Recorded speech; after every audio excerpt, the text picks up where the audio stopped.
We are live, and I'm just checking on YouTube that we're actually live. Okay, we are. Nice. Welcome everyone to the Tag App Delivery stream of KubeCon, of our project meeting. So today is day -1, I think. Tomorrow's day 0, and Wednesday is day 1, actually, of KubeCon. So really quick introduction for everyone who doesn't know. Look, we already have a viewer. Amazing. I hope that's not me. So my name is Lian Li. I'm a tech lead with the Tag App Delivery. And with me, I have Thomas. Thomas, do you want to introduce yourself? Yes, so my name is Thomas. I was a tech lead at the Tag App Delivery, and now I'm a co-chair of the Tag App Delivery. And I think we both are from Europe, so we don't have the pleasure to be there today. So we'll be on the same side as you today. Yeah, exactly. So Thomas, what is the difference between a tech lead and a chair? In fact, in the Tag App Delivery, there's not much difference between them. So normally the tech leads are there for the technical things and driving the operations of the tag, and the chairs are more there for the organizational parts, driving and facilitating meetings, and also taking decisions there. But we are living this more in a way that tech leads and chairs are deciding things together. Cool. And right. I think it works pretty well. I would agree. So in your everyday job, like everyday tag job, nothing really changed since you changed from tech lead to chair? No, I don't think so. It's still as funny as always. Yay, nice. So let's talk a little. You're also tech lead for not too long until now. How is your experience with working for a tag? That's a very good question. I really like it. I think it's a great way to do community work in the open source space if you maybe don't want to invest a lot of time in like coding, for example. So I've always found it pretty difficult to sit down and get into like a project deep enough that I feel like I could contribute. Documentation is something I like to contribute to, but then I think I'm better at directly helping people. So it's nice that I have like this way to do it. But I think maybe it's even like better to answer if we talk like very quickly about what a tag is. Because I know that last time we were in KubeCon and we were at the tag booth, I remember a lot of people didn't even know what a tag actually is or does and what you do when you're in a tag. So Thomas, question to you. What is the tag? What is a tag and what is the Tag App Delivery? So at first I think we have to define what TOC in the CNCF is. So at first there is a technical oversight committee in the CNCF, which is there for getting projects into the CNCF, driving things forward, and so on. And below this TOC, there are some tags, I think 9 as far as I know. And these tags are the longer arm of the TOC. So every time when they need some more technical advice for a topic or want to investigate topics further, then it's the task of the tags or technical advisory groups to drive them forward. So as such, we as the tag for application delivery are there for everything application delivery related, obviously. So this consists of all platform topics, of operators, of I think also the GitOps working group is part of our tag, and so on. And the main work of a tag is to drive drive and investigate topics in the space of the tag. So for instance, we always want to find out how people do application delivery, how we could do this better, and enable people to make everything easier for them. And that's the thing which is very, very important for me, especially because I always want to make application delivery easier for people. And as such, we already published some white papers, such as the platforms white paper, operator white paper, and so on. Yes, and everyone's invited to contribute there. I saw that they are getting started in the live they're stream, getting right? started, so we're adding them to the stage now, and we will listen. So the stream will be us listening into their meeting. I actually have a question. So all right, hello everyone. Hello, Leanne. Hello, Thomas. Hello, everybody listening. Hey. Hey guys. How are things? Good. We're just getting started, and very sad that we can't be there. Yeah, we miss you too. Thanks for getting the recording going. We were just saying hello. Hello, Atul just walked in. Yes. Good to see you. Hey, same here. And the first hour of the meeting is dedicated to tag and working group business. And so I put a couple items down on our list of topics to cover, but I wanted to give people a chance. Are there things in the tag and working group domain that you want to talk about? What the tag does, what the working groups do? Yeah, a little bit of a, I don't know, introduction would be very nice. Okay. I'm kind of aware about it, but not 100% perhaps. And if someone wants to either start or get involved with it. Oh, hello, folks. Hey, y'all. Hello. I knew it started with a P, and I saw. Oh. Yeah. Hello, ladies. The probability is you will choose the philosophically best geography for your location. I went to a different building though, and then Oh man, building, I should have been standing out there directing you because I said fourth floor. They told me. When I went to the lab yesterday, I took the painstaking job of actually walking around the whole place, and there is a significant amount of time difference when you're trying to get from one place to the other. Right, absolutely. Like I was considering going to the back. Thanks for bearing with us there on the stream. Just bringing a couple more folks in.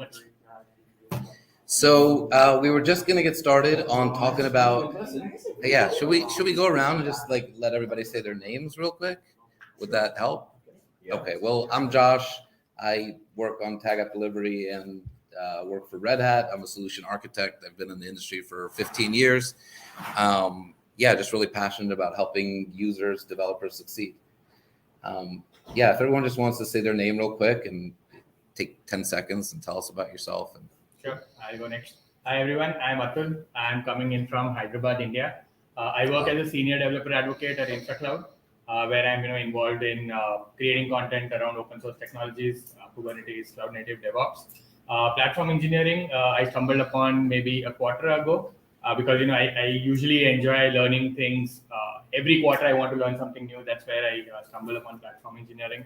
And then I read the white paper and then contributed a little bit to the maturity model. And outside of work, I like to explore, travel, and eat food. I'm a food blogger, so outside of conference, that's what I'll be doing. Nice to see you all in person. Yeah. Very nice. I'm Abby Bangser. I'm a principal engineer at Syntasso. We're building Kratix, which is an open source framework for building platforms internally. I am based in London, but this is my college town, so it's been nice to be back in Chicago. Welcome home. I was the lead on the maturity model, which is really exciting to have everybody pull me friendly faces from that, which is really good. Glad to have that out in the public domain. Thanks, Abby. Right. Well, hello everyone. I am Buddha. I am a developer advocate at Kite. I am originally from India, lived 30 years in Singapore, just recently moved to the US, living in Durham, North Carolina. And at Kite, I am primarily looking after developer evangelism and product evangelism side of things. We are a cloud-native API management and experience platform. So APIs and platforms, that's kind of our wheelhouse. I also run the platform engineering fundamentals program online, the 7-week program, talking about all things platform engineering, which Abby was part of last week. And really good pen. Nice. I'm also the host of the All About APIs podcast. So anything and every conversation that I can learn something, share something around APIs and platforms, I'm there to do. And outside of work, I'm a big horror movie fan as well as musicals fan, which is a combination that doesn't usually mix. But equally a big food fan as well. So I'm looking forward to checking out Chicago's food scene. Nice. Hello everyone, my name is Matt Mizensky. I am a senior engineering manager at a company called Payit. We are a CNCF end user based in Kansas City, Missouri. We're building a platform that helps constituents and governments interact with one another. I found out about the working group, the platform working group via the maturity model, because I was interested in finding some maturity models internally in my organization. Found out that an effort was ongoing in the community, so I jumped in, and it's been great. So, yeah, great to be here. I guess my non-work fact for who knows, I'm a huge Lego nerd. Awesome. Hundreds of thousands of pieces sorted by part. My kids and I are just really nuts. Ooh. So we're gonna We have to talk. I got to talk about that. I got a huge mess. Hi everyone, I'm Paula Kennedy. I am also at Syntasso, COO of Syntasso, founder. We make graphics, as I just eloquently described, so I won't go into that again. I am peripherally as part of the working group, but I've been hanging out in the platform as a product part to see how that can progress. And I also, along with Abby, worked on the very first draft of maturity models. So Syntasso kind of started it and then donated it and then Credit to you all. But we did the very, very outside of work, I like running conferences. It's my hobby, so I do DevOps Days London, Kubernetes Community Days UK, and then I help with DevOps UK, I help with State of Open UK. I did 6 this year. I need to bring it in a bit next year, but yeah, I like helping out conferences and helping people. I'm based in London. You can probably tell by the accent. Easier there.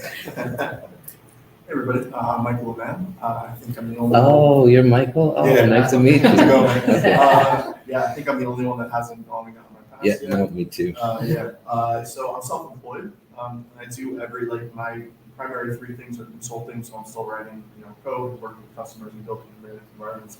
I do a lot of live training as well, so everything Kubernetes platform is specific. I create a lot of content for various vendors, myself, books, speed conferences, all that good stuff.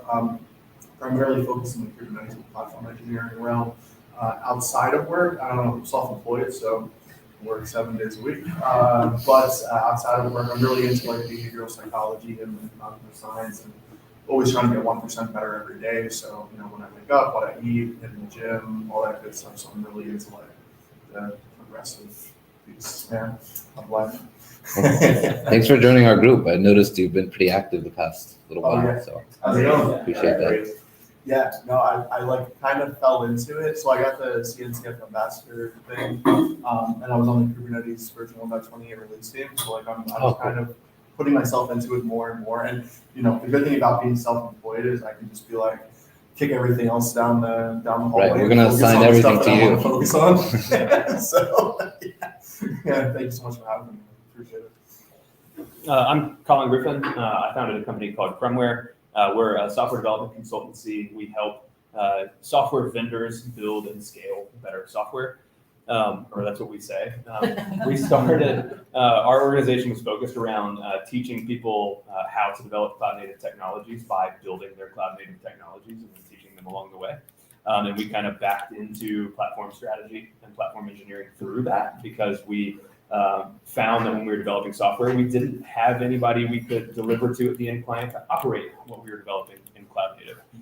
So we've built very strong practices on the application development delivery side, as well as kind of the IT ops and platform development side of the house. So really, really passionate about the stuff that's going on in tag app delivery in general. Happy to be here. Thank you. Happy to have you too. At the end, do you guys want to introduce yourselves? Sure. Yeah, my name is Brandon Leach. I work at Autodesk. They're working in an organization called Developer Enablement, and in Developer Enablement, we have goals around increasing internal developer productivity and growing our third-party ecosystem. Very cool. Yeah, so DevX for internal and external Nice. Very cool. Yeah, Nimo Caviani. I'm an architect with AWS. We recently launched Canoe and started new with Canoe, with the conversations around Canoe. And I work with AWS customers and CNCF and open source technologies in general. And yeah, excited to be here.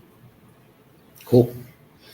So I was just saying before we introduce everyone, thank you everyone for saying hello, that the start of the day from 8 to 9, we kind of set aside to talk about the tag and the working groups and the work that we have going on, get feedback, talk about what we should be doing. So I guess I should start by kind of telling everybody what the tag's mission is and kind of what the working groups are. And like, if you want to talk about certain topics, either write them into the agenda as I'm talking or raise your hand or just be ready. And in 5 or 6 minutes, we'll gather up topics to discuss. So the background on tags is let's see, in CNCF, we've got the general oversight board, and then we've got the technical oversight committee, the TOC. They're kind of responsible for the whole technical side of CNCF, which projects get admitted, how we make sure that they're, adhering to the guidelines and, being open and healthy and all that kind of stuff. They delegate in a kind of way, or they work with, it's sometimes a little unclear, the relationship with the tags, which stands for technical advisory groups. And our job is really to help TOC, help the projects. I kind of add to that. So one major aspect of every tag, including tag app delivery, is support our, some of the 200, 300 projects that are in CNCF. I augment that and I say our job is to help those projects and project maintainers reach their end users. Our responsibility can't end just building a product in a vacuum. We have to also understand end users. So kind of the two main goals of the tag are to help project maintainers from those two, those projects that we are responsible for, and then help them understand their end users, help end users understand those projects, help them use them. So that's what tags do. Tag app delivery in particular, I brought up, this line, projects and initiatives related to delivering cloud native applications, building, packaging, deploying, managing, operating them. So everything, related to delivery, we touch on. Interestingly, app development, people writing the actual code and the actual business logic, it doesn't really have that in our charter, but increasingly that's come a little bit into CNCF, with projects like Microx and Conveyor that touch a little bit more of the application level code. But to this point, we've kind of kept that out of our remit. Yeah, so at the tag level, I guess what we do in particular, if you come to our general meetings, you'll notice a lot of it is half of them at least are project reviews. Our projects coming in, telling us about themselves, we compare them to other projects, we write it up, we record it, we share it with the TOC and say, you should accept it, you shouldn't. We're trying to get more involved, and I could use feedback on this, beyond the initial review. At first, we started doing annual reviews too. Hey, guys. Sorry, it's hard to find, right?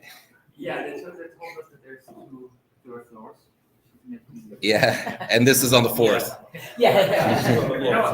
Officially. It is on. Yeah, it's the third of the other one. Fourth at the same time. So I was just going over what the tag's mission is, and we were up to what we do with the projects. And I was just saying, if there's an opportunity to work with projects a little beyond just when they submit to Sandbox or annual reviews, I was just saying we picked those up, but then that kind of hasn't worked out, to be honest. Oh, are you a Hong Chow? No, okay. Sorry. We kind of picked that up, if there's, but we can pick that up, but then we had to put it back down. So if there's feedback on what we can do with those, with the projects to bring them more in, that's definitely open to that. The other side is the working groups. So working groups get created when we have some project that we want to do, some domain that we want to spin up a project around. So I guess you could technically say when we wrote the operators paper a few years ago, that was a working group, got together and wrote that up. That's really kind of disbanded at that point. The GitOps working group was formed from us, and they came up with their 4 principles. Then they ended up creating Open GitOps. That's kind of, we actually need to talk to them if they need the working group open anymore. The platforms one, actually, that's one that I got involved with to begin with. That was originally called cooperative delivery. I don't know if people know that. It was meant to be, how do we deliver apps and infrastructure together? And we started seeing, patterns emerge around that. And then platforms was kind of what we saw. Okay, platforms is the solution to cooperative delivery. So we changed our focus, instead of let's figure out how to cooperate on delivery, to saying, okay, platforms is the way we're going to cooperate. We'll just focus on that. So that's the platforms working group. The last working group is the artifacts working group. We don't have anyone from them today, although a person from CNAB is coming. I think she's coming at 11. Do I have that today?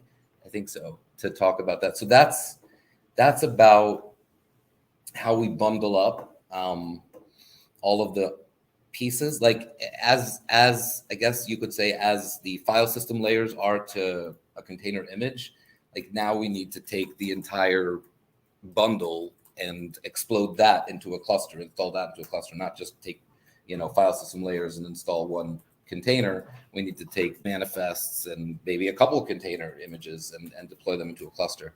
So that's the artifacts group is looking into patterns for packaging up these things and deploying them in a kind of standard way. So those are right now our 4 working groups and what we do with the projects. Things to think about, I guess, in terms of, what you might all think about in terms of how to contribute or what we might talk about today. Well, so there's, I guess, a few levels of contribution. People just come and, share stories, and that's amazing. We love to hear people's stories and feedback and things. You can also, contribute PRs or comment on issues and edit up some of the papers and things with us. There's also opportunity, like if you have a domain that you want to start a working group on, like one of mine, if I had time, is secrets, secret management and identity, service bindings and stuff. Like that's an open issue in our repo. Or multi-tenancy is another one that's in there. We were talking about that, right? I think you sent maybe. The Git. I think Abby did. So Abby sent you. Somebody did, yeah. Multi-tenancy stuff? Yeah. We started to work on this, I think it was almost 2 years ago. The challenge back then was we wanted to start with use cases. We maybe got 2 or 3. But then kind of like ebbed out to some extent. So, well, like a lot of interest for some time, and it just sometimes simply happens with the working group. Well, we need people like that are passionate, that can like keep it going forward after the first 2 or 3 weeks. That's really the word. And if you can get over those humps, like Abby, maybe you could testify with the maturity model. There are definitely humps to get over, but then it can flow. So. And sometimes the white papers have started to prove as a good name, because once something is out there, it attracts more people. It's just joining meetings and sharing use cases sometimes is challenging because people don't immediately see the value. Sure. I threw in a couple of things. One thing that, as you were speaking, Josh, kind of struck me is you connected a lot of what we do with the tag to the projects associated with the tag, or like associated with the CNCF and the ones that are allocated sort of to app delivery world. And I'm not sure maybe it's I don't know if I feel like I'm super connected to those projects. And so I was thinking we could possibly add type grid letters in there, but possibly make those projects visible on the tag website as a way of making sure that we're all connected. And I was actually thinking one really nice project might be to find ways to have those projects like co-collaborate with maybe a member of the working group to put out a blog connecting them to one of the things that have been published by the tags. So like, the operator's white paper, the platform's white paper, or just like if it's artifacts related, like they don't have any concrete outputs yet, but like major outputs, so they could still work with people in that working group to put out blogs. And that would connect to the third thing, which is like reinvigorate the blog. Like I know we just sort of gotten the website into a really good spot in the last few months, and we always talked about that would be a great spot to get blogs going, and we haven't really pushed it yet, but this might be the right time to do that, and that would help us get reconnected, I think, to the projects possibly. I always feel disconnected. Yeah. Yeah, that's really good feedback. We feel disconnected. I hear you. Like, I also feel like I don't think we've ever been that well connected with the projects. Like, how do we make them feel supported, or how do we support them? Like, what is the projects have their own governance to some degree. I guess I'm thinking right now, like, our role is probably, so there's 5 projects that do something similar. Let's write a post that summarizes all of them, compares and contrasts, and have them all come in and discuss. Like, our role maybe is above the individual projects. Like, how do we at that meta level connect projects to each other? Basically, I think almost help them a little bit with guidance as well. Like, if they are just about getting started, how do we help them take that next step based on maybe what we might have seen in other projects and some of the frameworks that we might have worked on. Maybe even help document some of that so that it's a little bit easily available as well. So that could be one of the ways. A lot of this work is done by XCS. Yeah, contributing strategy and from the experience is great. Projects usually show up 3 times, as I said, once. Really show up once when they want to submit, actually before. And usually during the initial question, doing Sandbox when they get accepted, and then for incubation. And that is very often leveraging the tag enough, because sometimes can saying like, how can I speak to the audience who have any needs, like get more traction around my project? And the feedback of is people like you can provide the forum. I think it has never, some projects do, but most of them don't. I think right now is the Sandbox project and the tag being involved in the videos. That might help the Sandbox, but not the incubation ones. Yeah. Yep. And categorization, because there's a lot of platforms and a lot of tools. We were talking about this last night. Maybe we could, for the tag specifically, maybe we could categorize. So, like, for example, like whatever, like we pick a set of tools where we're like, okay, this falls under, platform engineering, platform migration, whatever we want to call it. And then at that point, we maybe create 4 to 5 different categories: monitoring and observability, et cetera, et cetera, et cetera. And then under that, we put each project and we give a little, try to make it a 2 to 3 sentence description. That way people don't click on it and say, oh, well, there's a lot of stuff here, and then they click off of it. We can summarize, but in a way that people can understand, right? Like if we if we say into everything, oh, this is for cloud native application delivery, it's like, yeah, so are the other 1,000 tools that are saying that.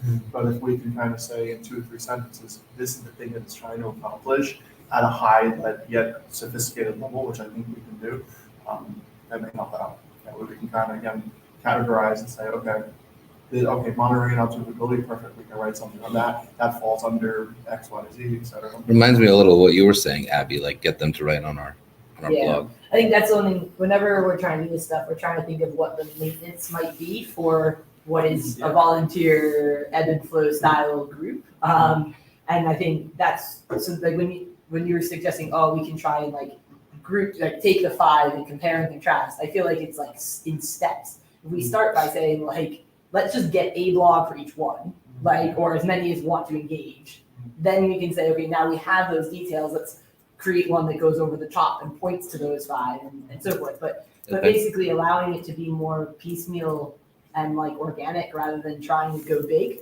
Because I think we have a big, at least for the platforms one, we have a big paper in motion, which is the platform product paper. And I think for artifacts, we're working really hard to get their first like, they're probably going to write a paper stuff actually out on that. And so like all the working groups are pretty deep in those things. And so I wonder if like, what we're looking for is actually the smaller contributions, right? Like is write a blog post, which takes a lot of effort, but in comparison is a much lower barrier to entry and provides a lot like a point in time motion and a lot more. Like a blog's like a dated thing at this point. So a lot of these things are sandbox. They're going to change. I don't really want to manage their messaging updating if they're at sandbox level. They're going to be improving their messaging all the time, and it's like that might be difficult if we try and keep a. So I got links. Don't try to boil the ocean first. Yeah. There's a little bit of navigating to do probably too on some of this because the CNCF landscape. We don't know how expansive that is. I was obviously, gonna, but yeah. yeah. I mean, that's got. This is the new one. Do you all know about this new one? CNCF.landscape2.io. It's pretty. I don't know how they got that domain. It's a weird domain name. It doesn't do what Michael's talking about. But it does categorize by tag app delivery here. Just was gonna show that one. Oh, nice. That's new. Okay. That's cool. And there is an effort to be made there, but there's also some stuff being done by cartographers as well to try to provide guidance and some of that extra. I don't know when context databases guide show people up through in the ours. project. They have to fix them. But just being conscious of that, like I don't know They if shouldn't all show. of that is under purview of our stuff, but we can definitely say in the context of platforms or whatever else we can put our take on it. But we'll want to coordinate. Yeah. And not to beat a dead horse, because for everybody that's been seeing my Slack messages, I know I'm probably getting annoying at this point. But something that may help with something like that as well is like what we were talking about, finding app stacks. Because there are a lot of tools, like there, what is it, over 1,500 or something at this point on the landscape. So if we say like, hey, this isn't a set in stone, you must use this, but here's particular stacks, you can swap them out with different tools in these categories. Oh, where are the categories? Here are the 5 categories. Go pick one, it'll flow in nicely, etc. So maybe just giving people a starting point. I think that's what Reference architecture, I think that's what probably links to that. Yeah. When you tell them that, okay, these are the tools, and this is how you can probably start and give them, because a lot of them would be using some tools already in some shape or the other. Exactly. And I think if you just give them a reference that, okay, this is your starting point, and probably take that. Like reference architecture is one way to do it, but it also would be really, I think, interesting just if there's a way to like cluster the different tools and who's, what tools get used together versus what ones don't. Right. Yeah. Like, are these two tools never used together? Are they kind of doing the same thing in different ways, or are these two tools where they work really well together? Like, that could be really useful too. Yeah, that's kind of like over the top view, but I was more thinking of things that are horizontally similar. You're talking more like a vertical stack, bringing things together. But, I'm talking like maybe we define 3 to 5 stacks, and maybe like a couple are enterprise focused, a couple are open source focused. Because let's be honest, right? Like there's going to be organizations that are going to want to look at these stacks, and they're like, we just paid $50,000 to Datadog last week. We need to use Datadog. We can't use a Grafana stack, right? So like maybe if we could think about like enterprise stacks and like open source stacks, again, you can swap them out. You can swap out Datadog with Grafana, Prometheus, Loki, Tempo. But again, like we can tell people, hey, you can swap these things out, but this is just a really, really good starting point for you. Because that's the question that I get daily. People reaching out to me on LinkedIn or Twitter, whatever it is, and saying, hey, where do I get started? Because I clicked on the CNCF landscape thing and see a lot of stuff is categorized, but I don't know what to go with. Given we're in the first hour and it's like, so we're gonna have a lot of time talking about Canoe, which is like, I think It does. possibly where it is. I feel like and correct me if I'm wrong, Josh, like the goal of the first hour is a little bit more like how we work as a tag, or like what kind of impact we want to have versus like the solutions of the specific. And what I'm hearing is a lot of like things that would require a lot of collaboration. And I would say maybe there's opportunity to like learn and improve how we get some of these big chunks of work out the door, because like I think we're seeing, but yeah, how much we do async versus synchronous versus how like what we do. Yeah, so I think maybe that's an interesting way, because like whatever the project is, that will come and go to a certain extent, but how we do the tag is the better one. Well, I'm interested to ask what maybe is a silly new person question on that, but like I've kind of been participating only for the last couple of weeks, and it's not obvious to me sort of what is bottom up versus top down within the tag, within the working groups. And I'm curious if those of you who have more experience with this, just kind of comment on like, does the tag exist? Because the CNCF said we need a tag for app delivery, or does it exist because there are like projects underneath it? That's a great way to put it. Like, did we start the tag? Like, is it me and Alois? Maybe it's worth just going through maybe one tag or maybe one working group and how sort of that. So maybe the maturity model and how you guys sort of work through that and how it evolved into what it is today. Maybe that sort of story could help to understand, how that all fits together. How I got started, I think it is is always community driven, but it's then also, so the whole idea behind tags is that there's obviously the POC. And the POC can't be an expert in everything in networking, in security, in runtime, in app delivery, in sustainability, you name it. So that's why they have the tags, like the technical advisory group, that's why they were that way, to advise the TC on certain topics or to like provide the expertise in these areas. So that's kind of the idea behind it. And also run projects. There, the goal of the tags is not to create new projects, but support the ecosystem and also scout things that well. And also the community that well, we want to collaborate on a topic, we think it's important, and it's for a charter, to support this. And then you start the tags. A lot of the tag work is community driven. This was for app delivery, there was like literally nothing in the CNCF. Back then there were 6, now 10. 2019. That really cared about application. It was all infrastructure focused. And even when we were talking about education, Hey. we're here. Okay. Hey, thank you. You can step in. We're just talking about our. Come on in. Oh, yeah, you got it. Yeah, come on in. Okay. So just to finish this, It's just the radius, we guys. started it because we're like, this was nothing in the CNCF that does this. Do we have a Actual, This tag was like more bottom up where the community. It was one of the couple years we kind of needed this, then we proposed it to the TOC and then the TOC accepts it or it does not accept it. In most cases, it actually does. In a house way, kind of provide something, and then it's up to the tag proposal working groups to want to have this. So a lot of this comes along. The only thing the tags really don't do is create projects. It's like very minor. It's exception.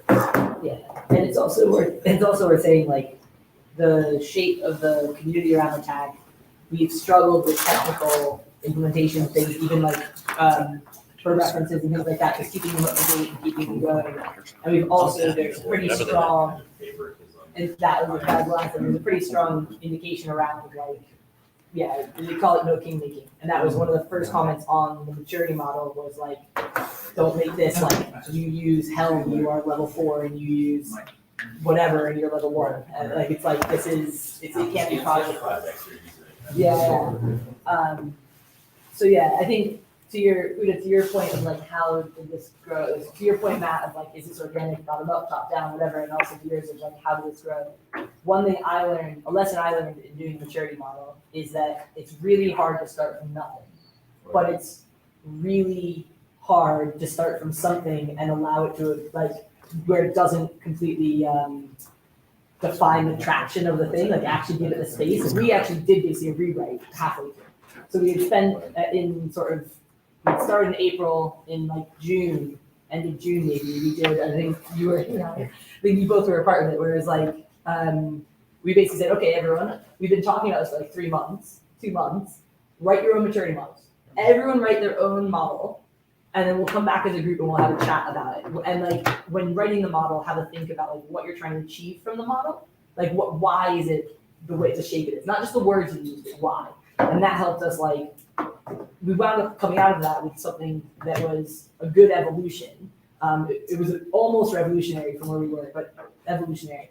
But that was necessary to make sure everyone was like actually included in the thing, rather than like we had set a paper and now everyone just has to sign on or get off the like track. And I think that was really important. So one of the things, the lesson I've taken from that, or the thing I'd like to maybe propose within the tag, and that's why I say reinvigorate the blog, is I'd love to be able to get to the point where the only things coming out of the tag aren't massive, like 9-12 month projects with like 20 pages of writing that have to go through like layers and layers and layers of approval and like confidence. Like, I think we can grow into white papers through blogs. Like, you know, when you think about people who write books, they often are big bloggers and their chapters kind of come from the blogs they write.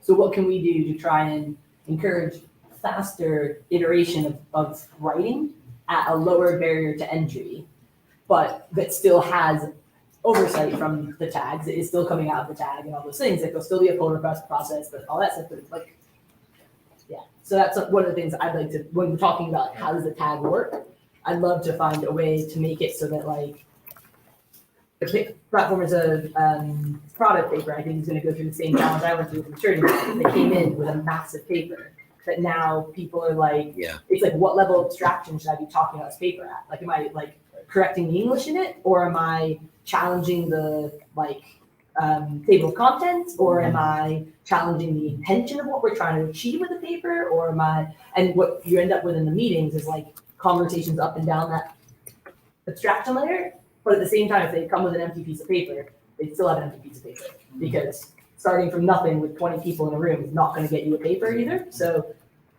that's why.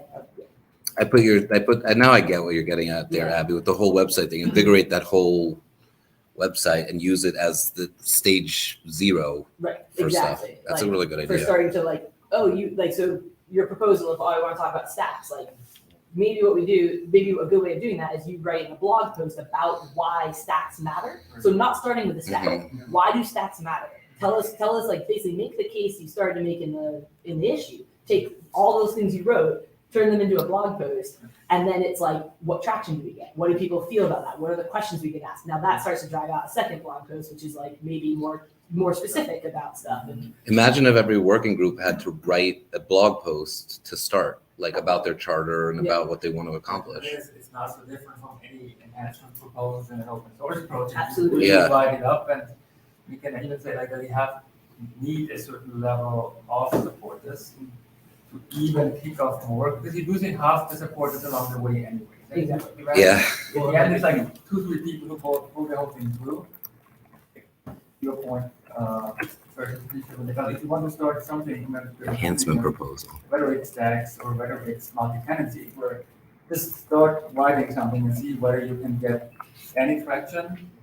I think you have to get up to 10 people, because you will lose 2/3 along the way. You pick people up though, to be fair. So I definitely don't want to, but I don't know. So that's it. So as someone I'm newly a working group lead, and I feel like I really want to not be a gatekeeper to access to like putting stuff out, but also like I've had the experience of like, we're not a publishing house. We're not like, it's not like, oh, we'll take your paper and we're not Manning, we're not O'Reilly, right? So it's like, how do we create the environment of it's all collaboration and we're all feeding back from each other, but also not have to be like, well, if you don't have, 20 people who are working on this thing, and that's where I'm thinking, sorry, I didn't articulate that well to start, but thinking that blogs are a way for us to start of enable that feedback loop, enable that collaboration loop. Who holds the vision of that then? Like, someone needs to, understand, like, okay, if I'm working on, say, a platform maturity model, or a platform as a product framework of some sort, then there needs to be some sort of a cohesive direction in which you are probably going, right? So it can't be 5 different things that you're trying to say in one single paper or model. So who sort of holds that? Is that something that's collaborative in nature? Is that the person who's leading the working group, maintaining that vision? So who sort of does that thing? I think it's again collaborative. I think if you talk about the platform as a product paper, that just came up when we were discussing the maturity model. And we were in the process of some migration that we were discussing, and then I don't know who the person was, but they just came to the meeting and like, hey, this is something that I want to propose, and then all of us pitched. How's that going? Yeah, I actually wanted to find out. And do you feel like you're coming together with something cohesive there? I need to jump in. I need to jump in there. I have not been participating quite actively in the product model, but I think to answer your question, it's more collaborative. Anyone who wants to probably start, we just put it in one of the meetings that we have. A couple of people just get together, and then it's just the initiative and the push that's needed from person. So we just start a thread and things. So for instance, if I were to come in today and I've got a completely different sort of a proposition to what you might have already been working on. So how does that get factored in? Is that to say maybe that's for a different paper altogether? Is that sort of add on to what you already have? Does that change the vision of the paper itself? Like how would you factor that in? I mean, I would say if you want to significantly change either the 2 papers that we have, then you should probably start by opening an issue and let's talk about it in depth. And of course we're open. Like, if it's wrong, it's wrong. We should change it. I will say, like, the other 2 papers, I think have been a little different than the platform as a product. And like, this is the philosophy that I kind of think is you kind of need something down with a coherent voice to start with, and then you can let everybody kind of party on it. Yeah. Exactly. Make sure there's something to rally around. Yeah, I hear that. That's the 20%. I call 20-60-20 at this point. Like, do 20% of the work first, and then bring on everybody else to help you with the next 60. And then It's like a fire, right? Like, what do you do when you're starting a fire? Do you throw little sticks in, or do you throw huge logs of, you know? And I can tell you the fast way to get feedback is have words on paper. So yeah, but also like with the maturity modeling, we had the table, but not really a very, very small amount of writing just to clarify it. And that was the right thing, in throwing all the words away, most of the words away. So we hadn't written 20 pages. It's so hard. Getting that first thing out is probably the hardest part. Once there's something we can all debate, everybody can tear it down. Great, love it. So as for like owning the vision and stuff, so I think, again, if we're in the first hour and sort of talking about the way tags work and stuff, I think I'll be completely frank, and it's like who you know to a certain extent, and you need to be better than that. So like the fact that I'm now a working group lead made it really easy for me to be like maturity model, like, and that's not fair. So like we need to make sure that people who have ideas have like the backing to like lead the things, which is like Michael, who's leading the product paper, isn't a lead, and he's able to go run with that. And I think, but I do wonder if we want to have basically a champion at like a working group. That's the word, actually. I think champion was the word. Yeah. So it's or not liaison, like, at least. You mean like one of the leads should yeah, be well, involved. it's just Keep to it be the if voice. nothing else, your support to me as someone who's an experienced paper publisher, getting the maturity model out was because of your support to me. Now I have that knowledge and that ability to be like, hey, have you emailed the people who do blog posts yet? No, you didn't yet. That's not getting out before KubeCon. Yeah, you better email them like, right? But sorry, like email them learned. 2 months in advance. But it's like lessons learned about that stuff, and those are the things that why I think having a champion at the tag or working group level will help make things successful, like giving that like learning and growing people into like able to be able to publish those papers. But then also I think it is there for mediation to a certain extent. If someone who comes in is like, so I also think we should write I'll use platforms as a product paper, but I think that the target audience should be different than what you're trying.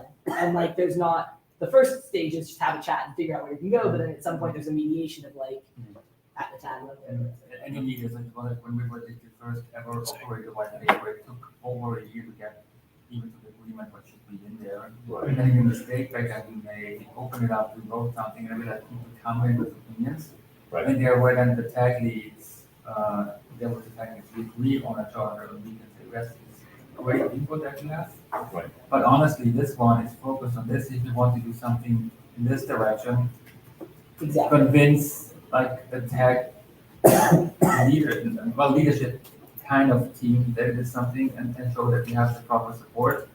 Because otherwise, you sometimes keep writing things that are totally out of proportion. In the operator white paper, sometimes it comes in that, I need this to be written so that my CTO has no idea what Kubernetes understand. No, this is not what we're doing. Yes, we value your opinion, but if you want to write a business impact paper, you have to do it totally different. That's where then the tech leadership can help. It's not to gatekeep, but it's ensure that the people who are already working on something don't always get distracted. And so somebody needs to be like a neutral party and say, hey, maybe some pieces might make sense to put in there, but not the entirety, because that's very often the hardest thing to work on something, and the people are don't like invest their advice how you should really actually what they do. But whenever the best thing is get on one of the meetings, publish something that people can, and also like be clear. Like I kind of like to do like in every work, like have a charter and have the defined outcome what you want the thing to be. Like, okay, this should be a recommendation. I don't say, well, what's the outcome? Is it because then we'll have the discussion? Okay, is it just a landscape? Is it a couple of examples of what people build? We want a fully automated way to provision different stacks. Where do you really want to be by at the end of it? I think this is also helpful. I feel like we're generating a bit of a because I think the right way to start for that was the issue, in the sense that an issue is lower barrier to entry than a blog post. A blog post is lower barrier to entry than anything that's like a white paper or a full working model or whatever. So I do think if you start with the issue, then you understand like where was this already been done before or attempted before or not, or who else can we connect you with. Then we can encourage from issue to blog post, and then we can encourage from blog post to like paper. what's next. Like if there needs to be anything next, maybe a blog post that is on the tag thing is the right way to go, and that is enough, right?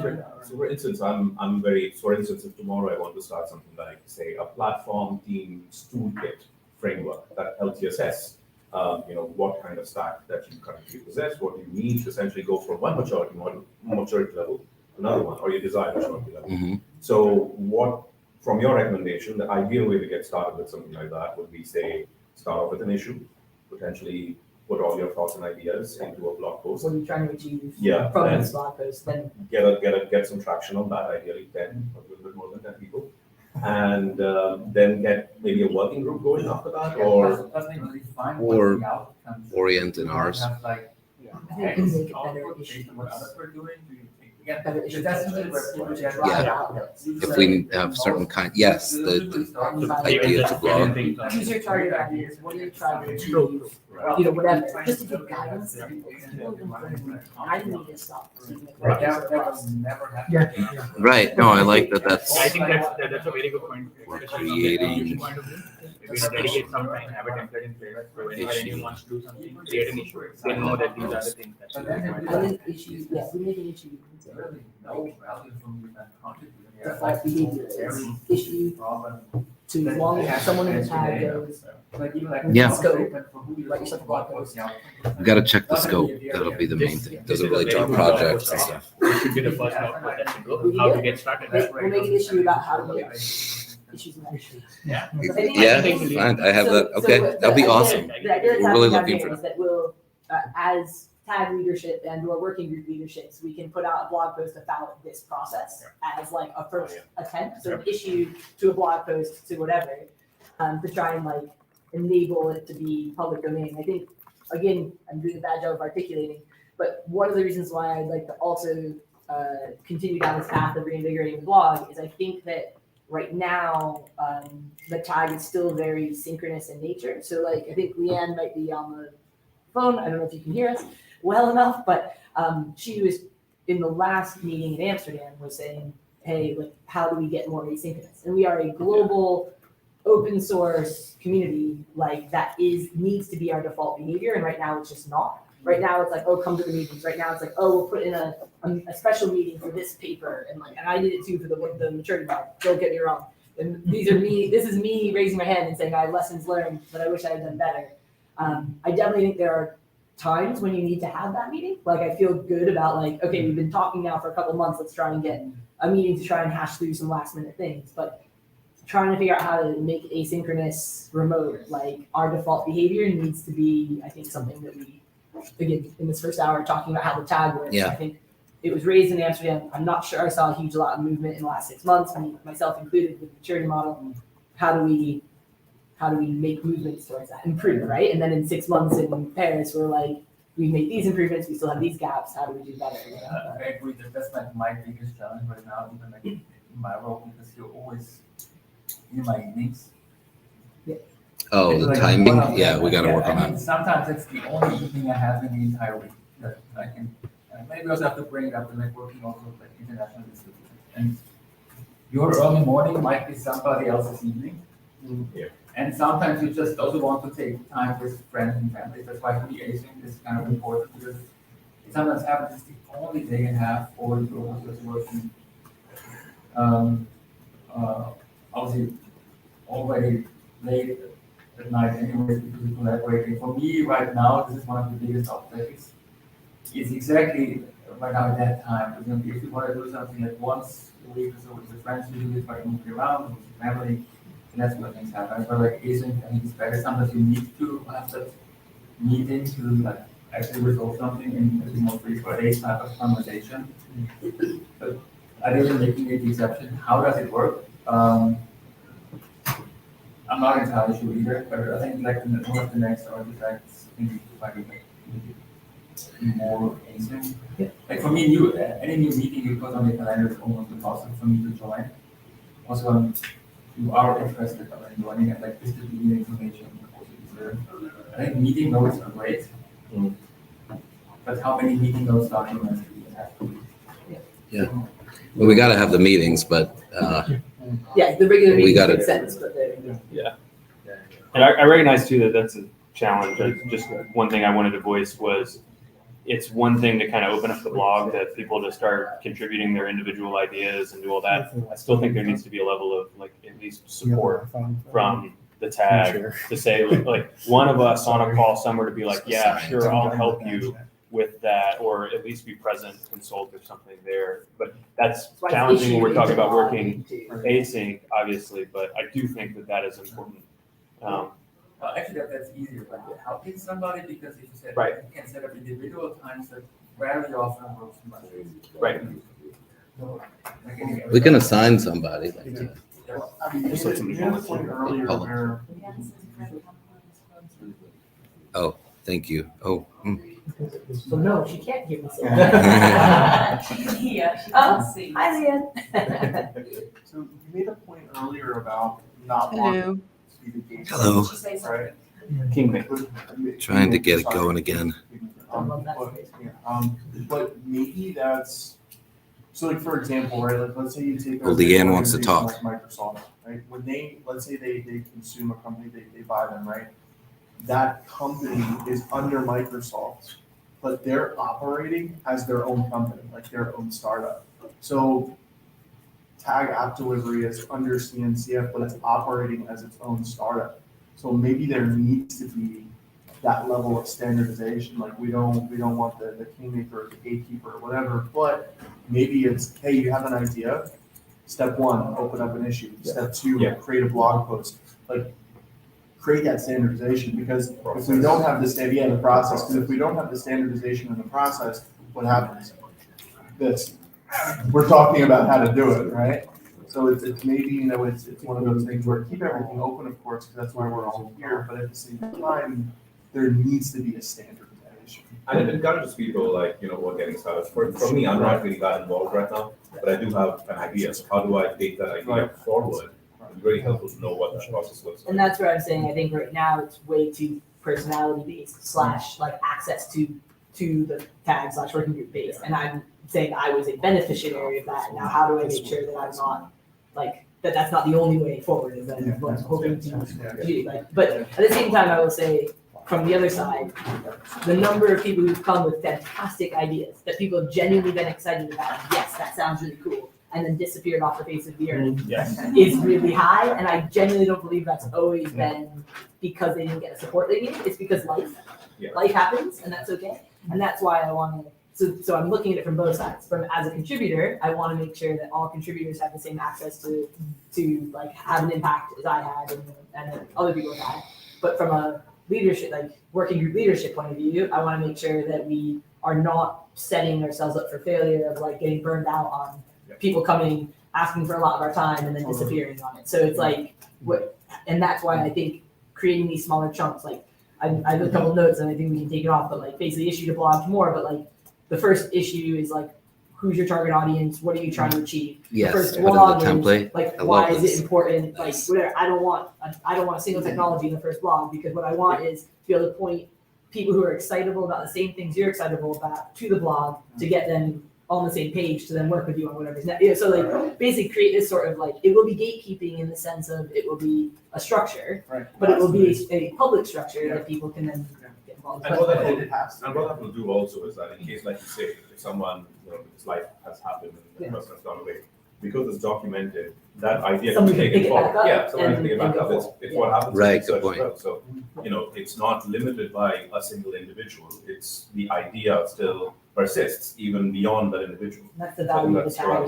You're also kind of talking about, if I can frame it in a different way, like it's like a marketing problem, right? Because you have a lot of things at the issue stage, you have fewer things at the blog stage, you have fewer things still at the working group stage, and Funnel. the publisher artifact stage. Like, Definitely. it makes sense to say, do we have enough issues that we'll have good paid blog posts? Do we have enough blog posts that will We got to build pipeline. projects? Yeah, exactly.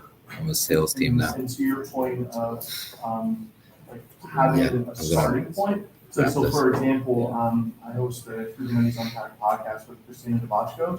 She's a CNCF ambassador and stuff as well. And her and I were talking, we were like, well, how do we kind of get started with like this tag or this working group or whatever? And a lot of the answers are like, we'll join a meeting. But for somebody like me who's never done it before, I'm like, all right, but how do I get started? And that's why, I popped into Slack and I'm like, how do I get started? Here's the thing that I'm thinking of. So it's like, even like what y'all are saying. Forced me to come up with a have list. this like kind of starting point of like, here's how you do it. Here's how you get involved. Right. That would be super helpful. All right, I want to go ahead. This is a great conversation. Thanks. So it definitely there's a kind of a serendipity to like, you were passionate about it. We need it. You put it up there. You have time. So yeah, it's a good conversation and looking forward to more contributions. Thank you all. Let's wrap up this for now. Obviously, we can talk about everything for the next few days. We're all together here. But we asked the Radius team from Microsoft and elsewhere to come in and talk to us about the Radius project to do they submitted to the Sandbox. So this counts as a generalized review. Do you guys want to move down here further? Are you okay there? We're fine with it. Okay. Okay. Yeah. So I guess we'll let them go and then we can take a break afterwards. Because let's just go ahead and get started. So how do I stream you well though? That was my question. Can we join as do you have a link? Flip you can the join? camera around. Oh, but if I want Can you just join the StreamYard call? Oh, you could join the StreamYard call. That's right. Let me send you that link. Okay. Here it is. So, John, can I send it to you in Slack here? Sure. Sorry. And then I'll send it to you. Everyone can Since see I'm my- speaking right now, can I just add something to the conversation that y'all had before? Sorry, I'm gonna come on the stream. Yeah, but I need to turn you up a lot more.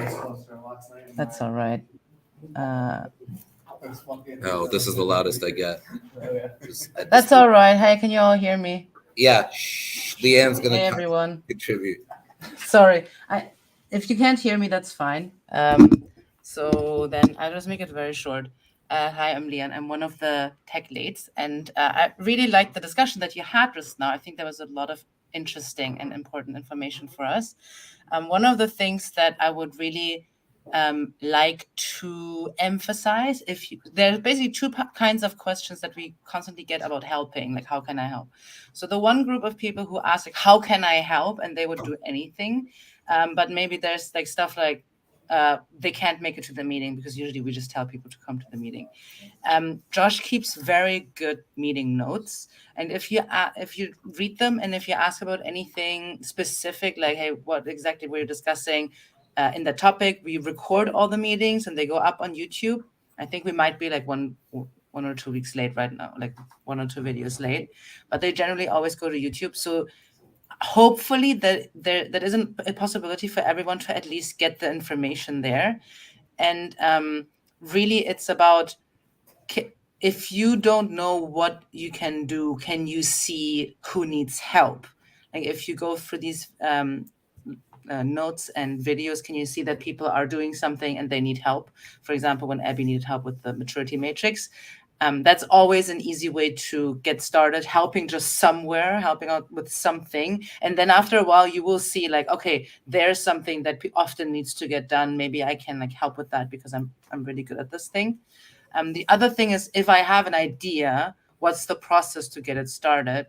So we don't have a lot of processes right now. We're in the process of creating them and formalizing them. But also there, we would absolutely need help. Maybe the issue is that it seems like there's a leadership of the tag and we do everything and then we cut up little bite-sized chunks and then we feed them to you and like, okay, this is role X, so we need someone to do this. But it's really not like that. And I think like any kind of help, even if it's just facilitating the weekly, the general meetings, for example, or like helping us with, editing some stuff or like writing a blog post, anything can really help. I think right now we're just like really busy. So we're like maybe a bit behind on like formalizing everything. If you're good at that, then absolutely help us with it if you can. That would be fantastic. I hope you heard everything. Yes. Thank you, Leanne. Leanne leads our website and is leading a lot of this work. So thanks, Leanne. And the Radius folks I think they're going to join in the backstage here in a second. Cool. Okay. I'm seeing someone just joined. They just need to connect. Whoa, and your voice is a lot better now. It's my voice because I'm speaking into the mic. That's probably why. Okay. Hi, Ryan. No, I'm not up to the room. I know. One day out. This is only my second time trying this one. Okay. Oh, you're on there. Yeah. But John is going to join too. And I'm going to take notes. Yeah, while we're waiting, is there any You guys like, tag evening event that you're planning Is there any what? in Chicago? Are you planning any like evening get-togethers or social get-togethers? We'll stream you in. Doing karaoke from my bedroom. Right. Sorry, Leanne. Yeah, we need you here to help us with that. No, that's fine. There is a karaoke happening. Don't forget to go there. All right. Well, send us the info. We'll share it at the end here. It's on kuberoki.love. You should know this by now. So I think for joining, I just need to figure out how to project. So for me, it says that Jonathan's device is not connected. Did you maybe not allow access to Did you your maybe not allow screen access? share or something? Oh, you're talking to Leanne. And Ryan might be able to hear me because he's also in the call. Yeah, we hear you. We're sitting next to each other. Hello. Okay. Yeah. Hello. I'm gonna put Josh on every screen. Do you guys? Yeah. Do you guys want to go ahead and introduce yourselves while we're getting started? Go for it. Hey, I'm Ryan Waite. I'm the director of the Azure Open Source Innovations Group. Our job is collaborating with the open source community, bringing projects to life. I'm Jonathan Finn, part of Ryan's team and Microsoft's Azure Open Source Incubations team. I run product management for that organization. And my counterpart, Ryan Nowak. I'm Ryan Nowak. I'm part of the incubations team, which you probably guessed. I work with these two guys. I'm an architect in the incubations group. I've been doing open source at Microsoft now for about 10 years, so about as long as there's been open source at Microsoft. Can everybody see the presentation of the meeting? Yes. You should be able to see it on stream too. Yeah. Okay, great. So thanks everybody for the time. We're excited to be here to talk about Radius. Josh, we put together an agenda based on some of the points you asked for. This is what we were going to go through. Okay. Yeah, I'm bringing that up. Okay. Sorry. Here it comes. So we'll do some intro and end user value. Ryan has a demo to show that's going to make some of that more concrete. We've got architecture, roadmap, community, and governance and comparisons, which I think was That's perfect. Okay, great. And I love that you called that. Yeah, get the demo in. And we can certainly adjust as we go with, and folks feel free to interject with questions. But so we'll start with a little bit of context about the organization that we work in. So the Azure Incubations team's mission is to work across Microsoft and the open source community to deliver technologies that actually have impact across the industry. So we're not just focused on Microsoft customers or Azure customers, but the industry as a whole. You'll notice the focus from a lot of our projects around helping kind of accelerate our collective journey to cloud. And we've had a super productive few years with CNCF on the projects listed here. CADA was the first, and actually recently graduated in August, which is a great milestone for the community and the technology. Dapper, which CADA is focused on automatically scaling Kubernetes clusters. Dapper, which is focused on making it easier for cloud native developers to write code that's portable across clouds and encapsulates a lot of best practices, is in incubation formally as of this month with CNCF. A more recent project, Copacetic, is focused on making it easier and faster to patch container images, kind of to improve security all up. That was accepted as a Sandbox project in September, which the team's super excited about. And then finally, Radius, which we'll talk about today, we submitted for consideration for a Sandbox project just late last month. And we were lucky that the schedule worked out and we could be here to talk about it today.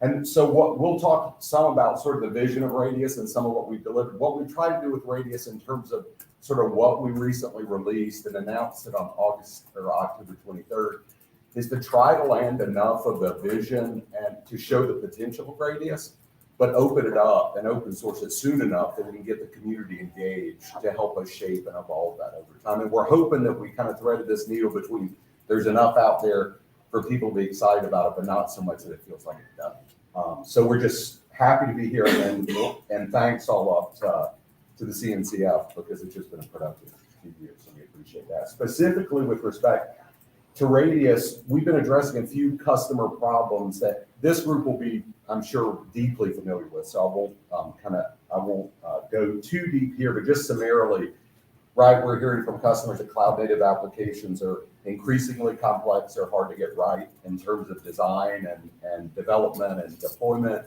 and operations, so that they're big distributed systems.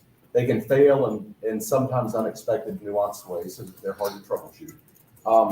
And that's just sort of the basic challenges around delivering and operating distributed systems. Compounding that for most of the end users and customers we talk to is they all have to deploy some amount of software to private infrastructure, some to their hyperscaler of choice. It might be Azure, it may also be AWS, GCP. So that just makes the job that much harder because those platforms are different in terms of developer and operating experience for APIs and tooling and graphic user interface and portals. It just makes the job super hard. And then for the operations side of those application teams, that say a platform engineering team or a cloud center of excellence or the ops part of the DevOps team, that might just be the few folks in your org that handle and manage infrastructure. They have this tough job of both enforcing best practices around things like cost and security and operations, but also making sure developers can innovate quickly. So there's a real tension there that's a continual challenge. Now, this organization includes a lot of folks who have been directly involved with this rise of Kubernetes as kind of the standard infrastructure platform for cloud native applications. And we've seen a ton of investment at Microsoft and our customers gravitating to Kubernetes because it allows them to deploy wherever they need to, wherever their requirements dictate, whether that's on-prem or their hyperscaler of choice. And because of the mature and large and rich community around it, there's just obviously a ton of confidence in the enterprise in particular. But Kubernetes doesn't solve obviously all the problems for end users in this space. So we see customers adopting a lot of disparate technologies to kind of finish the job of defining and deploying cloud native applications. So those applications turn out obviously to be a lot more than sort of what's considered in sort of the Kubernetes space. Those applications could have dependencies on things like managed services in the cloud. It could be S3 on AWS and blob storage on Azure. Maybe it's dependencies on open source technologies like, say, Redis running hosted in the cloud or in containers on-prem. And then all the rest of the parts, right? So API front ends, observability systems, key values, are those kind of basic pieces of a cloud native application also have to be defined and configured and deployed. So we see customers leveraging kind of a mishmash of technologies to address that, right? So on the infrastructure side, it might be Terraform primarily, Bicep for some customers with infrastructure, Bash scripts, a lot of times PowerShell scripts, Helm charts to kind of package the application. And in aggregate, then what you end up with is kind of a kludgy, kind of brittle deployment solution. And one of the things to me that's kind of ironic about it is after all of that grappling with those technologies and building it and maintaining it, the output of a deployment from that type of system is this surprisingly kind of simplistic flat list of resources, which you'll see at AWS or at the Azure portal, right? The challenge with kind of a one-dimensional view representation of an application like the one you see here is you really don't see the app. right? You see a bunch of pieces and parts that the app depends on. You see a bunch of services that got deployed, but you don't really see the application. So if you've got, say, a front end container, a Redis cache with that container, like where are those in this view? What are the relationships? You don't see those dependencies. You don't see a topology. So that makes it hard for developers and operators to work together because they don't even have a shared view of what's deployed in production or an understanding of kind of the relationships and dependencies. And if something fails, it's super challenging.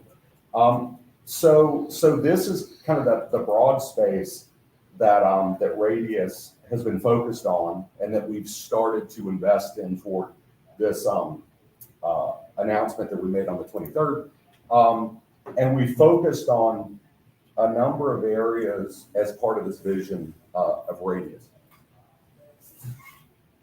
So one big priority for us so far has been trying to make sure that teams can collaborate a lot more seamlessly than they do today. So to enable developers to really focus on their app, operators to focus on defining and configuring the environments where those applications are going to run. And we'll talk more about what that means. We're delivering a feature called recipes that is what operators use to encapsulate best practices around things like security and operations and give their development counterparts a more kind of self-serve access to resources they need in a way that they know is going to follow best practices by default.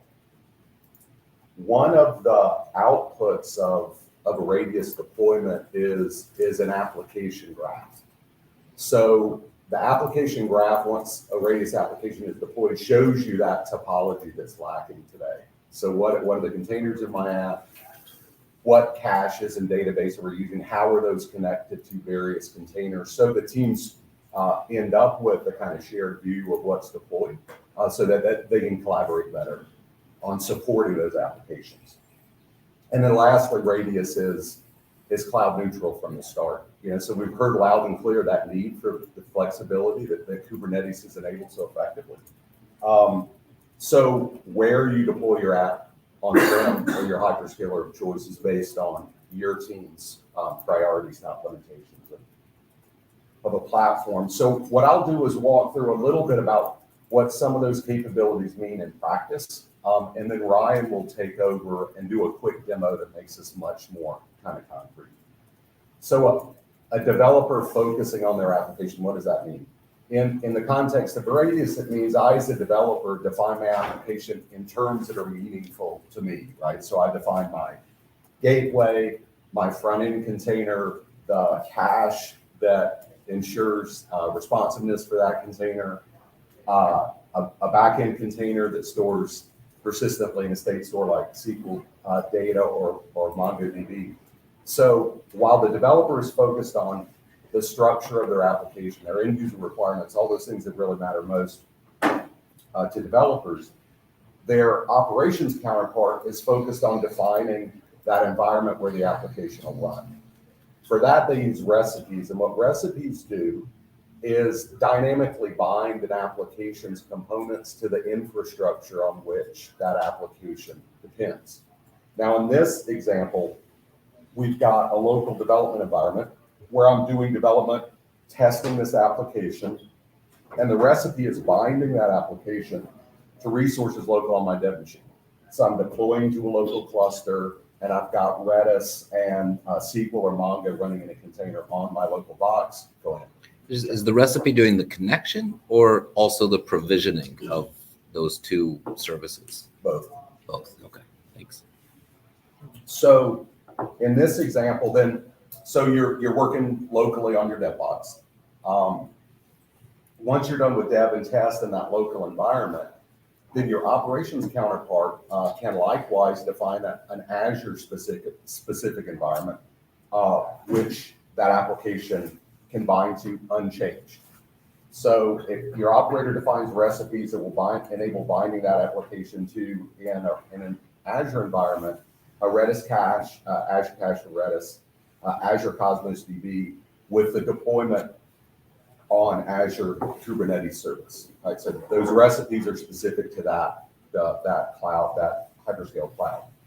just as readily, my operations counterpart can define recipes that allow that application unchanged to bind to resources that are native to AWS. So MemoryDB, DocumentDB with the deployment happening on Elastic Kubernetes service. So that's really kind of a whirlwind drive-by summary at a very high level of Radius. And it gives a sense of the work that we're trying to do to start helping customers grapple with some of those challenges I outlined at the beginning. So features like recipes and the application graph to make it easier for teams to collaborate together, to have a more consistent deployment experience across clouds, and to start to automate some of the policy enforcement around best practices. Now, NOAC will make much of that a lot more concrete by showing us kind of the experience that developers and operators would have interacting with Radius. So that was a lot in about 10 minutes. We can pause for questions or we can jump into the demo, whatever is best for you guys. I have a question. Is this the application definition that you're mentioning related to the open application model that Microsoft is pushing around with? Yeah, so, and that's in the comparison slide. So you'll see a ton of similarities between OAM and Radius. So OAM actually came out of the same Azure incubation team, and it was initiated with the vision of producing a specification only. Radius, the big difference between OAM and Radius is an actual implementation. But KubeVela is an implementation of OAM, so. Right, KubeVela has sort of run with OAM, that's right. I'm just wondering, like, how the two are related and maybe if there's some synergies, because like these projects keep popping up, like how to define applications. I mean, you have a whole discussion what an application is, like usual services. Requires what about secrets, what about third-party service configurations, and so on. So that's why I wanted to understand, like, the relation, are you building on top of OAM, or is it like an entire new application model? I think the challenge with OAM also was, I think it's a great idea, it's a great format, but it never really gained that traction. And the question is whether you also learned something in building Radius from what we're doing on OAM. So, go ahead.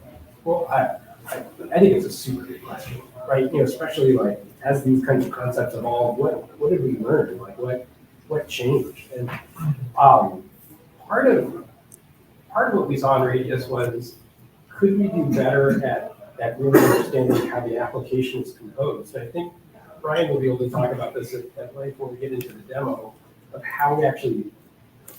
It should feel magical the way that we're able to wire up these components for developers, so that they don't have to understand the nuances of a connection string, usernames, passwords, workload identities, management. The things that connect components together, can we do that automatically on behalf of developers and make that feel just very simple? And I think it's one thing. I think another thing that we really got into was specs only go so far, and it can be really easy for them to be interpreted differently by different entities who have good intentions. Just sometimes, I think we've all worked through the specification process before. With Radius, we're actually really pushing for an implementation, so it's easy to see how this actually works, and to actually do the hard work. Like we have it working on AWS and Azure right now.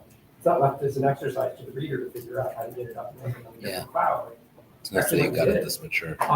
And we'll add GCP in the future and other kinds of providers as well. But I think we're really trying to get to the nuances of how this works for both applications, and then how it can actually help developers and kind of the IT orgs, as Jonathan was pointing out, work better together. I don't know if we really had a sense of that kind of collaboration in the OAM model as much as we really focused on it here.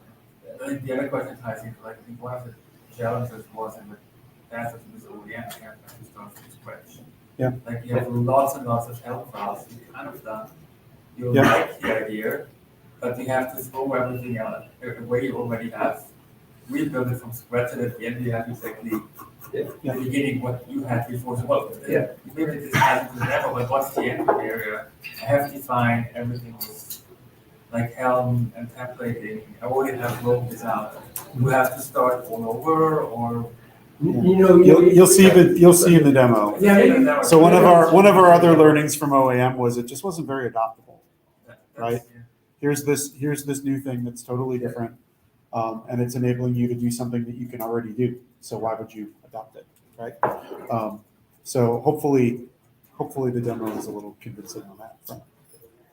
Is there something in the future where Bicep won't be, I guess, it's considered a prereq right now, right, for the installation process of Radius? Well, yeah, maybe we should let them do the demo on that So one of the things we're trying to do is we're trying to be really intentionally unopinionated. So we're unopinionated about the infrastructure and code language you use. We use Bicep. You can use Terraform. We're going to show Helm charts in a second. In the future, it could be crossplane, it could be Lumi, it could be like those are areas where we think there's an opportunity to work together. You need to understand more to do that, but that's an area where we're trying to be unopinionated. So if it feels like there's a dependency on Bicep, that's a mistake on our part in communicating it, because we're trying to not do that. Yeah, I'm pretty interested in that too. Are we able to share your screen? I think so. Let me 'Cause I'm not seeing it in the. Well, I haven't. Oh, you're about to do it. Okay, yeah, go for it. Yeah, when you yeah, I'll wait for the demo. But does the Helm charts mean Kubernetes basically? Like It does, it's certainly you're ties using more Kubernetes. closely to Kubernetes. But Yeah. part of what we're also trying to do is say, well, if we've had a few customers come to us and say, hey, how would we make this work on some sort of like managed Kubernetes kind of service? Like if I was going to use ECS, I was at AWS for a long time. So if I was going to use ECS at AWS, or I was going to use Azure Container Apps, how would I use that? And so we're trying to figure that part out. Or if I wanted to use like Lambda or Azure Functions as the foundation for my app, how do we do that? We're trying to be really mindful about not being super tightly bound to Kubernetes because we have customers that kind of want to do other stuff too. But that's what Can we're you starting share the with. demo screen into StreamYard as well? I would love to. I would Does do that that. answer the question? Yeah, like that. Yeah, okay. So present and then share screen, and then share screen, and then select window or screen, entire screen. Wow. There you are. Is it working? No, that's. Do I have to turn off my camera? Oh, there's something. Okay. I think I had to toggle off my camera. So okay. how is my font size? Is that okay? I can go bigger. Yeah, you can. I can go bigger, but then less is going to fit on the screen. Yeah, move this forward because I was going to let you guys. Oh, awesome.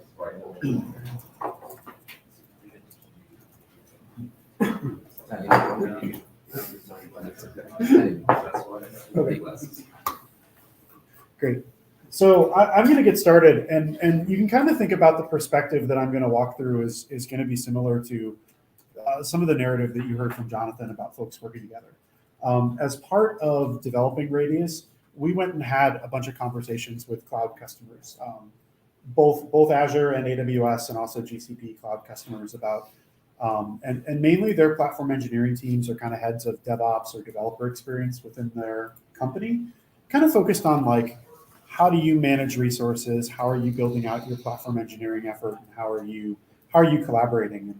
And some of the things that we just heard loud and clear from those conversations were everybody in these platform engineering teams wants to enable their developers to go faster, maintain less stuff, and still have that sort of sense of compliance and ownership and we're creating all of these resources in the right way.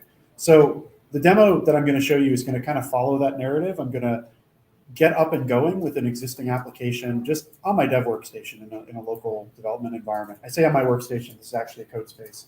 So it's in the cloud already, but then I'm going to, I'll switch hats for a second and I'll kind of look at this from the operator's point of view and think about what I would do to set up production environments in the cloud. And then we'll kind of come back to the developers part of this and we'll deploy the app and kind of think about it and talk about it a little bit. So let me show you where I'm starting. I've installed Radius, so I've got a local Kubernetes cluster in this code space. I'm running K3D, I think, here. And I've run this command to install Radius, so Radius is installed here. And if I just run rad init and I don't really say anything else, it's just going to set up Radius for development. So that includes, Radius installation on this Kubernetes cluster. It's going to kind of update my local configuration to be able to point to that. And it's also going to include, which you can see down here, some recipes for local development. And we've talked about recipes as kind of one of the highlight features. The purpose of the local development recipes is to enable me to easily move from dev to production wherever production is. So if I just want to get up and running with, Redis in a container or Dapper State Store in a container or something like that, it's very easy to do. So at this point, Radius is all set up here. I'm just going to talk through the app. And I'm starting with an existing application. And the reason why is because we think that Radius becomes relevant to developers around the time that you've written your application. So around the time that you've built something useful, you want to run it in a production-like environment, you've already figured out how to containerize and push, that's around the point where Radius becomes useful to you. So we're not trying to change how you containerize, how you write code, how you think about applications or architecture. We're not in those levels. We're really helping you with the sort of deployment and connectivity to your cloud resources and other infrastructure. And the application that I've written, it's a to-do application, part tradition. And I've got a Helm chart here. And I might, you can kind of imagine that I might be doing a typical thing with Helm. Maybe somebody else is going to create a Redis cache for me, and they're going to set up a secret, and I'm going to inject environment variables from that secret. Like, we've all done this kind of thing before.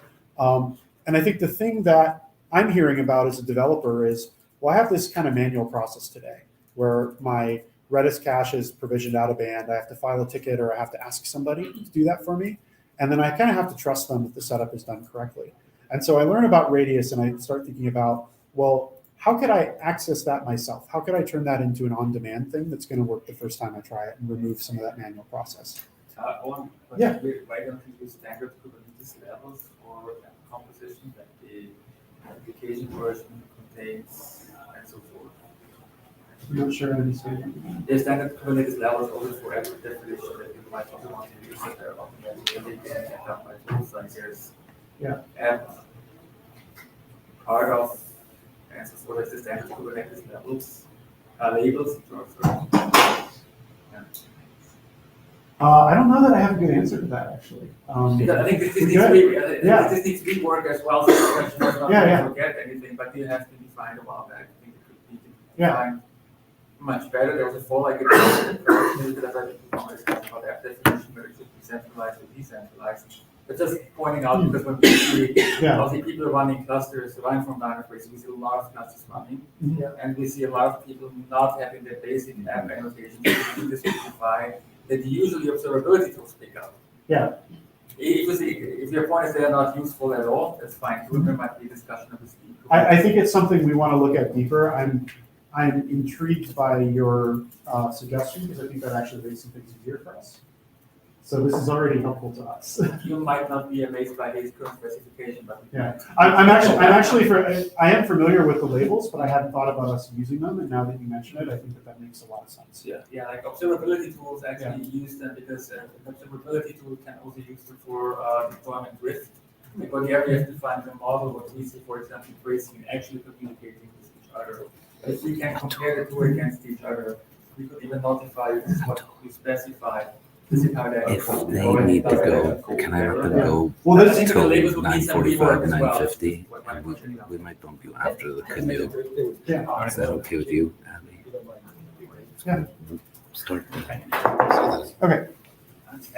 Just in No, it's okay. You can say that. So let's start doing that. Let's start using a recipe to create Redis here. So I've just got this hiding out down here, kind of commented out. So, oh goodness, sorry. Key bindings are a little bit weird in a code space. There we go. Okay. So I'm just going to bring that up so we can see it. And so I'm going to use this recipe construct, and this is just a CRD. And I'm saying what type of thing I'd like to create. In this case, it's a Redis cache. I can do a little bit more with this, like if I wanted to output the results to a secret, or if I wanted to pass parameters into this recipe. There's a little bit more that I can do with it. But just know that, like, by declaring this CRD, I'm saying that I want a Redis cache as part of this application, and it's going to get created for me when I deploy this Helm chart by whatever recipe is running in the environment. So again, we saw using the local dev recipe pack now. We'll use some other recipes later. The other thing that I want to do is I need to think about how I'm going to get that information into my application, because this is just going to create the Redis cache, but I won't know anything about how to connect to it. So the other thing that I can do here is I can, first of all, I can use some annotations to enable Radius for this. So I'll enable Radius, which means that Radius is going to process this, and you're kind of giving us permission to make changes to it and update configuration. The other thing that I'm going to do, and this is one of those ideas that we talked about earlier that I think we've seen is a little bit unique so far in Radius, and that's a prompt. If you've seen something like this before, I want to know about it. But we're going to declare a connection. I'm going to call that connection Redis, and I'm going to say that it goes to this DB recipe. Connections are named because you can have as many of them as you want to different things. And we use those names to generate environment variables and other settings that kind of follow a consistent pattern. In this case, I'm just connecting to Redis, which is an open source technology. And so I'm going to get information injected into the app, like the host name, the URL, the listening port, whether it's using SSL, the username, password if I need one, that kind of thing, so that the app knows how to connect. Yeah. Have you all heard of the service binding spec that like VMware? And I have, yeah. I have, and a lot of people, so we've gotten the question a few times, I think when we were starting out with Radius about it. Is it actively being developed at this point? That's, I was mentioning earlier, it's kind of in between, yeah. Yeah, I think I think that this aspect of settings and connectivity, I think it'd be interesting, and there's a real opportunity for us to kind of collaborate across the industry on that. Because when I look at the space, and my background is kind of like developer tools, SDKs, that kind of thing, it's messy. It's a messy space. Like libraries all do different things. Different tools and different app models all do different things. They don't know which environment variables to look for even. Yes. It's going to take a while for us to get that kind of automated. Yes. And so again, we're not super opinionated about this. We kind of made our own design because we needed to for it. If there is momentum behind something and we can kind of join that momentum, I think that sounds really interesting. If there isn't, we're going to keep, trying to make sure that it works for users. Just to add on this, part of what we also learned is that they're kind of standard services like Redis here. So I mean, what Radius is going to do is it's going to create this connection. It's then going to inject all the connection, username, password stuff into your app for you. But then there are a bunch of folks that are building their own kind of internal services too. So if you go to a company like Comcast, they've got a big DevOps team, and they're doing a bunch of platform engineering stuff, and they're building their own internal services. And they want to be able to wire stuff up to that. And that might not be part of the standard. That might just be, they're going to create a connection to their observability system, which could be wrapped around something else, but it's theirs and it's private to them, but they still don't use it. And so like, how? There's not even a spec for them to publish That's right. to. And so like, how do we help them on that kind of journey too? And so that was kind of something we were trying to work through. Have you figured that out? Does the recipe somehow extract it? The recipe does, and we'll actually see under the covers how a recipe is able to automatically create that connection stuff as we get further into the demo. But the idea is that Comcast can do it the way that they want. And the same thing, BlackRock can do it the way that they want. Right, you don't need a spec, just write the implementation. There is open service broker API. It's similar. Yeah. It is active. Oh, you're Cloud Foundry, right? So Ram is the chief evangelist at Cloud Foundry. Oh, awesome. It might be worth considering taking a look at. Maybe we can talk later. Yeah. Thank you. Okay, so now I've defined everything I need to define here. So I've got my annotations, and I've got my connection defined, and I've got my Redis cache. I think the couple things that I want to say about connections, and I just to help this group understand, is we talked about injection of settings. The other thing that this can do is for resources that are of a proprietary cloud vendor nature, like your S3 buckets, your Azure storage accounts, that don't use a username and password for authentication, we can actually configure the IAM credentials for you. So I think when I talk about this, at least with people who understand Azure's cloud, everybody's kind of like, whoa, because we know that it's kind of complicated to do that. Like today, if you want to get an identity inside of a pod that you can use to connect to some Azure resource, and you want to do it in sort of a fine-grained, least privileged way, there's a lot of steps to that. There's like 4 or 5 steps to that. And so we want it to be as simple as like the recipe says, this is the default level of access that everybody gets when they connect to it. And then if you want for something else, you just say like, okay, I actually need write permission to that. So that's where we're going with all of this. We think that we can probably do some of the same things for networking when it comes to, the whole cloud VNet, VPC subnet thing, with the idea of, well, as a developer, you don't really have to think too much about it. You know that you're going to get the ability to connect as part of this. Now, the third thing that this does is it's going to remember the fact that there is a relationship between these.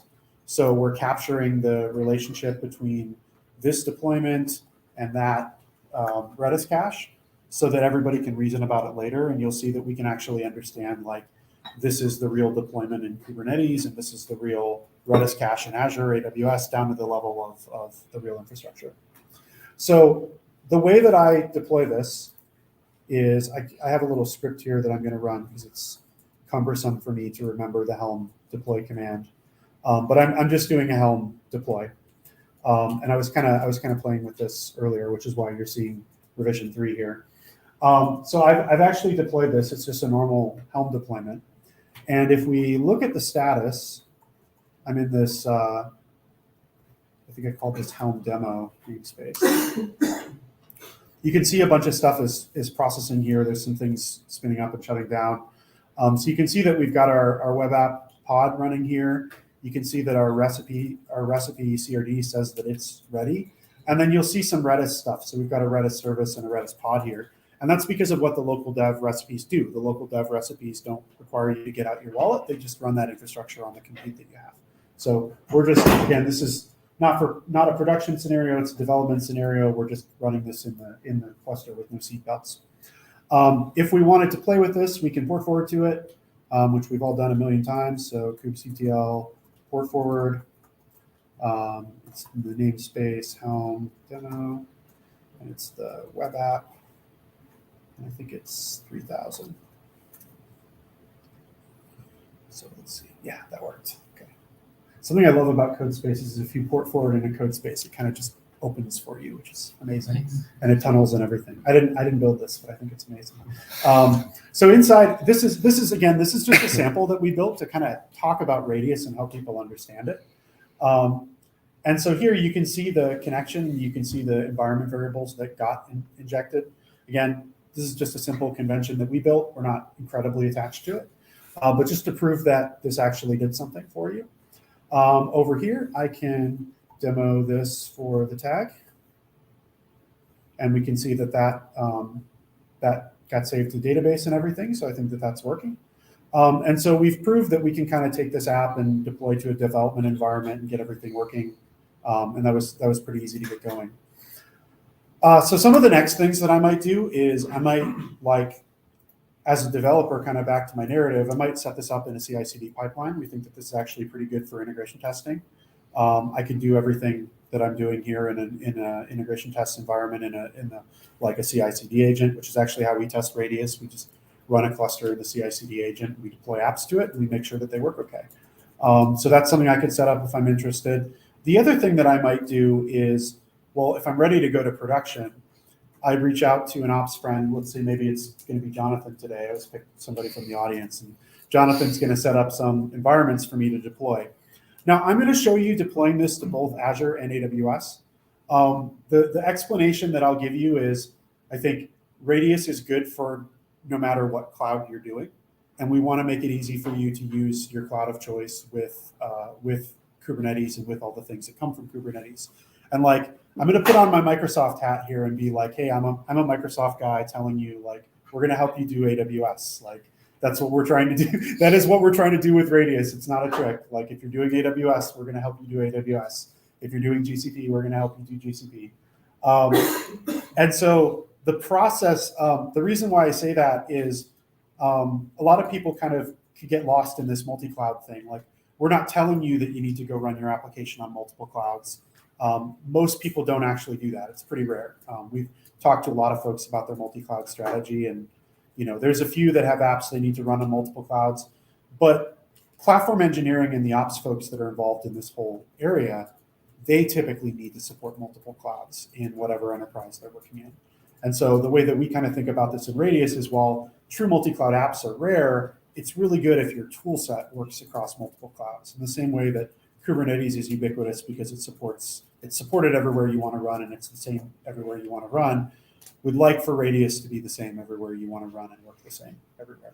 If I could add one thing, I think what we learned was an enterprise would have one app that runs in AWS and a different app that runs in GCP, right? And it's not that they were particularly religious about it. It's just for some reason this app got started in AWS and this other app got started in GCP. And so what they wanted was tools that were consistent across whichever cloud they were using, right? Not that they needed something to migrate, that they needed something to do any of that. It's just, please reduce my complexity. And I guess that works on any cloud. And so that's kind of where we really began to dig in deep on the multi-cloud part. Was platform engineering and the efforts before it are kind of inherently multi-cloud for a lot of the companies we work with. And so the tools need to be multi-cloud as well. It kind of jives, like Terraform and Crossplane, even though you can get a database on Azure or on AWS, they are two totally different resource types. Oh, yeah. And so, I mean, no disrespect to cloud formation. I've been an AWS employee for a long time. Man, it's hard. And like Terraform is easy. And it works on multiple clouds. I mean, The concept, at least, the framework does. Yeah. Sorry. I realize I don't have some of the files that I wanted to show you in this code space, and so that's what I'm bringing up here. Are the recipe, like I heard Bicep before. Yeah, I'm and about I know to one of the that. things that, I think a lot of us in this room like to Kubernetes YAML is kind of the point of interop. So yeah, I'm kind of wondering how much Bicep you have to use. Okay. I would say, so I can answer that question pretty easily. I think from the developer point of view, you don't have to use it at all. You don't even have to have RCLI or do anything like that if you're a developer. I think from the ops point of view, there are some things in our API that there's only a good way to interact with them through Bicep today. I think, again, we don't want to be super opinionated. Like we haven't gotten a lot of feedback on that yet, to be honest. If folks look at this and say that's not the tool I want to use, like we're going to work with them on that. So cool. We're at the, again, like we said, we're at the point of starting. We built something that we think has some interesting ideas and is useful, and we don't consider it done. And so if there's strong feedback one way or another, like we're going to listen to that feedback. Or maybe more specifically, it's unlikely we got anything right. Yeah. And so getting feedback's really helpful at this point. Nice. Because if there's still risk, we can change direction. Let me talk about recipes a little bit, because part of that interaction for somebody like Jonathan who's setting up these environments is to understand recipes. And the way that I think about this, a lot of the folks that we talk to in platform engineering teams, they have a set of technologies they want to support in the enterprise. Maybe they support Redis and Mongo and Postgres, right? Or choose your different flavors of technologies. So when you're going through and you're kind of thinking about configuring environments as an ops person, rather than having every environment be a unicorn, you can include the recipes for all the things you support. You don't really need to know what applications are even going to be deployed at that environment when you're deploying. The idea is that these things can kind of self-assemble on demand as applications request them. So I'm going to show you a couple recipes. And again, this is an area where we're just not that opinionated about it. Like we want to use the tools that we want to support the tools that people want to use. And so this is a recipe written in Bicep right here. I'll show you another technology in a second. And this, I will zoom in. Sorry, this is a different window, so the font size has not been normalized. And this is intentionally very simple. There are three parts to every recipe. The first part is that you get data from Radius, and the data that you get from Radius is like the data that came with the environment. So IT ops folks store data in the environment about how they want things to be configured. Some subset of that data kind of cascades to the recipe. And the goal of this is to avoid hard coding. Again, we want these recipes to be broadly reusable. And so that information might be things like, this is the AWS VPC that you're on. These are the subnet IDs that you should deploy into. This is the auth system that you're using. This is the observability system that you're using. This is the Kubernetes namespace to store the configuration in. Again, we want the control plane to sort of tell the recipe how to behave. That's the data that's coming in here. The second thing that's going to happen in a recipe is you create whatever resources you want to create. So in this case, we're creating a Redis cache using an Azure service for this. And then the last thing that comes out of this is what's the data that you want to specify for connections. And so basically, what's the configuration that I need to give back to Radius so that it can do actions on my behalf? So in this case, like, it's all the information that you need to connect to Redis. I think in the future, this evolves in the direction of things like, well, what's the IAM configuration? What's the networking configuration that the app needs? Just basically everybody who's connecting to it, the control plane needs to know this stuff. Some contract for what it returns. That's right. That's right. The other thing that I want to say about this too is I'm showing you kind of the same source code as before, but the way that we think about recipes is that the developers don't need to necessarily even see them or have access to them. So this file is actually not going to be used from on disk when I deploy. It's going to go to an OCI registry, and it's going to get pulled from an OCI registry where it can be versioned and controlled like everything else. So you can kind of think about ops folks or SecOps or whoever is responsible for cloud resource provisioning as being the people that are maintaining the maintenance of these recipes and the publishing of them, and then the environments are pulling them from some other source. One of the big pain points we heard from platform engineering teams across the industry is there's just too many assets. Like, there's too many files getting copied around. How do I know if somebody's got the right copy of this file? We're trying to make that easier for people. We see that. Yeah. You should join the artifacts group. Okay. They're trying to come up with common patterns for storing, stashing stuff in OCI images. And we're very interested in that, actually. Yeah. And you can see why, right? Like, as an application developer, I might be really tempted to set this to false, right, and enable insecure access, or maybe, I think I actually did this as a joke. I think if I look at my diff, yeah, I spoiled my joke. As a developer, I might be tempted to set the TLS version to 1.1.0 because it just seems attractive to me for some reason, right? And these are the kinds of problems that we've seen cloud customers get into by having developers manage infrastructure. There's a lot. This is similar to Crossplane's custom compositions. Yeah. And then you can make a claim against one. And yeah. And so there's kind of a natural, I think, conceptual alignment with some of the things that are in Crossplane. So it's one of the things, I think Terraform and Bicep were kind of the number two that we were hearing about. I think Bicep a little bit more from the Azure Microsoft side of the world. Terraform pretty broadly across the industry.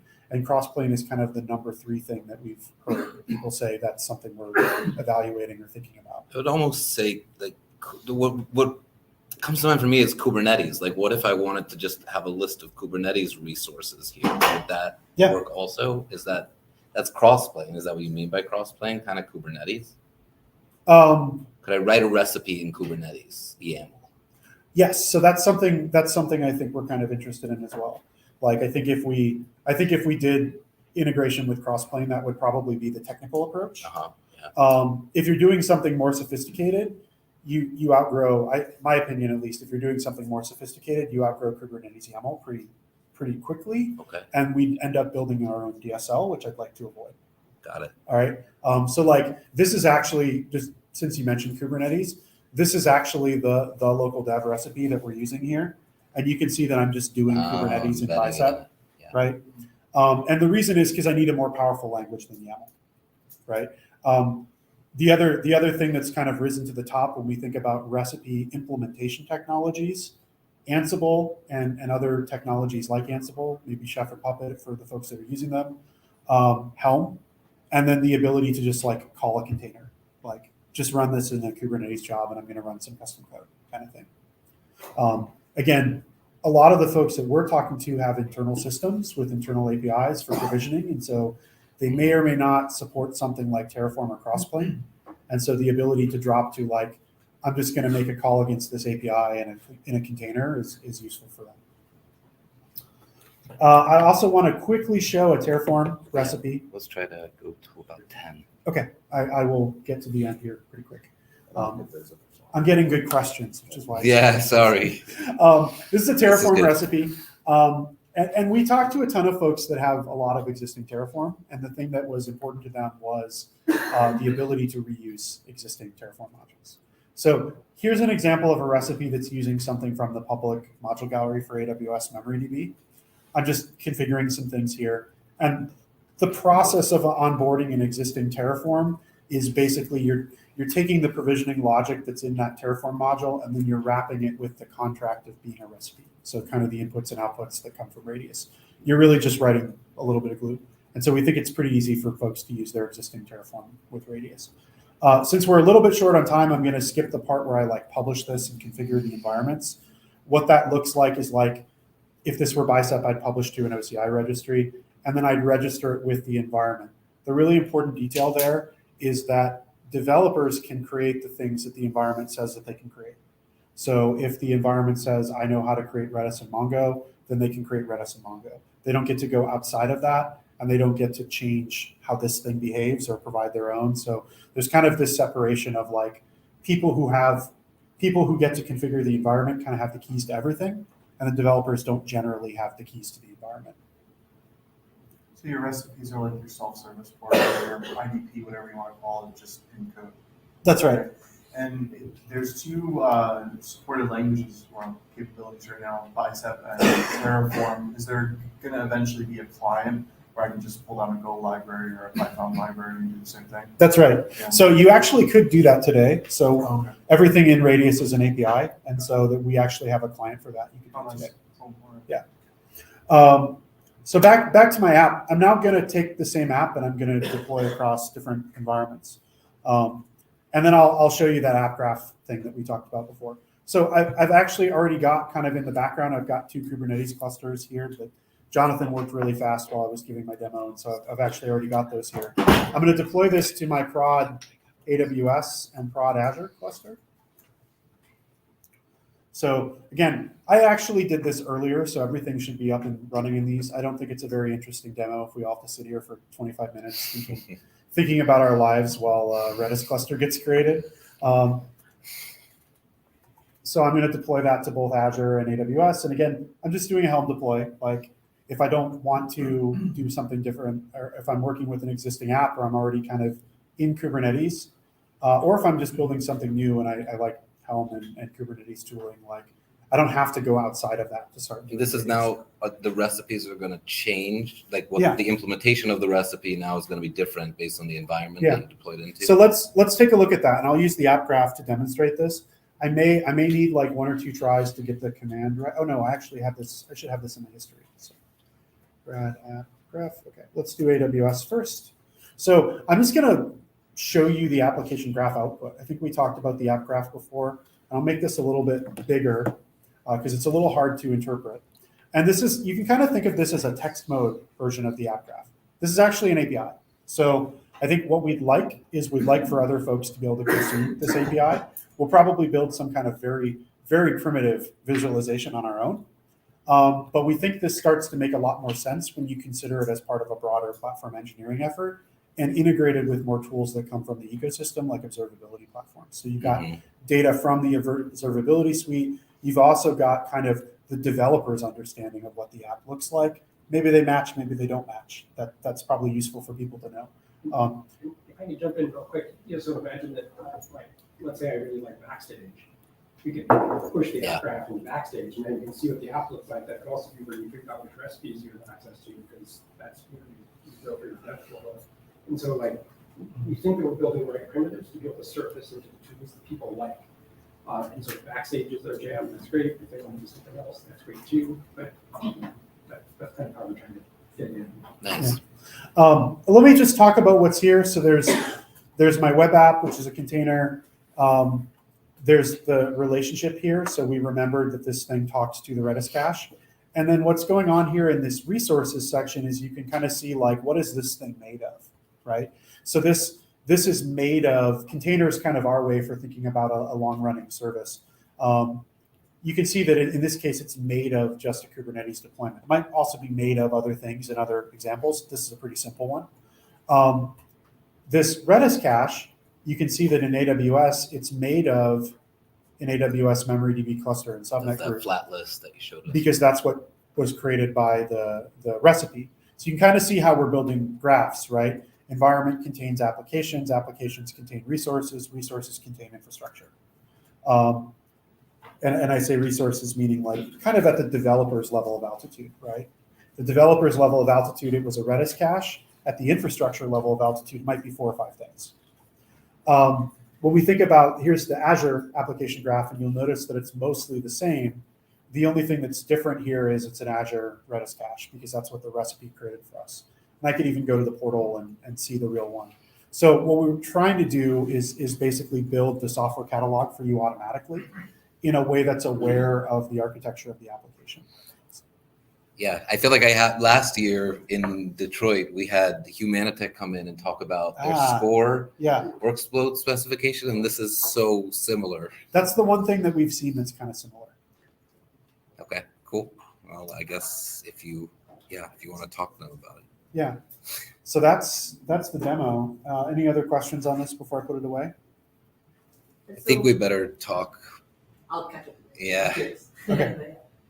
So there were a number of topics you wanted to cover, Josh. I can send the remainder of the deck to you guys so you have that on hand. But just to touch on, there are a couple of community and governance things you asked about. So on the 23rd of October, we announced Radius. It's open source, so the GitHub organization is open. Docs are published. We've got a Discord server that's quite active. There's a number of things around community engagement that so far we're really encouraged by. Discord, we've got about 430 members or so. Yes, because should we create a channel in Slack?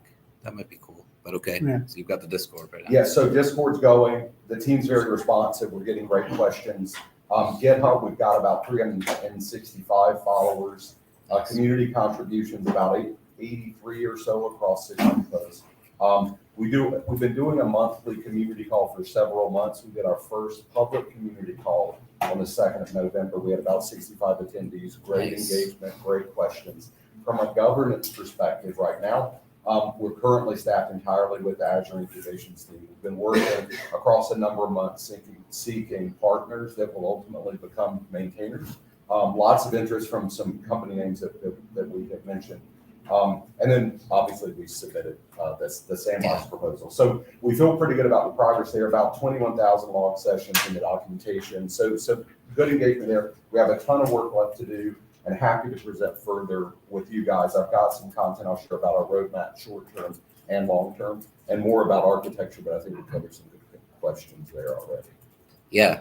I want to say thank you. I mean, let's keep talking about some of that latter stuff, and we've got the open issue, so maybe you can post into there the thing. Perfect. This, and we'll post a recording there. If we want to talk more, I'm looking at Alois. If we want to talk more, in a meeting or bi-weekly, we'll let you know. Okay. This is very cool. I really appreciate you guys coming in and presenting it to us. Thanks for making the time, and I'm so glad it worked out the way it did. So thanks everybody for the great questions and input. So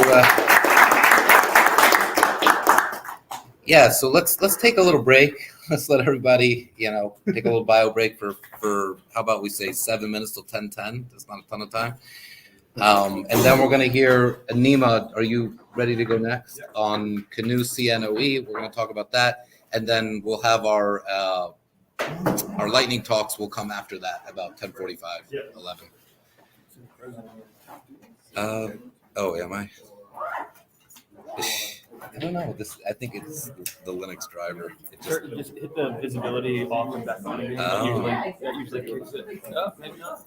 That usually kicks it for me. And do you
All right, I guess we're gonna start sitting back down.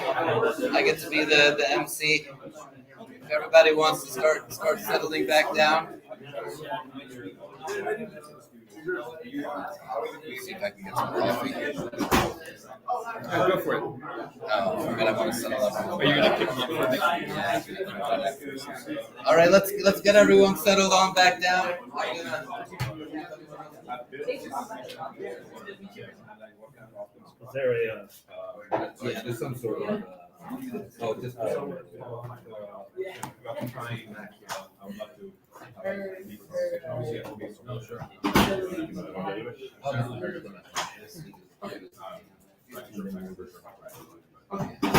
all right, we're gonna get started again. Was anyone else back out there?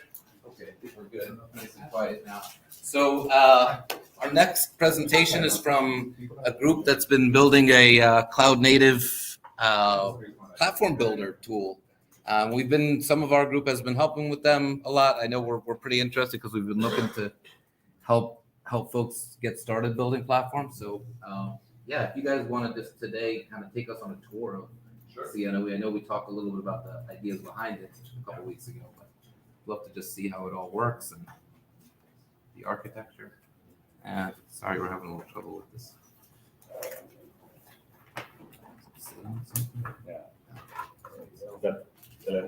Yeah, that's you can see it there. Okay, so we're gonna. Are you able to share your screen, Nima, or? So, yeah.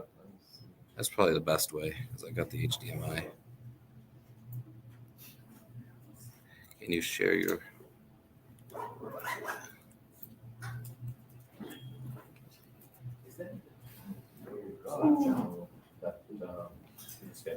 There we go. Sandbox delivery, and then there's working reports as well. Open channels. Okay. On the CNCF. Yep, all open, all the time, 24 hours a day. Okay. Should I go? Yeah, please do. Awesome. All right. Hello, everyone, and thanks a lot for hosting us. My name is Nima Kaviani. I'm a principal architect with AWS. I'm here with my colleagues, Manabu McCloskey and Brandon Leach. Brandon, you want to introduce yourself? Yeah, so my name is Brandon Leach. I work at Autodesk. I work at an organization in Autodesk called Developer Enablement, and we have goals around increasing internal and external developer productivity. So we're focused on our internal developers, and also we have a third-party ecosystem, and growing that third-party ecosystem by increasing their productivity. Awesome. I'm Workload. Senior Solutions Architect for AWS. Specialized in open source technology. All right, so let's start with CNOE. CNOE stands for Cloud Native Operational Excellence, and we'll start by giving you a little bit of background about how this started, and then we go into the details of where we are. So, Brandon, you want to start with the background? Yeah, sure. So, just to give a little bit like how the group came together and why we came together. I've been working with Nima and his team for a while on developing some open source technologies that were kind of strategic for us, adding features to it and whatnot. And you had been hosting these summits where you're bringing together some of your strategic customers to kind of discuss what we were doing in the space.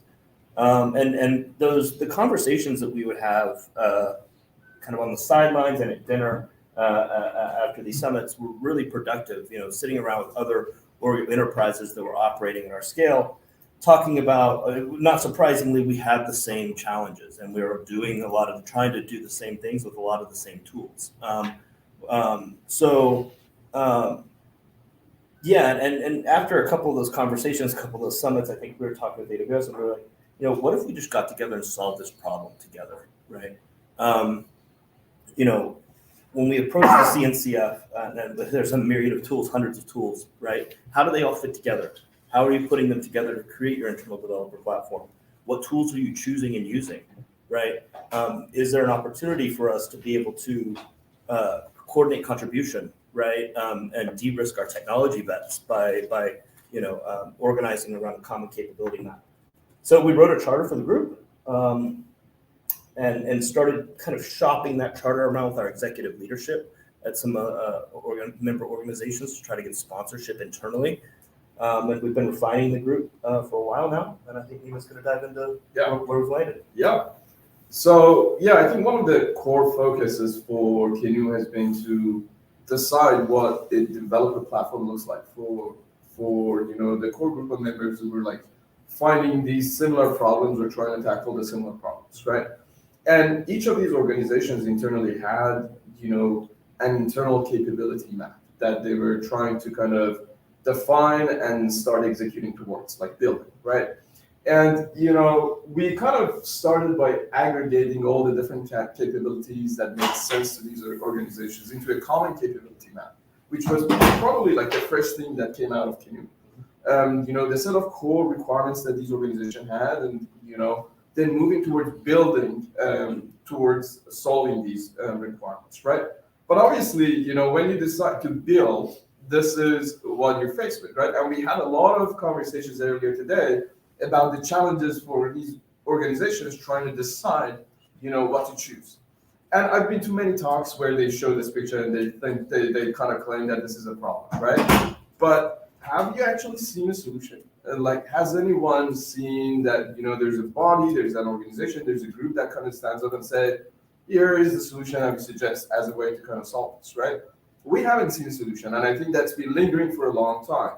So we decided that what if we actually start constructing a distribution? What if we actually start with a reduced set of technology choices that we can be very opinionated about, like select those, put them together, and then deliver something that actually works as a developer platform, right?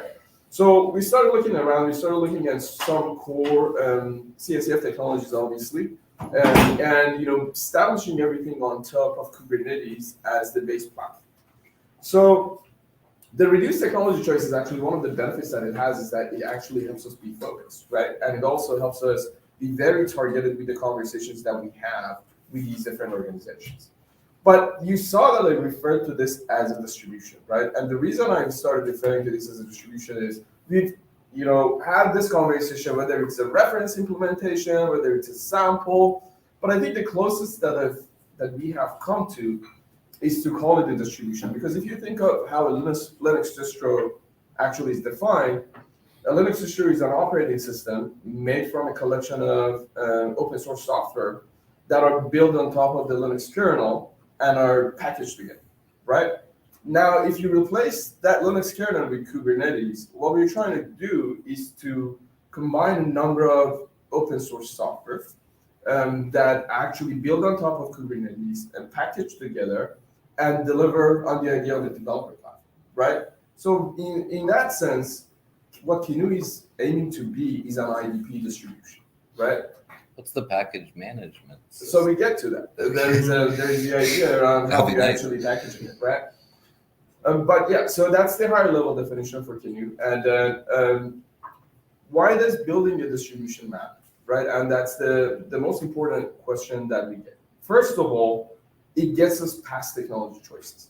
Because we don't have to talk about what technology you choose, then we can start talking about practices, and we can start talking about improving technologies, right? Which is one of the objectives that we pursue in KNU, but we also shift the conversations to defining best practices and patterns that we see work across these organizations. So I'm going to start by telling you guys how we've landed on the technology choices that we've actually chosen, right? First of all, I mentioned that Kubernetes needs to be the underlying developer platform because a lot of these big organizations that we work with, they have Kubernetes as their platform of choice. Also, we want all the solutions to be open source and preferably CNCF. And this is because all these enterprise scale organizations care about open source solutions for the choices that they make. They want it to have a community. They want that community to be mature. They want to have strong signals of adoption from other members of the community as well, right? Other members of other enterprises, right? So we look at things like the CNCF velocity graph, obviously, and we use Argo and Backstage as two of the technologies that we recommend for KNU, and you see that they sit right at the top of the velocity graph. We also look at GitHub contributions. We look at, how many PRs and how many commits these different projects receive as another way to evaluate the health of the community. But we also work with these big enterprise companies, right? So we see the scale that they're operating these technologies at, right? So we work with Adobe, Autodesk, Twilio, Salesforce, and a lot of other organizations at AWS. So we get to have this insight about what are the requirements, what are the size of the organizations, what are the scale that they're trying to go for, right? And whether or not some of these technologies are already getting to that scale, or whether they need to be actually pushed to be able to address the requirements of these organizations. And also, this is something that you've probably seen on the KNU website, we collect technology radars. So for every member organization that comes in, we ask them to provide us with a list of technologies that they use. We ask them to rank them based on the amount of importance that these technologies have from 1 to 10. And then we kind of aggregate that data, anonymize it, and we publish it. And we intend to do it every quarter. So on a quarterly basis, you kind of see how the technology choices evolve in these organizations, right? And that kind of navigates the decision-making in KNU for us to kind of decide about the next set of technologies that we want to move towards. The other thing is technology improvements, right? Like I said, when we decide about technologies, we can move past technology choices and start thinking about improvements. And we're already doing some of this, right? I don't know if you've seen the blog post, but my team actually published, an Argo scalability testing blog post, where we tested running 10,000 Argo applications on 100 clusters. And we showed performance improvements. We showed how you could actually configure this. And, it's been helping customers adopting Argo and running Argo at scale. We are doing another round of a scalability test for which the data is going to come out soon, where we're actually deploying 50,000 applications on 5,000 clusters instead, right? And we have developed new sharding algorithms that we're working with the Argo community to incorporate into Argo.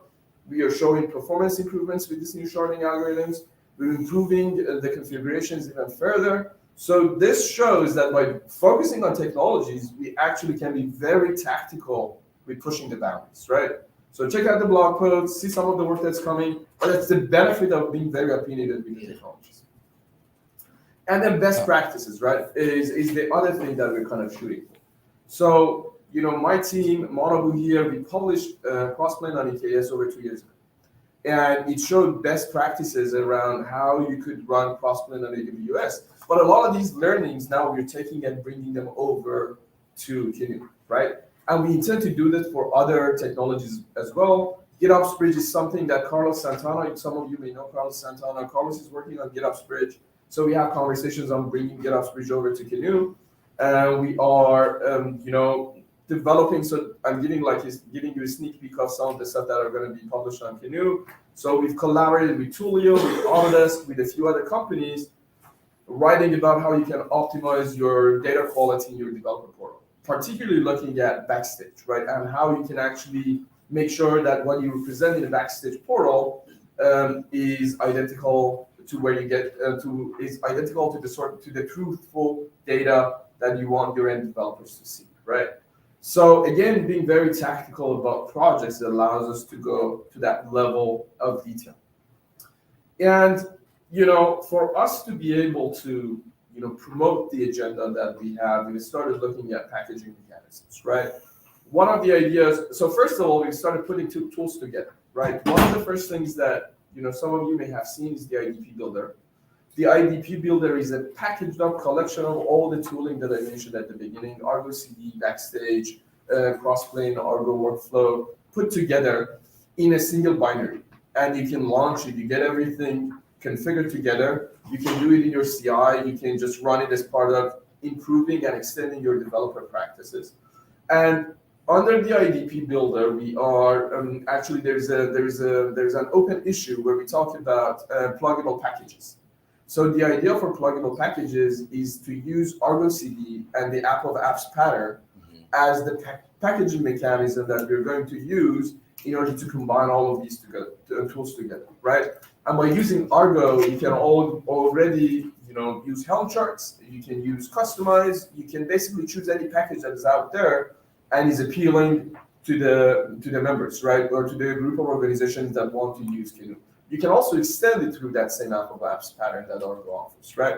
So we're not trying to introduce a new packaging mechanism. We're piggybacking on the existing mechanisms of packaging and introducing, a tool chain of stuff. Especially Argo. Like it almost feels like it's a distribution focused on, I guess that's what you're saying. A distribution has a package manager, and you've chosen ArgoCD as your package manager. Exactly. And then, we have another reference implementation that is targeted towards AWS, right? Like I said, because the patterns are around Argo and because you can run Argo anywhere and everywhere, it basically means that you can extend it to include the reference implementation for GCP. You can extend it to include the reference implementation for Azure, right? With the same set of technologies that we're promoting. Everything is open source, everything is CNCF. That's where we're landing. In terms of the governance model, it's very permissive. I just want to say there is a little, I know I'm forcing it a tiny bit, but Radius is setting up an environment, but they're going to be creating things from bicep models and Terraform, and yours is, well, it's ArgoCD. It's going to be based on Kubernetes YAML and stuff, but there's a kind of a similarity there in that you bootstrap up a cluster with some sort of central controller that's going to make your recipes happen. Exactly. The technology choices are based on tools that we see work for these enterprise customers, right? So the interesting thing about the core members that you see listed on the King website is that all of them are using the same set of technologies, right? Which actually gives us a strong tailwind because these organizations are already there with their developers in terms of patterns and practices, right? So in terms of how we started and how we started outside of CNCF, I think I had some conversations with Abby and a few folks before. It wasn't that we didn't want to engage with CNCF, or it wasn't that we wanted to go our own way. We talked to a lot of the CNCF folks in the beginning. We talked to Dins, we talked to Arun Gupta, we talked to Taylor DeLazo, and one recommendation, first of all, was to start outside of CNCF and see how things go, right? Particularly because, as you see, we are very opinionated with technology choices, right?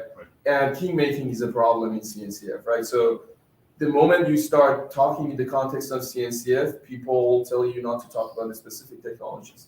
But here we want to solve the tactical problems for the end users, right? Where they need to be deciding about their technology choices. We can't talk about, the higher levels. We need to go engage with them on scalability issues, right? Yeah, and the thing that really resonated with member organizations when we first started putting the group together was exactly that conversation around, we were always trying to figure out where we were all placing our bets. Like, where's Adobe and Salesforce placing their bet, right? Then it was like, well, let's just place them together, right? The last thing that we want is to, for Autodesk, I'll speak specifically for Autodesk, these open source technology choices are highly strategic. The cost of retooling for 4,000 developers, right, is pretty high. We all kind of had that pain. All the member organizations have had that pain. So that's something that really appealed to us and our leadership. You don't want to go all on board on Flux or something like that if in 2 years everyone will be on ArgoCD and then you'll have to change. Exactly. The one question I have on that is that this is very cloud native focused. We're at CNCF, it makes sense. At KubeCon, it makes sense. But at an organization of those scales, there's obviously non-cloud based things. You'll be dependent on SaaS products, you'll be dependent on possibly older on-prem stuff. It's not on-prem Kubernetes, it's on-prem stuff, and things like that. So is that something that Canoe is trying to also engage with, or is it sort of in only the cloud native space? Yes. We had a discussion about this. And if you look at the tech radars that we have, we don't have SaaS tools there, right? So we wanted to stay in the open source world and have our conversations there. Rather, we don't want to talk about whether or not we're using Datadog, right, or App Dynamics, whatever you're using, right? Those we didn't want to get into that, right? So we've intentionally kind of set that outside. I guess the question from the platform building point of view then though is whether or not Canoe's sort of set up for being the platform, Kubernetes as the platform API and Canoe as a good packaging of that. Are you as organizations looking to extend to manage your non-Canoe focused aspects also, from this starting point, right? So you don't need to talk about it within this organization. That's not the focus. That makes sense. But like, you see this as a way of like, you're also managed. I mean, there's other products that aren't could be talked about, but like through this. So, you know, a developer platform is a lens to the entire organizational behavior, the way we see it, right?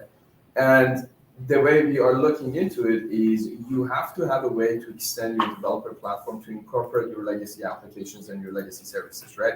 And, you know, others, you know, has legacy applications already. And, you know, in the blog post that I mentioned about optimizing, you know, the accuracy of your data, we talk about how you can actually establish a source of truth for your backstage developer portal to actually pull from, so that it represents like the entire organization, right?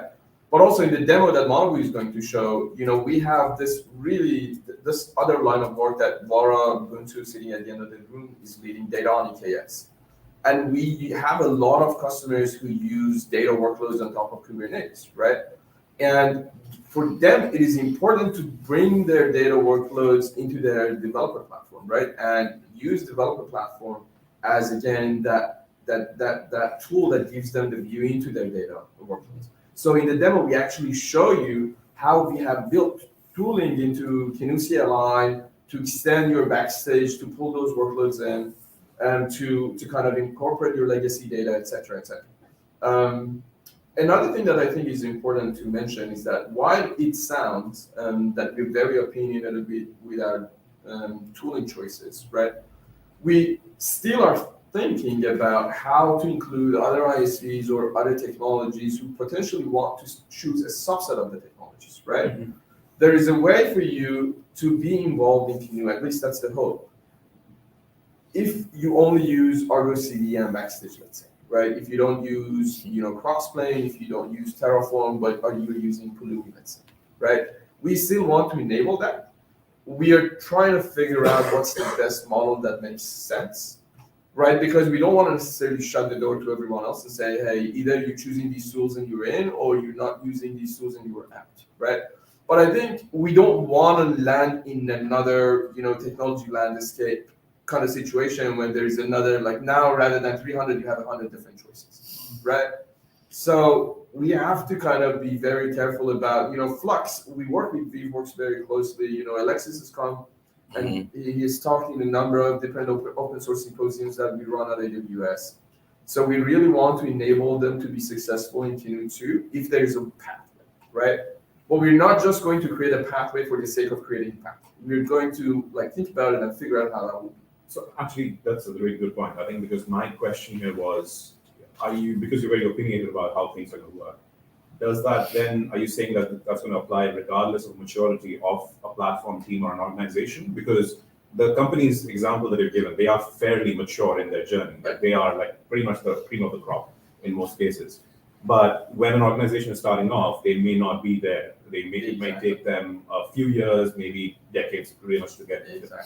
So then, for them, how do they go about making those choices? Are you saying that this model that you've come up with, that's going to work regardless of the maturity of the organization as a starting point? Or do you choose that subset that you're talking about? So it's interesting because we had this conversation like, do you want? Yeah, I mean, I already would say at Autodesk, you know, we're on that journey to Canoe, right? So, you know, a lot of the work that we are doing of like, what is the future of our developer platform, we're doing it in Canoe, and it's a journey we're headed towards, right? So, you know, right now, that's not exactly what everything looks like internally at Autodesk, right? And so, and I think that that's also other member organizations as well aren't, you know, this is not exactly what their platforms look like, but we're defining that future state together, right? So, you know, internally, when we look at Autodesk, we say, okay, we are where we are, but this is where we're headed. Yeah, because a lot of times we tend to think about when a platform team is coming into existence in an organization that it's starting from scratch. That's typically not the case. There are existing stacks and tools that you are already working with. So how do you think about incorporating that? That may or may not include what you mentioned over here. Yeah. So then how do you think about that journey from pre-canoe to canoe stage almost. You know, it's interesting internally, and this has resonated with all the other members as well. I think, you know, most organizations have multiple different generations of tooling. They might have different tooling teams, right? So at Autodesk, right, you know, we have one organization, the Office of the CTO that I work in, that's tasked with this, but there's also other product organizations that have their own teams, that have their own deployment tooling and operational tooling. One of the values that we see in Canoe at Autodesk is that that's uniting all these teams around that common vision. Right? So no longer is it an internal conversation for us as much about technology choices and how we do it, right? It's engaging with all these other organizations in the project. So it's internally, it's been able for us to be able to wrangle these clone groups across Autodesk as well. Yeah. Also, I think by putting out the tooling and the patterns and practices, we make it easier for medium-sized companies who want to embark on the journey of starting a developer platform on top of Kubernetes, right? There was a point in time where it was unimaginable for a small company to build on top of Kubernetes, right? Because everyone was under the assumption that you don't go to Kubernetes unless you have, like you're above certain size, you have, certain types of workloads, you have certain types of expertise. That is changing, right? And there are medium-sized companies who are actually more comfortable, embarking on Kubernetes, right? So if you're in that group of users, right, I think the patterns, practices, and the tooling that we put out can be used as a way for you to get started with the developer platform on top of Kubernetes faster too. Because now you don't need to solve it on your own. You probably are not at the level of maturity to kind of see all the quirks and all the corner cases. But if you know that Argo is there and Argo can respond to your needs, and potentially if you grow beyond your current size of operation, etc., it still can work because it's working for the likes of Autodesk and Adobe. That gives you more confidence with adoption of those technologies, right? So that's the way we see it. Is there a way to be opinionated, but also give options at the same time? So, like for example, let's say while you're installing an EP builder, you have three choices, and you come to the service mesh portion, right? I'm just making this up, and the service mesh portion says, what would you like to choose? Istio, Console, Connect, Linker, D. And then you choose whatever option, and then that kicks off whatever Helm chart or whatever on the background. That way it's still opinionated, but at the same time, you're giving options. And then at the same time, you're not giving 100 options. You're giving, these are the top three, choose one if this is most likely the case. Yeah. So we have been thinking about it, right? And already, if you look at, IAC, we have some companies who are interested in Terraform, some others are interested in Crossplane, right? So we're definitely looking into enabling some of that optionality. But if you look at it, our capability map has like 12 different capabilities right now, right? So multiply that by 3, then you're gonna have 50 different choices, right? So there is a balance, and I think the way we have started kind of reasoning about it is there's gonna be a core set of technologies where these big organizations are kind of investing on, and we're going to go with those. But there's going to be like maybe extensions that we're not necessarily constantly supporting and doing all the scalability and all the patterns and practices around. But if there are ISVs who are interested, or if there are users who are interested, maybe they can come and incorporate it, right? So that we open room for that extensibility, right? How it's going to play, it's still in the works. What we're thinking about. Yeah, it's a tough game because 15 years ago we could say, oh, you need authentication and authorization. You're going to go Active Directory. That was just the thing. Now you got 50 different options, so it's like, which one do you choose? Because even you could have 100 people say, yeah, ArgoCD is the way to go, and then on the other side there's 100 people that say Flux is the way to go, and so it's always I mean, I was talking to Brandon about this. I'm receiving emails about people who are happy with technology choices and people who are like really angry at the technology choices. Like they write me like 5 paragraphs. Why did you choose this and not that? And you should have gone that way because it's so much better. You can't keep everyone that. And that's the game in today's world versus 15 years ago. Exactly. You had one option, 1 or 2 options. You chose one, and that was it. That was the enterprise solution. One question I have the RDP builder is, it's great if you're bootstrapping something from scratch, Argo, Vaxi, whatever you want, right? Are you also intending to maintain this over, let's say, next 2 years so that you can do upgrades and stuff on the platform itself? Because that's a big task, if you ask me. Yeah. And the more you support in terms of tooling, like, if you choose 2, that's fine. But if you choose 10, that's a very involved thing. So we've definitely thought about it. And we have a few thoughts. One is that these organizations that are the member organizations, they're going to go through that upgrade path, right? So we're going to take that journey together, right? And we're going to have to upgrade. I don't think, none of these big organizations wants to stay to the, with the current version of Argo for the next year or so, right? Everyone wants to upgrade. So we'll have to think about how solving it from a user perspective with these bigger users who actually have the engineering resources to dedicate to these tasks makes it more plausible for us, make it more feasible for us to start tackling those problems, right? Another thing is that at AWS, we deal with a lot of tickets on the EKS side with customers trying to resolve, version issues when they go through upgrades. So part of the effort is also to bring that knowledge in so we can make more informed decisions. The more that we move in unison with regards to that, the more value we get as members, because we're already starting to work, and I think you're going to show some of this as like integrations that we're building in Canoe between the capabilities, right? So So if these integrations are broken by upgrades, right, we need to approach that together. We're going to send you the StreamYard so you could get ready to stream. You want to share your screen? Do you have it? I just want to be conscious we're. Yeah, you mentioned in passing that not a lot of small companies are building on Kubernetes from the beginning. I'm at one of those companies, and so I'm really interested in what you're doing. I think there's a lot that's really compelling from an end user perspective. We're using a lot of these tools already, and the idea of kind of hitching a ride on what you're doing and coming along with best practices is really attractive. And the fact that you call out you've baked in the ability to just kind of put legacy applications into this framework is really attractive. I'm curious if you could comment a little bit more about kind of the operational excellence perspective and the practices. Like, if I'm already using these tools and we go all in on Canoe, can you talk about kind of the implication of the best practices and how those are disseminated, kind of how I get? So I think a lot of the best practices we're putting down in terms of blog posts and tooling, right? For example, you see in the demo that Manu is going to show that we've developed a tool under the Canoe CLI where you can take any CRD, any cross-plane XRD, or any Terraform module and automatically generate backstitch templates from it.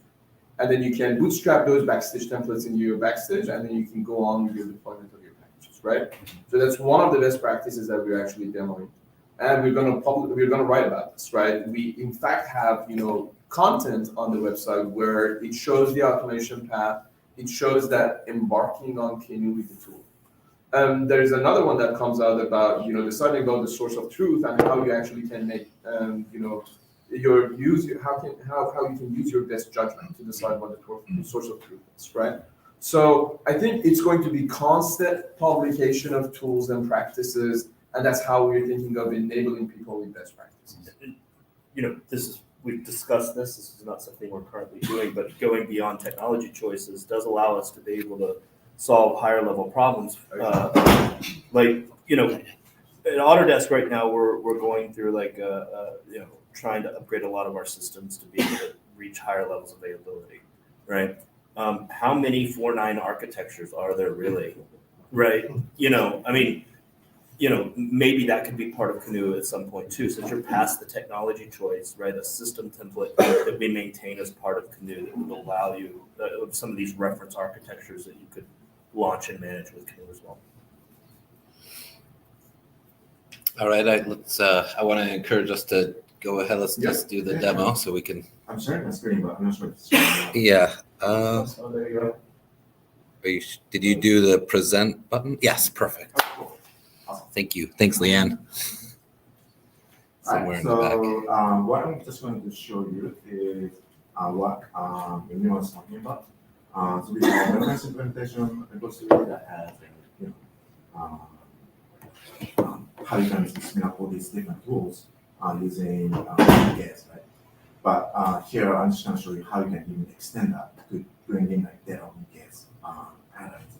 So we are pretty much trying to bring in data workloads or email workloads into the your development.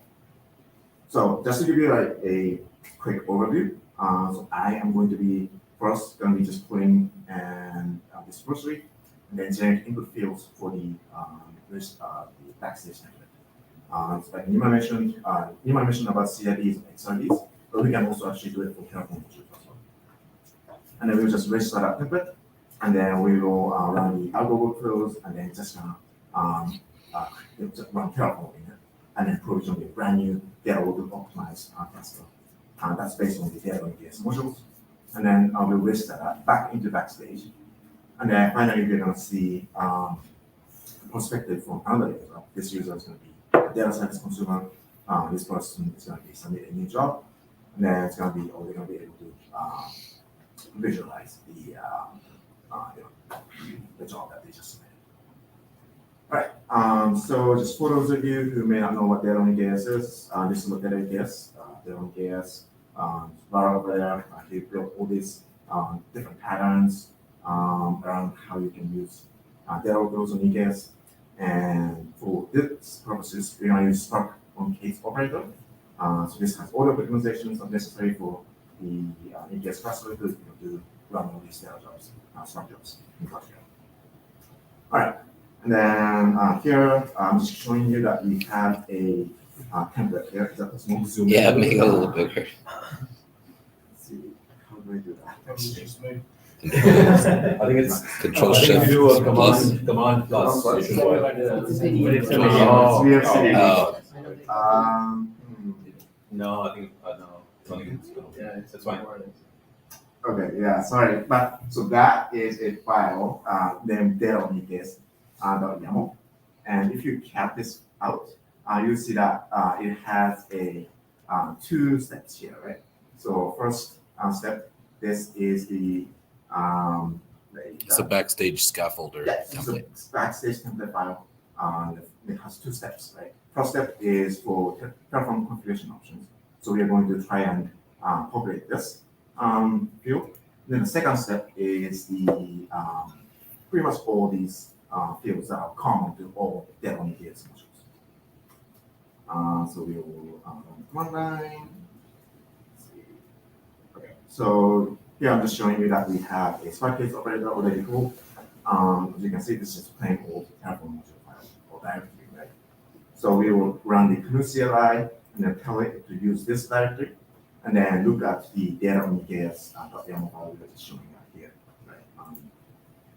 And then we are also telling it to where we want it to insert this variables.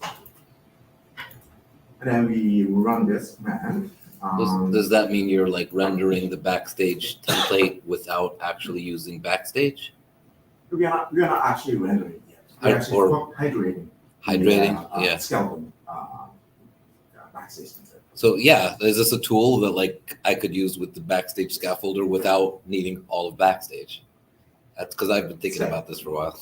Not exactly. Scaffolder involves quite a bit of toolings and not toolings, the logics and all stuff that built into backstage, right? So Okay. we can really It's not quite do that here. But what we are trying to do here is just populating certain fields based on the Terraform variables. Okay. So once we run that command, we now have 2 files. One is data OpenCase.yaml, so it's just a skeleton file. And then the second file is the Spark case operator.yaml. And then if you do the diff between these 2 files, you'll see that we have now populated the this field with the variables that are available to that Terraform. Then we'll just go through. All right. So here we just generated all the input fields. So we're just gonna try to register this template and then go through, right? This restriction part is already done, so I'm not gonna show it. But the invoking part you can see here. And if you go to create, you have data OpenCase Spark operator that's available here. Select on that, and then you'll see that all these values are available. Terraform variables are now rendered within that stage. It's ready to use. Right? This is pretty much allowing self-service of running the Is Canoe running locally? This? Yeah. Is this running right now? Yeah. Recording. It's a recording. Oh. Yeah, I didn't want to do this all this. Oh, sorry about that. That's why I thought, Yeah. Oh, I see that before on top. Sorry. Yeah, it's just Got it. Because I was just curious because when I deployed it, it deployed in times, and I was just wondering if with the installation right now, if there's a way for me to like use IDP Builder, for example, on like AKS or. Yeah, wait for 0.2. Cool. Thank you. But yeah, so as you can see, most of these values are already selected for you. These are just using the default Terraform module values, and then we just run that, right? And then from here on, we just do the normal backstage stuff, right? I don't know if you use backstage, but selecting which repository you want to use, all that stuff is pretty typical. So what we are doing here is just selecting where we want to store all this entity file. Right, we just hit next, and then we hit create, and it's just going to go through all the steps we talked about. So it's just going to run, create a new repository, register the repository, and then write the repository entity file to the repository. And if you click on that backstage entity, you'll see that we have a Argo Workloads running right here, and it tells you here's a started and here's running. And then if you click on that, it's just going to show you or take you to Argo Workloads, right? Backstage is nice for showing certain information. Right? Your tooling, which already has a UI, you just use that, right? And in that backstage, it's just showing certain information, like what it's doing, and just very shallow information. But if you want to get more information, you just go to Argo Workloads right here. And then here you can see that we have a it's been Terraform, right? And it's going to take forever. But now it's just versioning the new data workload optimized cluster. And then we are going to register that cluster back into backstage as part of our workloads. So let's get through. And now I'm just going to show you the perspective from a data services consumer user, right? So from this perspective, we'll see that you have another template that says, I want to submit this batch job. And if you click on the choose button, this is going to take you to the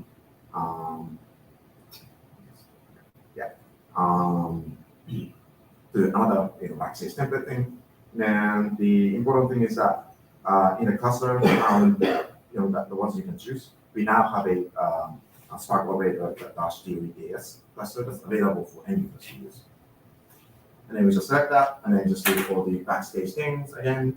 So you'll be like selecting which repository you want to create, all that stuff. And then finally, the next step, you're just putting in the Spark manifest directory in here. As you can see, this is just another Spark application manifest. We could have used the Canoe CLI to generate this field for us too. But for simplicity and clarity, I think it's easier to just look at this for this demo. Then we're trying to submit this job, and it's going to go through all these steps again. Then we'll see that we created another entity called type job. And if you click on that entity, you'll see that we now have a entity with a Apache Spark type on top. And if you click on that, you can see that this job is actually already completed. And then if you click on it, you can get more information about this. Spark, you try to use Spark UI here as well, but for this simple job, it's probably not necessary. And you can see some black box from these also. But yeah, that's it for the demo. But one thing I just wanted to shout out is the IDP builder. We've been talking about it for a while, right? This is our current focus of the technical side of things, is to try to improve IDP builder so that we can use it locally as well as try to deploy it to another class that we have. That's coming, said, the next release or next few releases. But yeah, contributions welcome.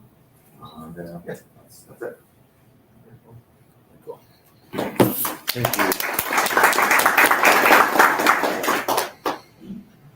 Yeah, so thank you so much to you all for presenting Canoe and IDP Builder. And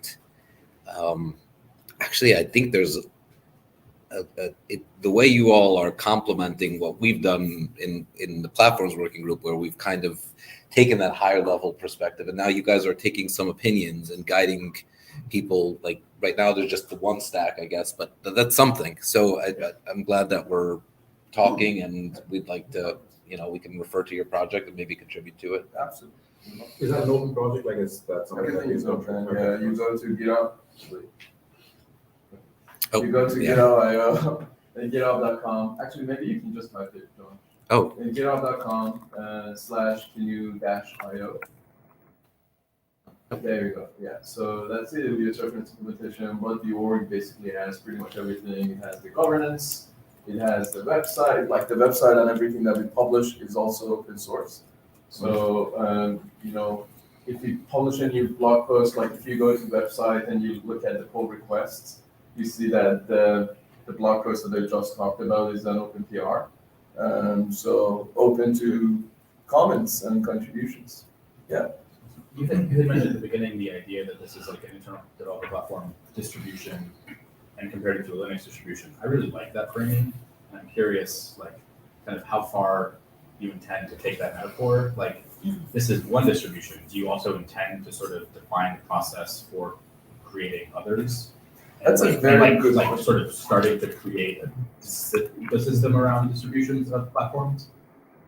So I think by calling it a distribution, we are definitely intending to imply that there could be other distributions.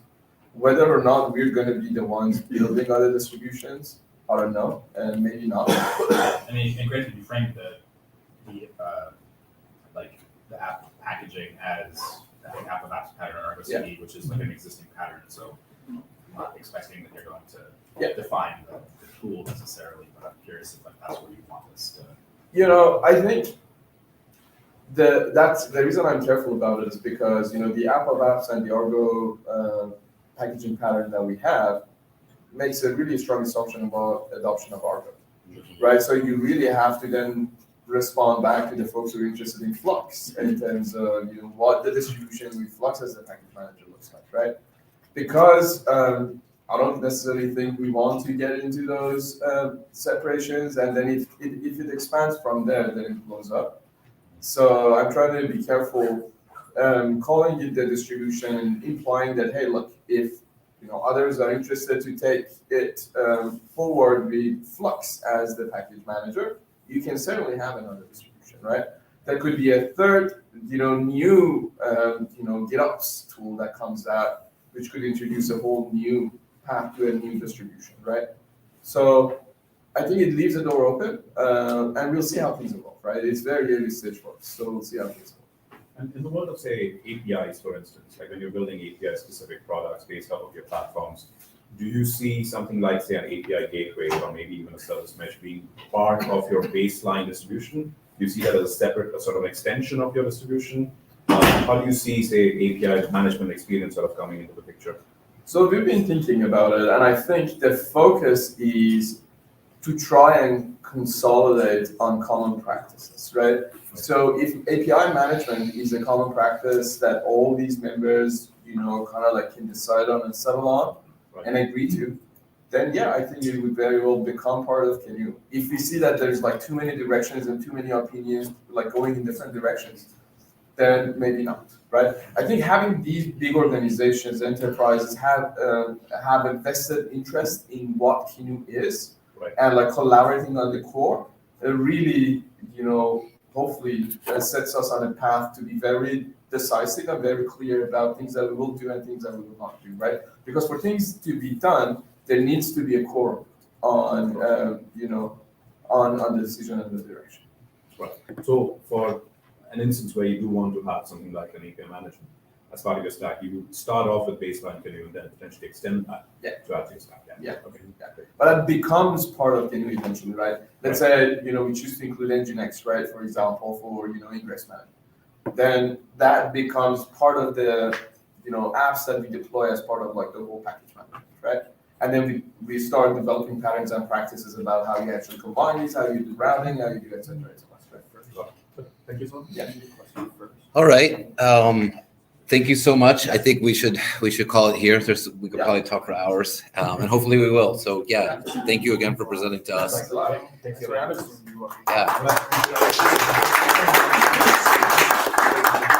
So we do have 3 talks that people have offered to give to us, and we want to take them up on that in the next hour.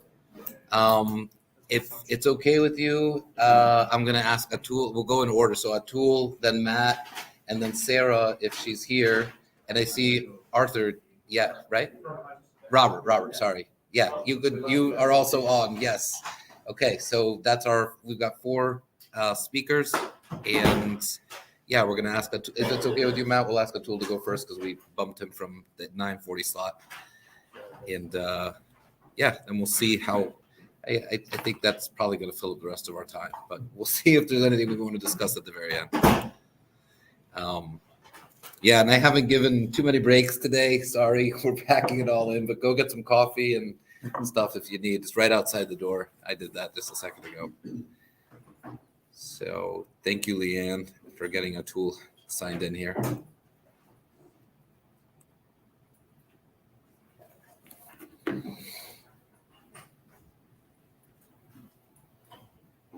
All right. Wow, that was fast. Nice. We're getting good at this now. Okay, I'm not visible just a second.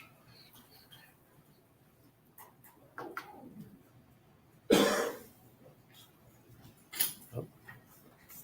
Got a little mirroring going now. There we go. Yeah, I guess take us away whenever you're ready. Yep, I guess I'm ready. Hi everyone, I'm Atul, and just a quick intro for everyone who joined in a little later. I work as a senior developer advocate at InfraCloud, and I'm also a CNCF ambassador. I contribute to OSS projects. The recent one, especially from the platform point of view, I contributed to the maturity model. I'm maintainer for Parallels, which is a zero trust access management tool, which is a Sandbox project. And I'm also the organizer for Cloud Native Hyderabad. We do monthly meetups in the city as well. And what I'm going to talk about today is workload specifications. And so basically, one of the things that I like doing is that I constantly keep on reading stuff, learning, applying it, and then the whole idea is to share what I've learned. So this is exactly what I'm doing today. I've kept the agenda fairly simple, and we would look at the current DevOps. Sorry. Yeah, sure. Yeah, we will probably have a look at some of the challenges that's present in the current DevOps processes, and then look at why there is a need for a standardized approach, and that's where I'll touch upon workload specifications, touch upon the benefits of workload specification, what they bring in, especially from the point of view as a developer who's actually using it, and then also touch upon from the platform side of things as to how a workload specification, which can be a part of your platform offering, how can that help the platform team as well as the development team to take it forward. I'll also talk about 2 workload specification tools. One would be Score, just touching upon it. Other is Acon, and the demo that I'm giving is about Acon, a very short demo about it. The inspiration for this talk is coming from a blog post that I wrote about decoding workload specification for effective platform engineering. There's the QR code, so if anyone's interested, you can read the blog post there as well. So to start with, the essential in a real world or in an imaginary world, you want everything is perfect.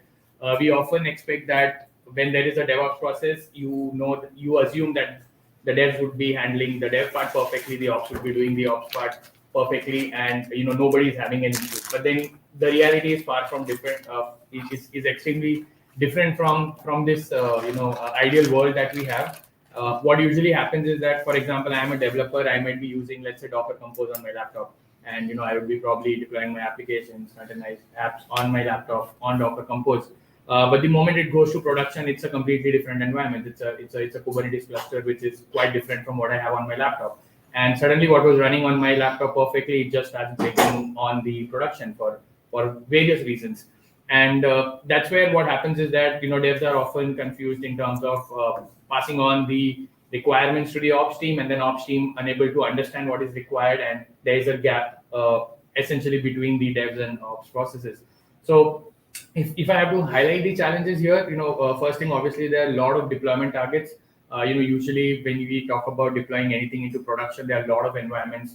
Right from the dev environment, you might have a testing, you might have integration, you might have staging, prod. Eventually, that's after so many processes, the app actually reaches the end user. So because there are a lot of deployment targets for developers, especially, it becomes extremely difficult to remember configurations for each of the environment, because they cannot be creating an application or a configuration file for different different environment.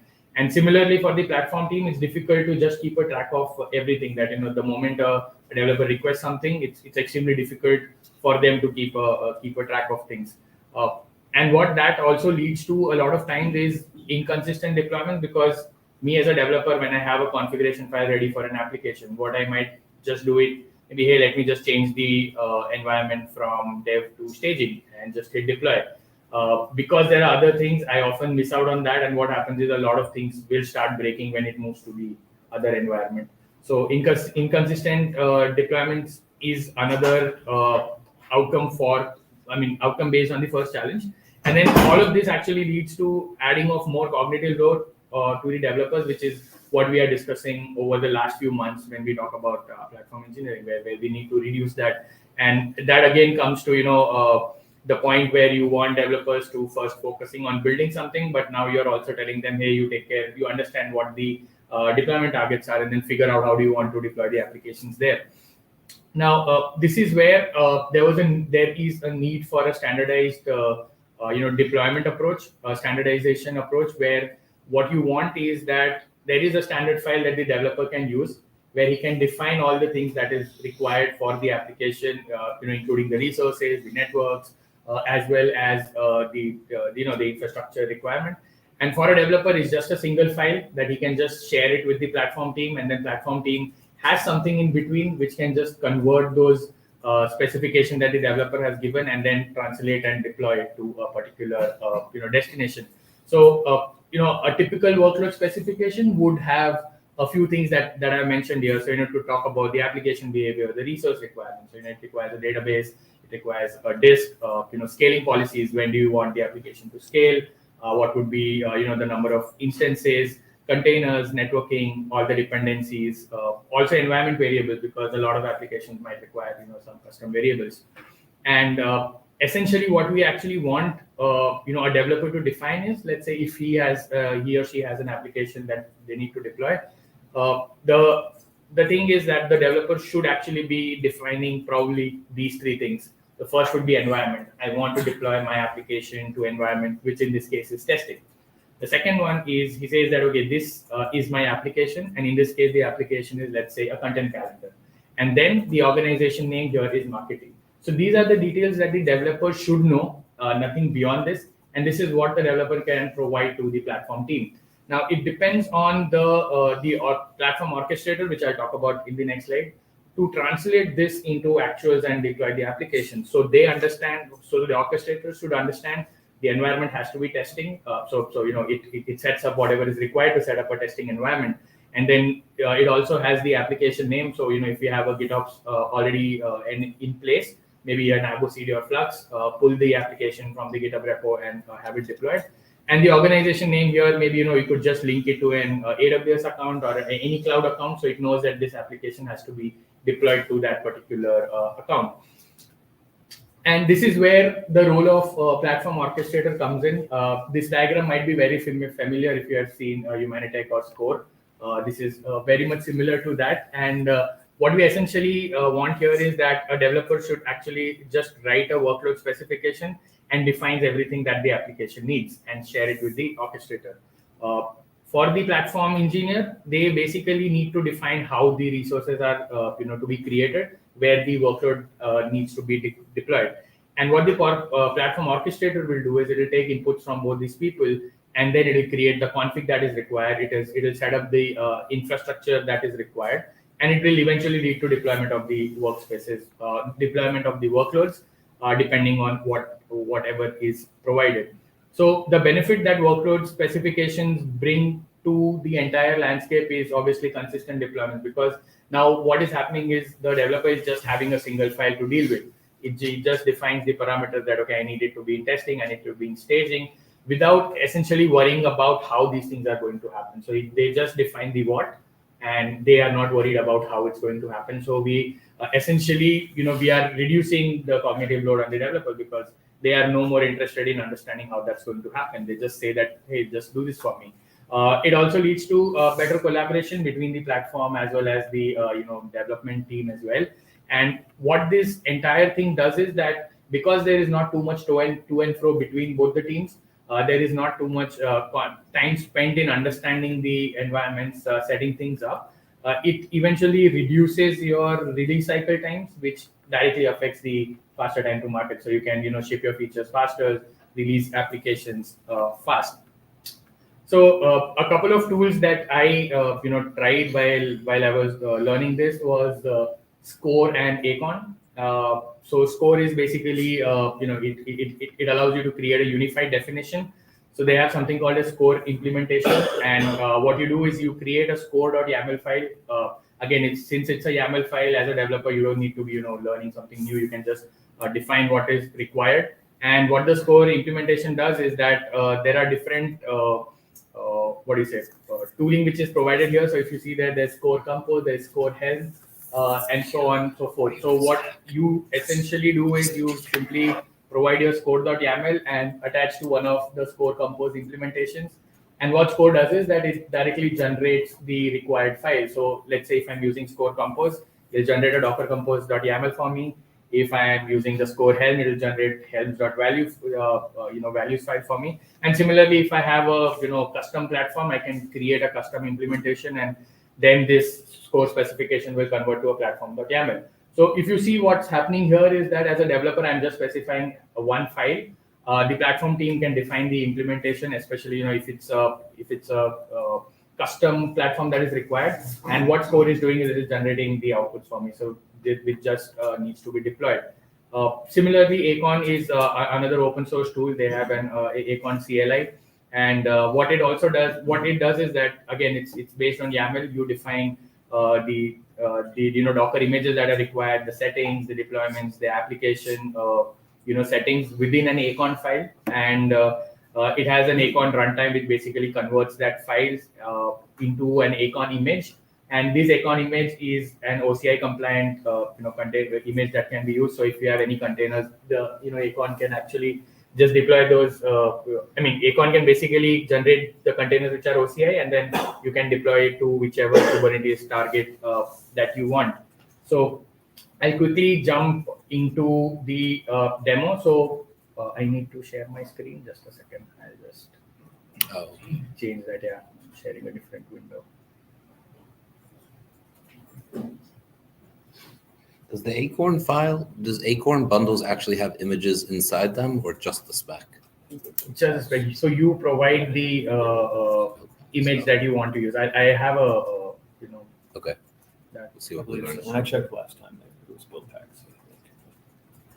So am I sharing it already? Yes, I am sharing. Oh, are you sharing? Yeah. Liam might be looking for you in the back. Yes. So Acon essentially, it ships as a CLI as well. So what you see here is the Acon dashboard. This is a newer implementation that they have done. It's a hosted platform that they've created. But underneath they use the Acon runtime, which is the CLI. So what I'm going to do here is, if you see this file, let me just zoom in a little bit.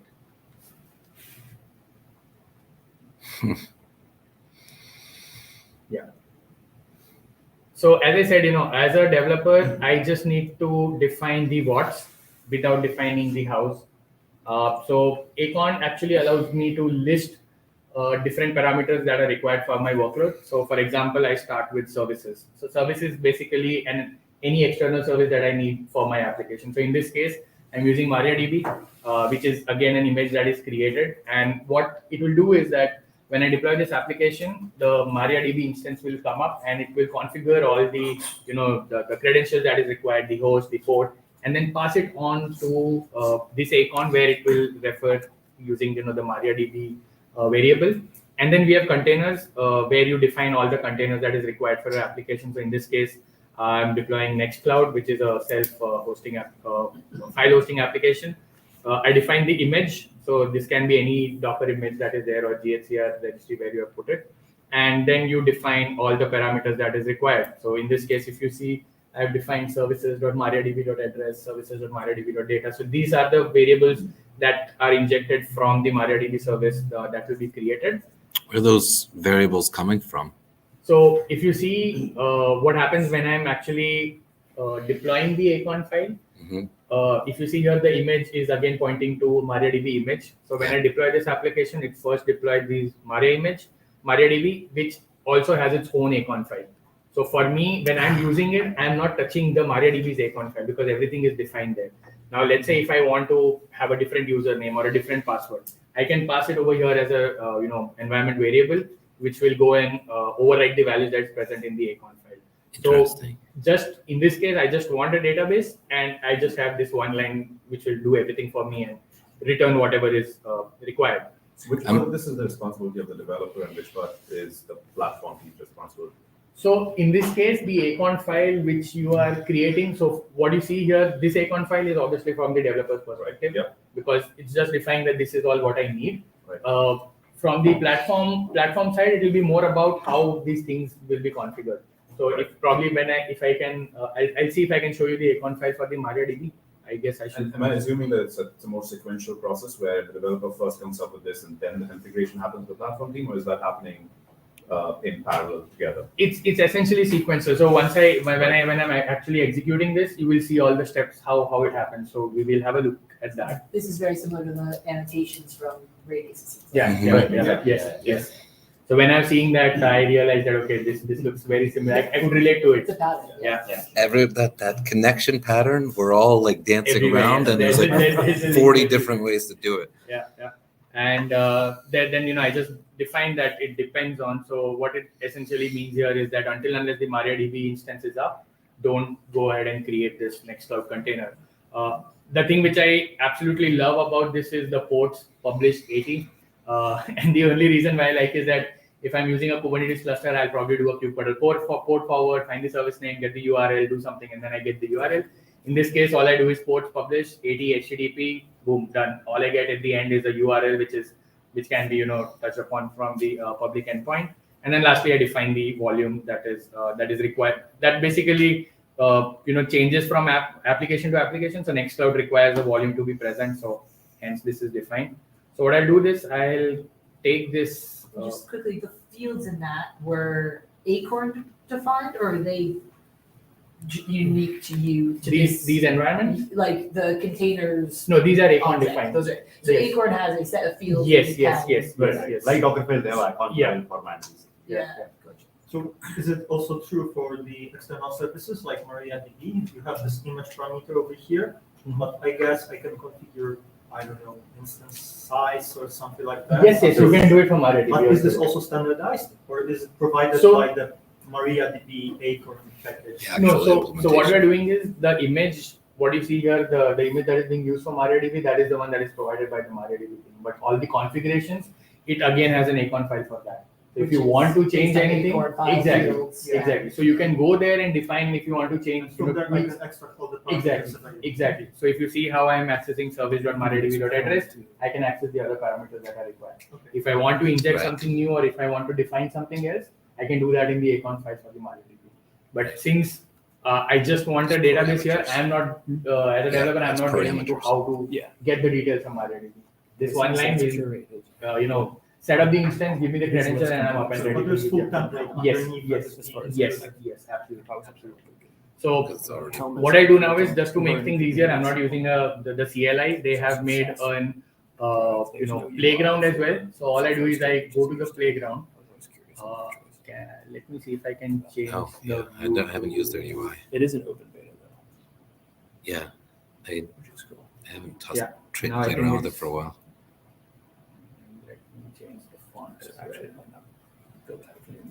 Yeah, I think this looks fine. So all I'm going to do is I'm just going to paste the file here.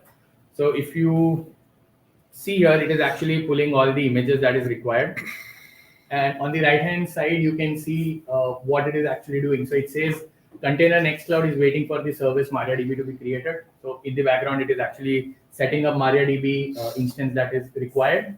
Here, if you see, it is the service MariaDB is still updating with whatever details, setting up or giving me the credentials. And same thing for the volume as well. So it takes a few seconds, and based on whatever Acon file we have given the environment variables and everything related to it. So if you see now, the container Nextcloud is the status is changed to container creating, which means I have the MariaDB ready, I have the volumes ready, I have all the pre-requirements ready. And the moment that is done, I get an endpoint which says, if you see here, this is the endpoint that it has already given, and this is coming because of the ports published, which was there in Acon file. This is directly accessible to anyone on the internet. And now if you see, the status is running. So all I have to do is just click on it. And here it is. So if you see, what I did was just having a really small Acon file where I just, as a developer, defined the what I need. I need a database. I need to have a port 80 published, which would be publicly accessible. I need a volume. I need a dependency of the Nextcloud being dependent on MariaDB. So these are the 5 things that are defined in the Acon file. I just executed it, and I have the application up and running.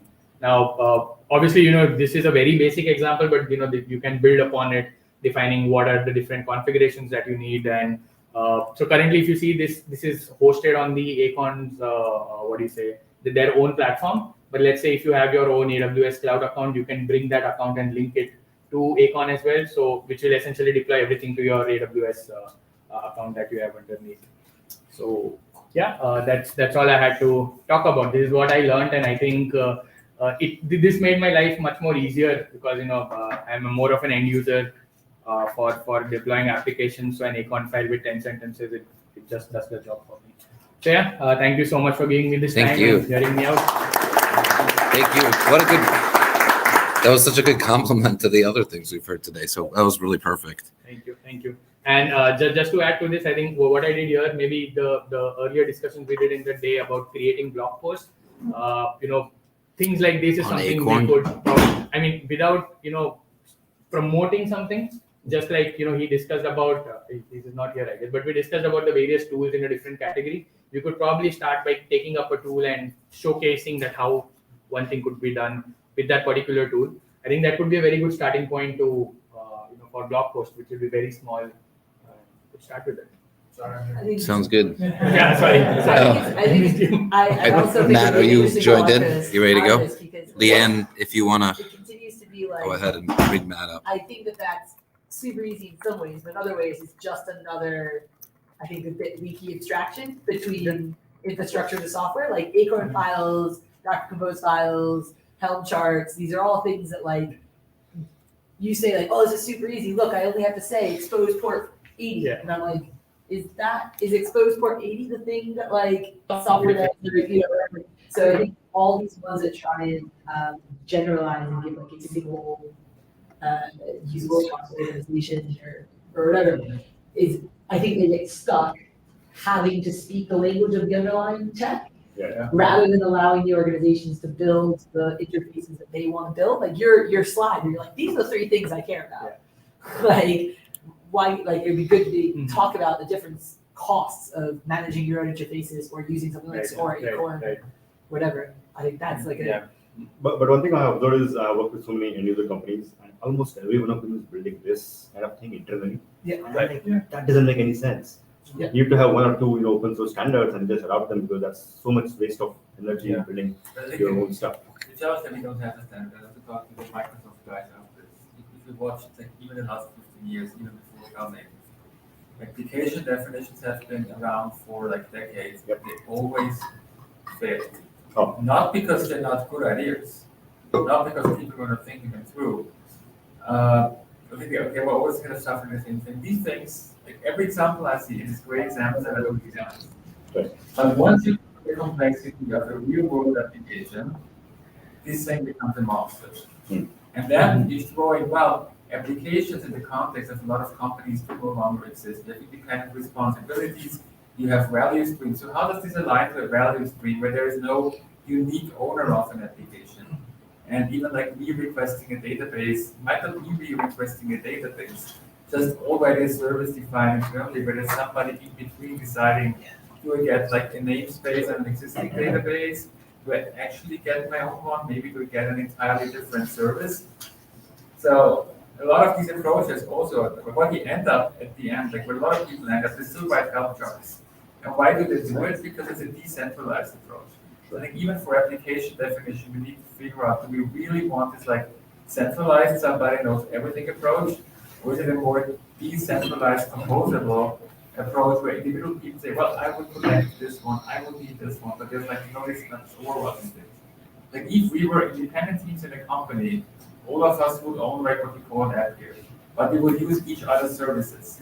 And then things suddenly start to become so complex that it's like really hard to build. Plus, obviously, there's, I mean, when we heard about like the Microsoft example before and these examples, we also try and solve the same problem and all have the same ideas. As an end user, I would be super confused.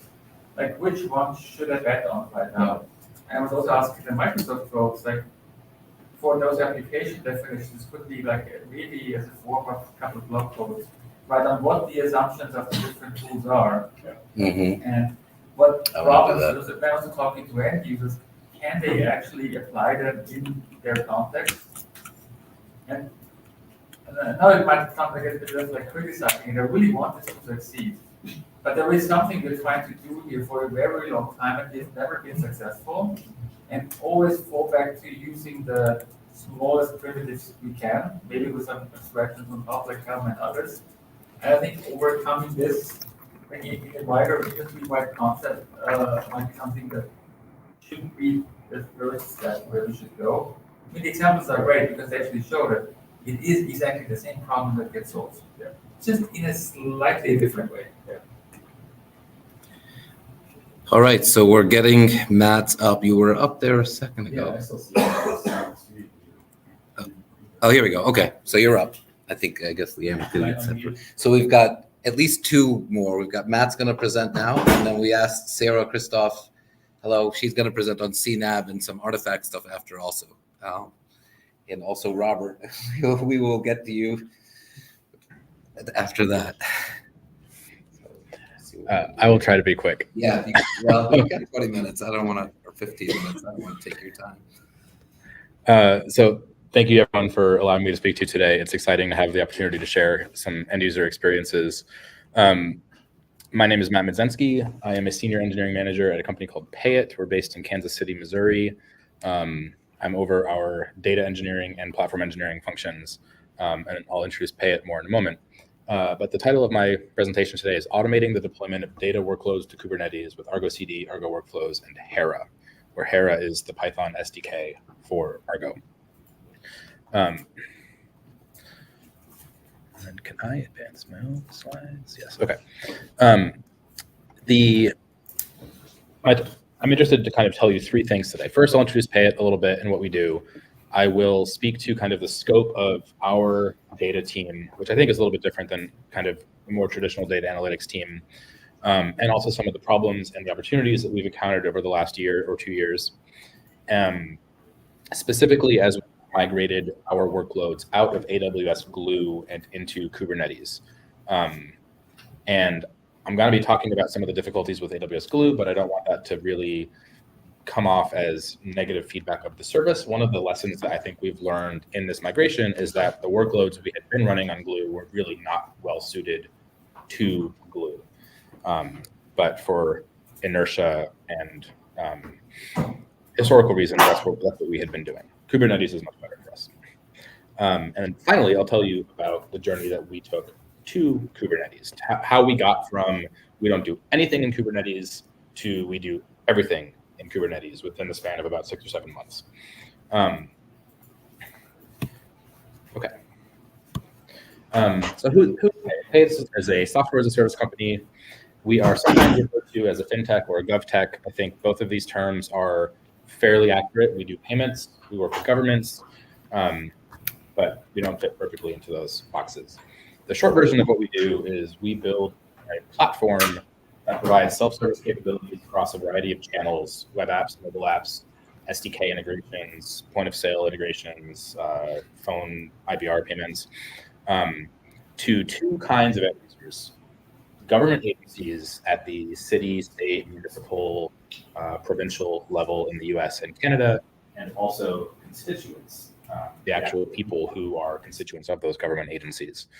So if you are a constituent user, you can do all kinds of things in our platform, all kinds of mundane, daily, regular government interactions, renewing your motor vehicle registration, renewing your driver's license, paying personal property tax, paying your utility bill, reserving a park permit, reporting a pothole on your street, all kinds of things where you might need to, go to the DMV, you can do in our platform. As an agency user, there's some back office tooling that you have available to you. You might be reviewing application statuses that people have submitted and transitioning them between stages of a process. You might be viewing analytics dashboards about how your adoption is growing year over year, or how your revenue this year for property tax is different than last year. You might also be managing the lifecycle of payments. So you might need to issue a refund or investigate a disputed transaction, things like that. And that's a lot of things. There's a lot of different kinds of business logic and requirements and product offerings in our platform. And so we have been utilizing a microservices architecture from the beginning. We talk about ourselves as a cloud native organization, and we mean it.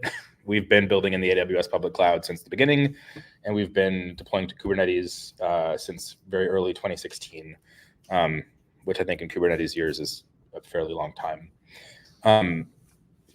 We started with just 2 clusters, a staging and a production, that we managed in-house, administered in-house for several years. We have since migrated into Amazon EKS as we've grown. So now today we have 6 application environments across 14, I think, Kubernetes clusters. And so we run some workloads in AWS GovCloud, most in AWS Commercial. We have some things where we have data sovereignty requirements. And so we have clusters isolated to particular AWS regions to be in compliance with those, et cetera.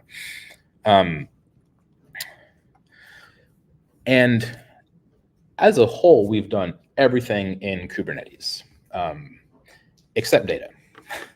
And that had been a question I had wondered about for some time. Can we do data in Kubernetes? We have all these abstractions we're building with our platform engineering function, and data sort of operates entirely outside of those. Last year at KubeCon, I was introduced to Argo Workflows and to the Hera SDK for Argo. And I got really excited about the idea of migrating data workloads into Kubernetes, since those tools seemed to make it possible. And we stood up Argo Workflows in our clusters. We had done a little bit of greenfield work, and then we sort of ran into some issues with AWS Glue this summer and had a hard time resolving them, and sort of said, screw it, we're just going to Kubernetes right now. And we did, and it was bumpy, but it has ended up being really, really good for us. So a little bit of background about our data team. We were doing data work before we had a data team. Our first sort of analytics database was stood up in 2017 by our infrastructure team. Our transactional databases are MongoDB with some AWS Document DB, and business users wanted to write SQL queries. And so our infrastructure team built a application that reads from the MongoDB operations log and writes it to Postgres, essentially.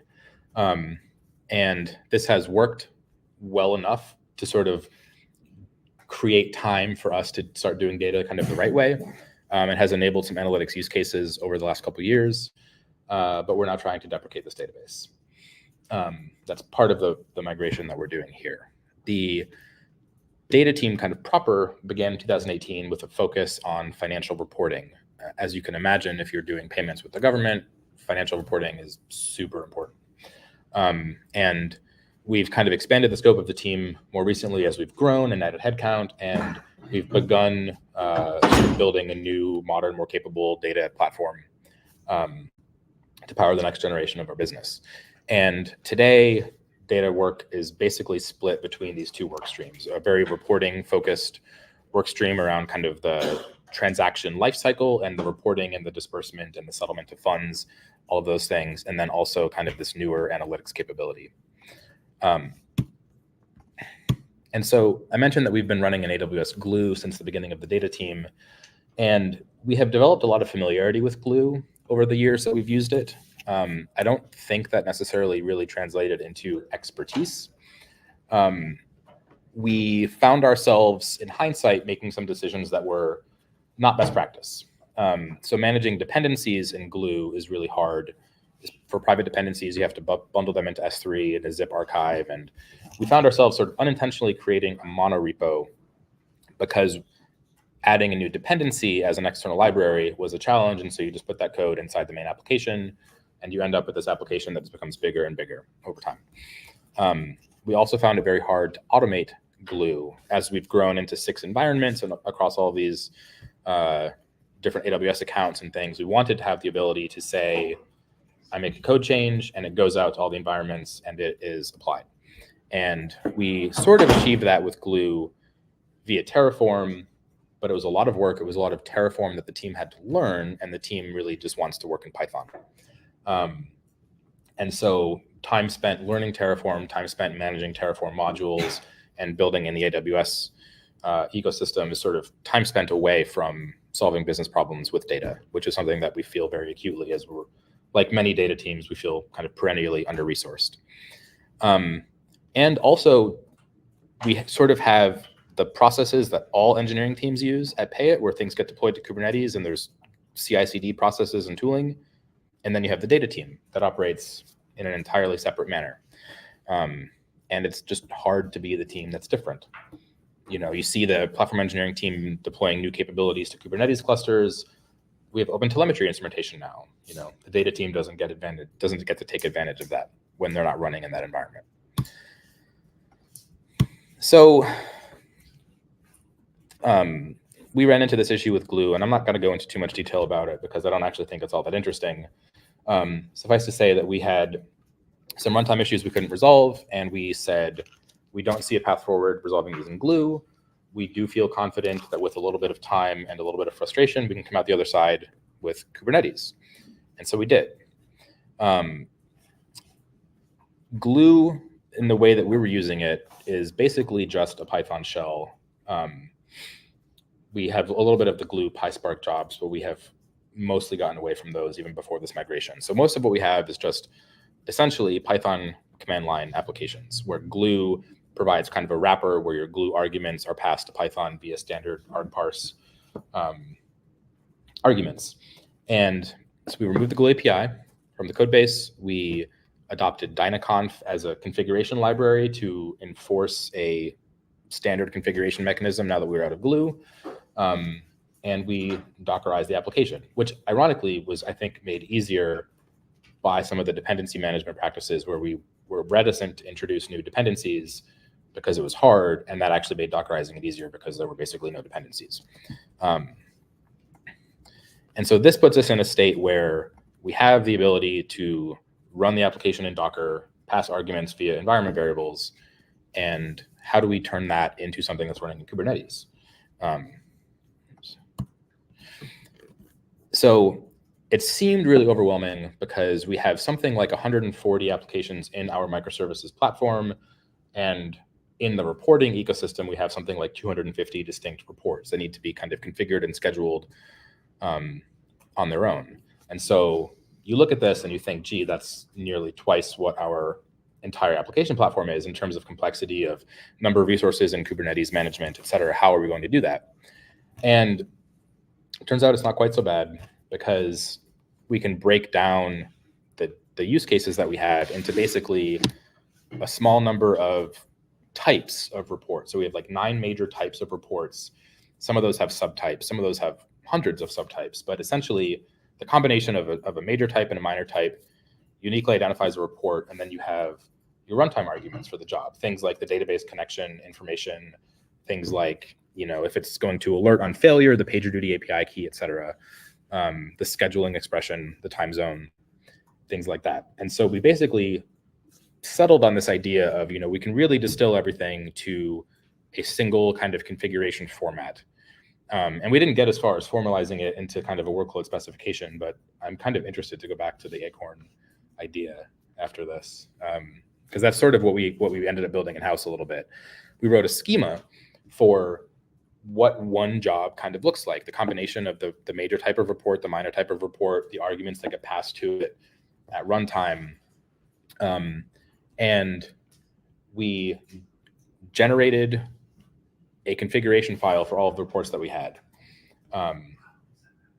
So we have the AWS Glue CloudFormation templates as a source of truth for the arguments. We could also pull from the Glue service using the AWS CLI to get all the information about what triggers are active today, and wrote a little kind of throwaway conversion script to turn them into this new format. And you end up with a directory full of YAML files. These are all the jobs that run in production. These are all the jobs that run in staging, et cetera. And then you still have the question of like, how do we actually get all of these into ArgoCD management and run them in Kubernetes with Argo workflows? And so this is where the Hera SDK really, for us, became magical, because it's just Python, and you just can write Python functions that take in an instance of this configuration type and return an instance of Kubernetes cron workflow resource type. And so we have sort of two scripts, which are pretty simple, actually, where we have one called build workflows that iterates over a directory full of configuration files and deserializes each of those into this scheduled job type. And then it invokes the Hera SDK and turns each of those into a cron workflow. So the scheduled job type contains things like the time zone, the cron expression, if it needs credentials to connect to a client-owned FTP or a client-owned database, the name of a Kubernetes secret is in there. That's something we're iterating on for future, but the credential name is part of this configuration file, and then it will retrieve the credential itself at runtime. And so we have a script, build workflows, where you run the script and it just generates all, I think across all of the environment, we have something like 500 or 600 of these reports, and it puts them all in the correct kind of repository structure, the dev folder, the staging folder, the production folder.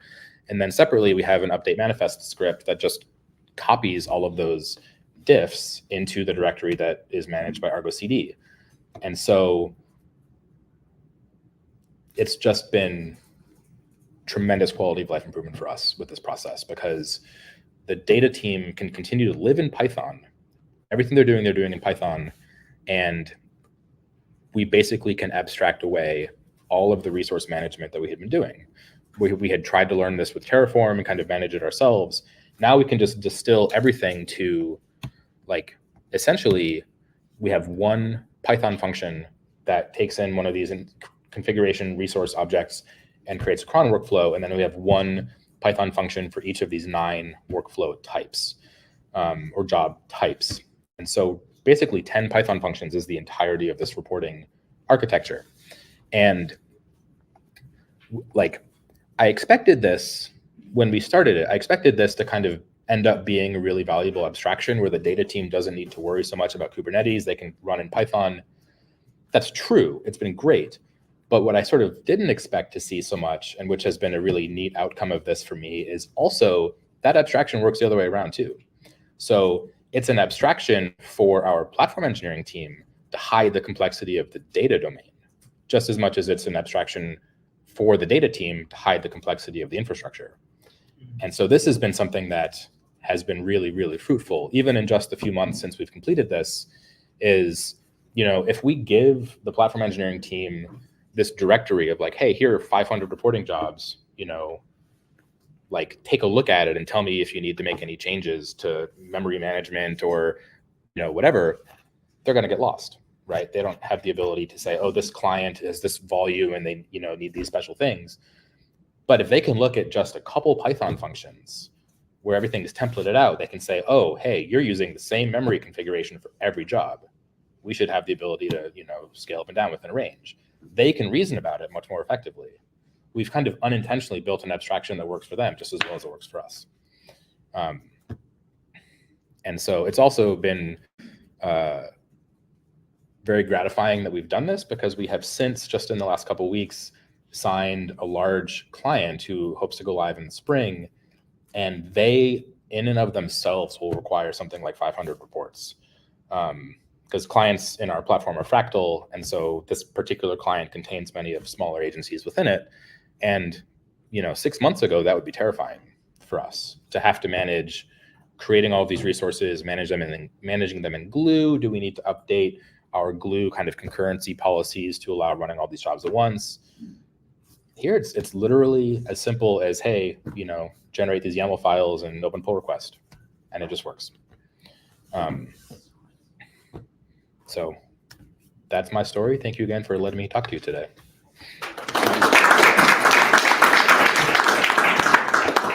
Thank you, Matt. Thank you for that.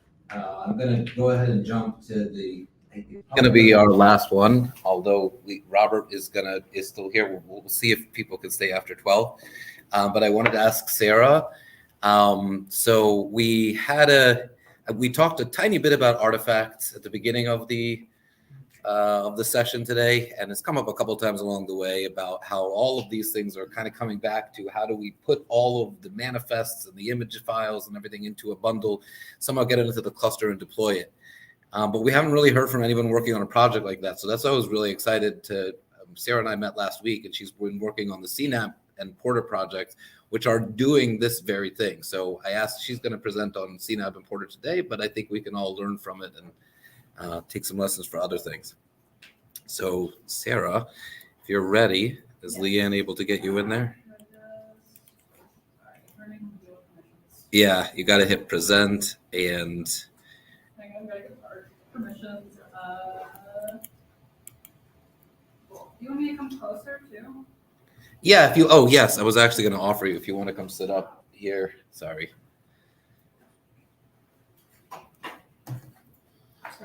I'm just gonna pick this spot.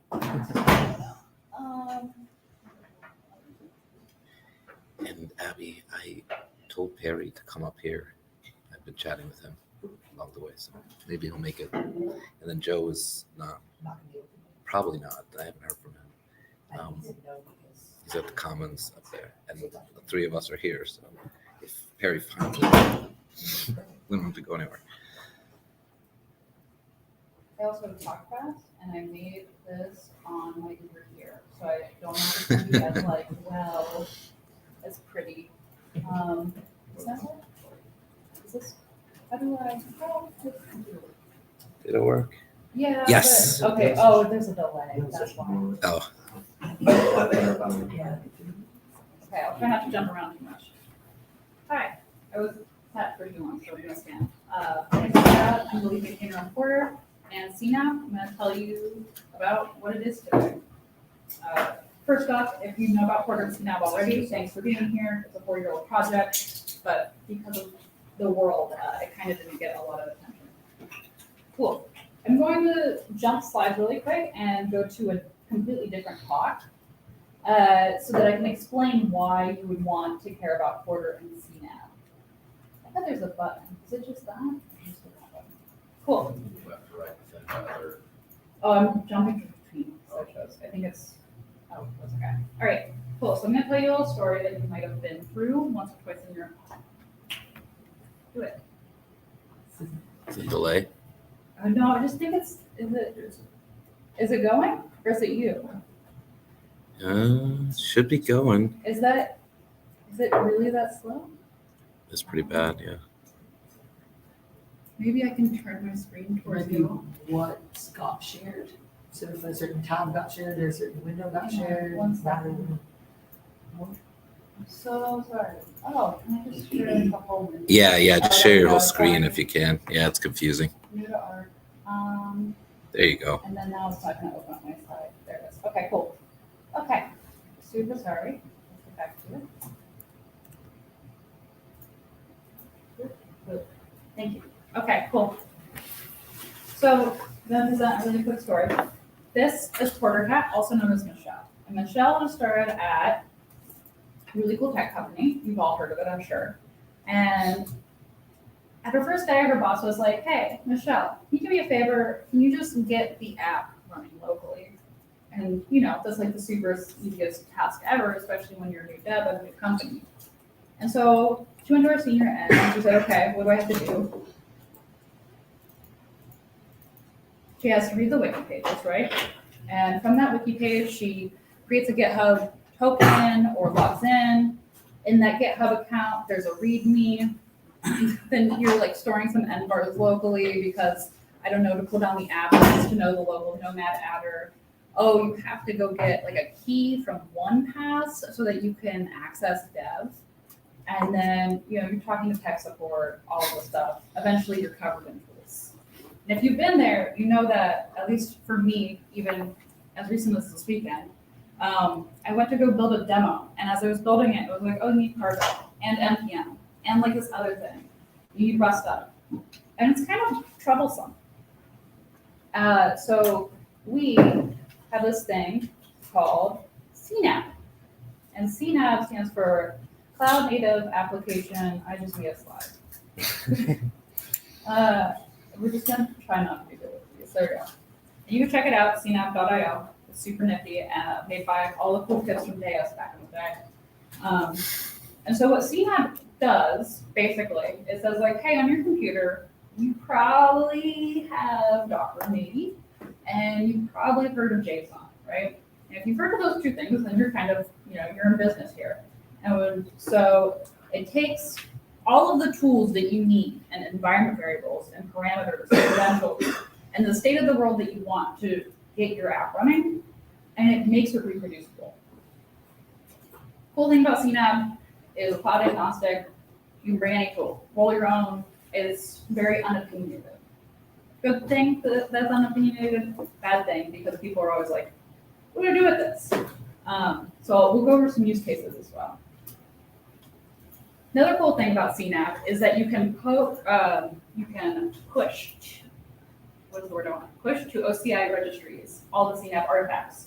So you can take it wherever you're using, whether it's Docker Hub or GitHub Container Registry or whatever. It makes these OCI artifacts. You can just throw them wherever and pull them down, and Porter will then deploy them.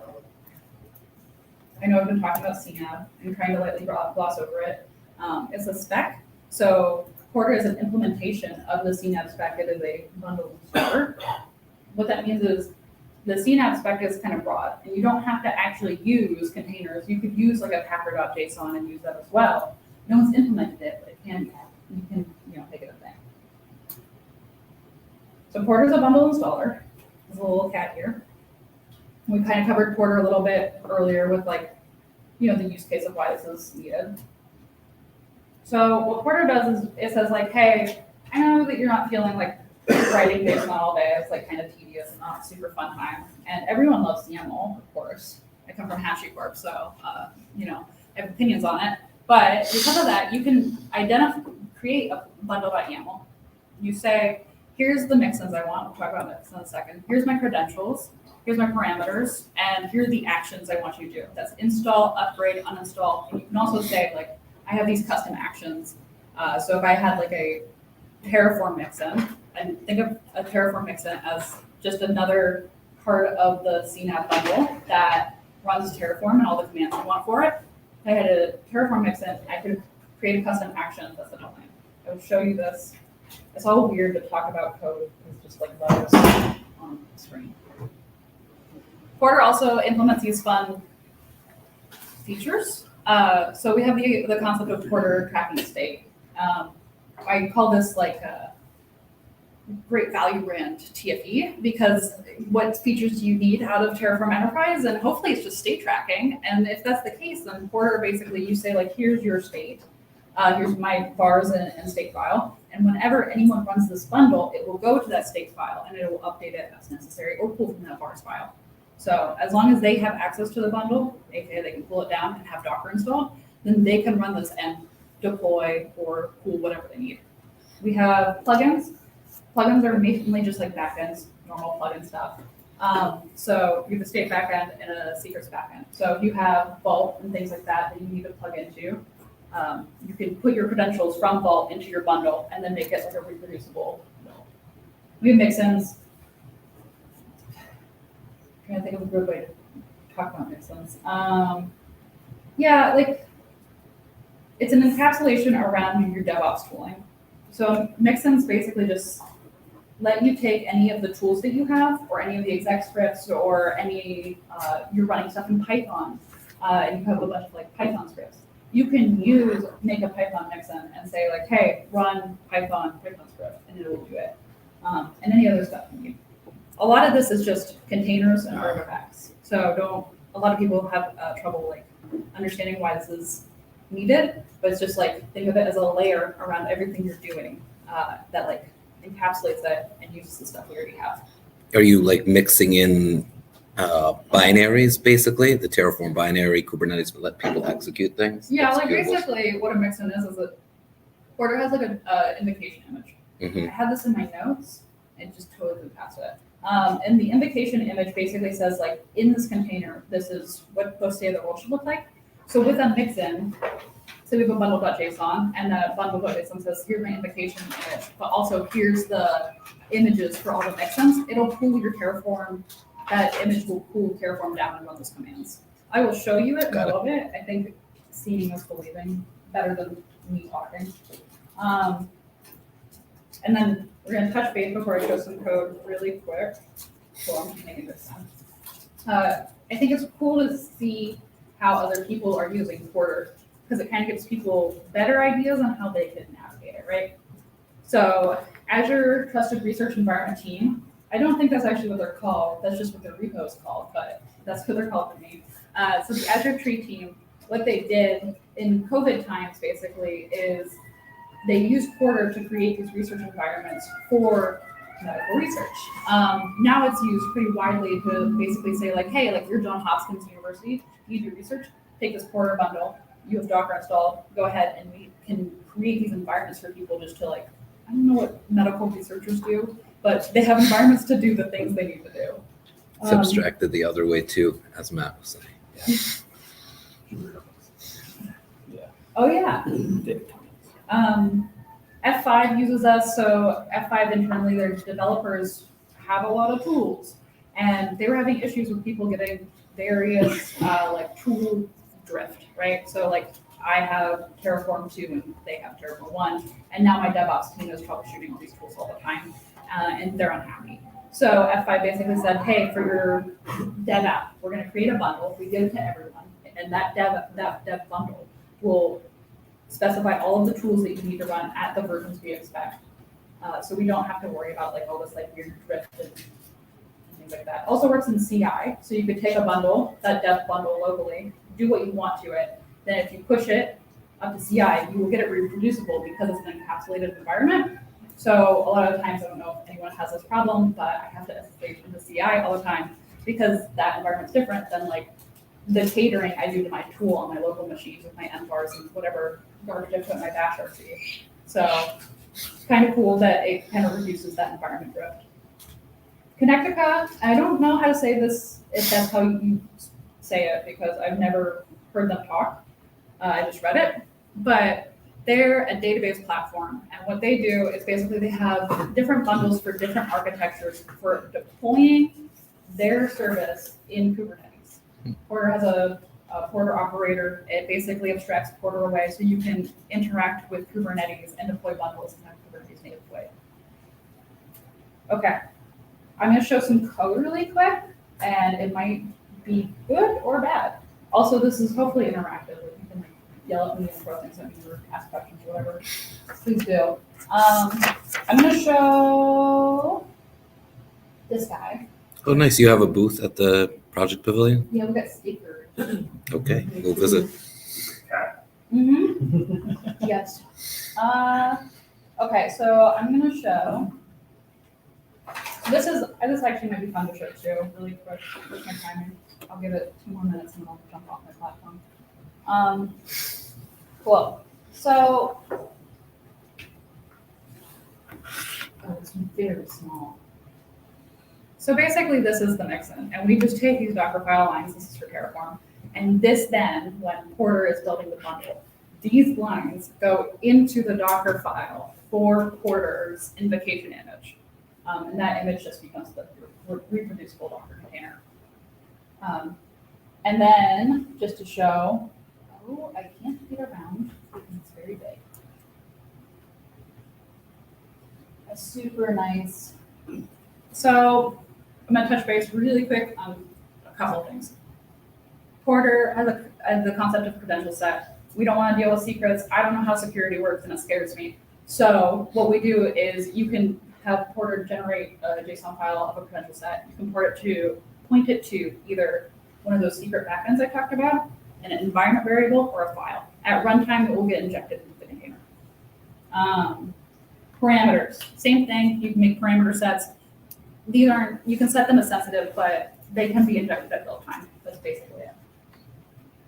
And then here you can see, like, you can specify these mixins, you can make custom actions. And here we're creating this Azure Key Vault backend, and then we're storing the Terraform state. Is this the right one?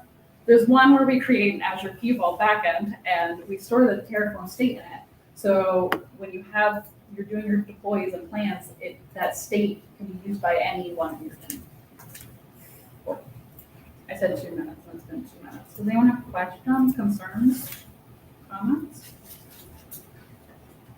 The security? Yeah. Does that, so you showed the example there, does that allow you to make the security more uniform across services? Or is it just a way of getting credentials injected into a particular service? I would say, I mean, the goal is that it gets injected into your services, but I would say it helps with, in the previous thing, your devs don't have to worry about figuring out how to get into my Vault cluster or like storing Vault tokens normally. Because Porter, you just tell Porter, hey, here's where the token is and here's how you can authenticate. And so it takes it out of the developers and the user's hands. As long as you don't move stuff around. And if you do, just update them.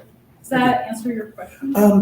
Yeah, partially. Well, Okay. it sort of reveals another problem, but one of the things I was going to talk about maybe tomorrow was this issue of the fact that security is so wildly different across different services. Yeah. So you end up doing this kind of mad hacking. Yeah. It's great to have the tokens, but then you got to get them to the application, and everybody has different opinions about how that happens. Oh, good. And we're hitting that in spades. So, thank you. Let's come up with a bunch today. Let's try to get you in. I wasn't. Terraform state. We'll try to. How it's like used or shared, because it sounds like it's part of the build process, but then it also gets put into like a key vault and retrieved later. Like how is there one source of truth for state, or is there not? Well, it kind of really depends on. Problem with it being unopinionated is it depends on you, right? So like. We have the concept of outputs, right? So if I do a Terraform install and Terraform has its own outputs, but then at that time, pretend there's no state file and it's generated, I can tell Porter, hey, this state file, I want it to pass it into this AZ mixin. Or, AZ is Azure. The AZ mixin. That AZ mixin creates the key vault, and I can say, hey, put this in there. The problem is if you do multiple installs, you're going to make things mad, which is why you have different actions. Porter also has the concept of like light debugging and like light logic reasoning too. So you can also put that within Porter to say like, hey, if this is found or already this, do something different. The problem is it's so flexible that it's also hard to kind of nail down like, oh, this is exactly where you should use it and why. Yeah. Cool. Yeah, Thank you very so much cool. for your time. Yeah, thank you for presenting. It's similar to some of the other stuff we talked about, but you've got the whole packaging mechanism too, so that's very cool.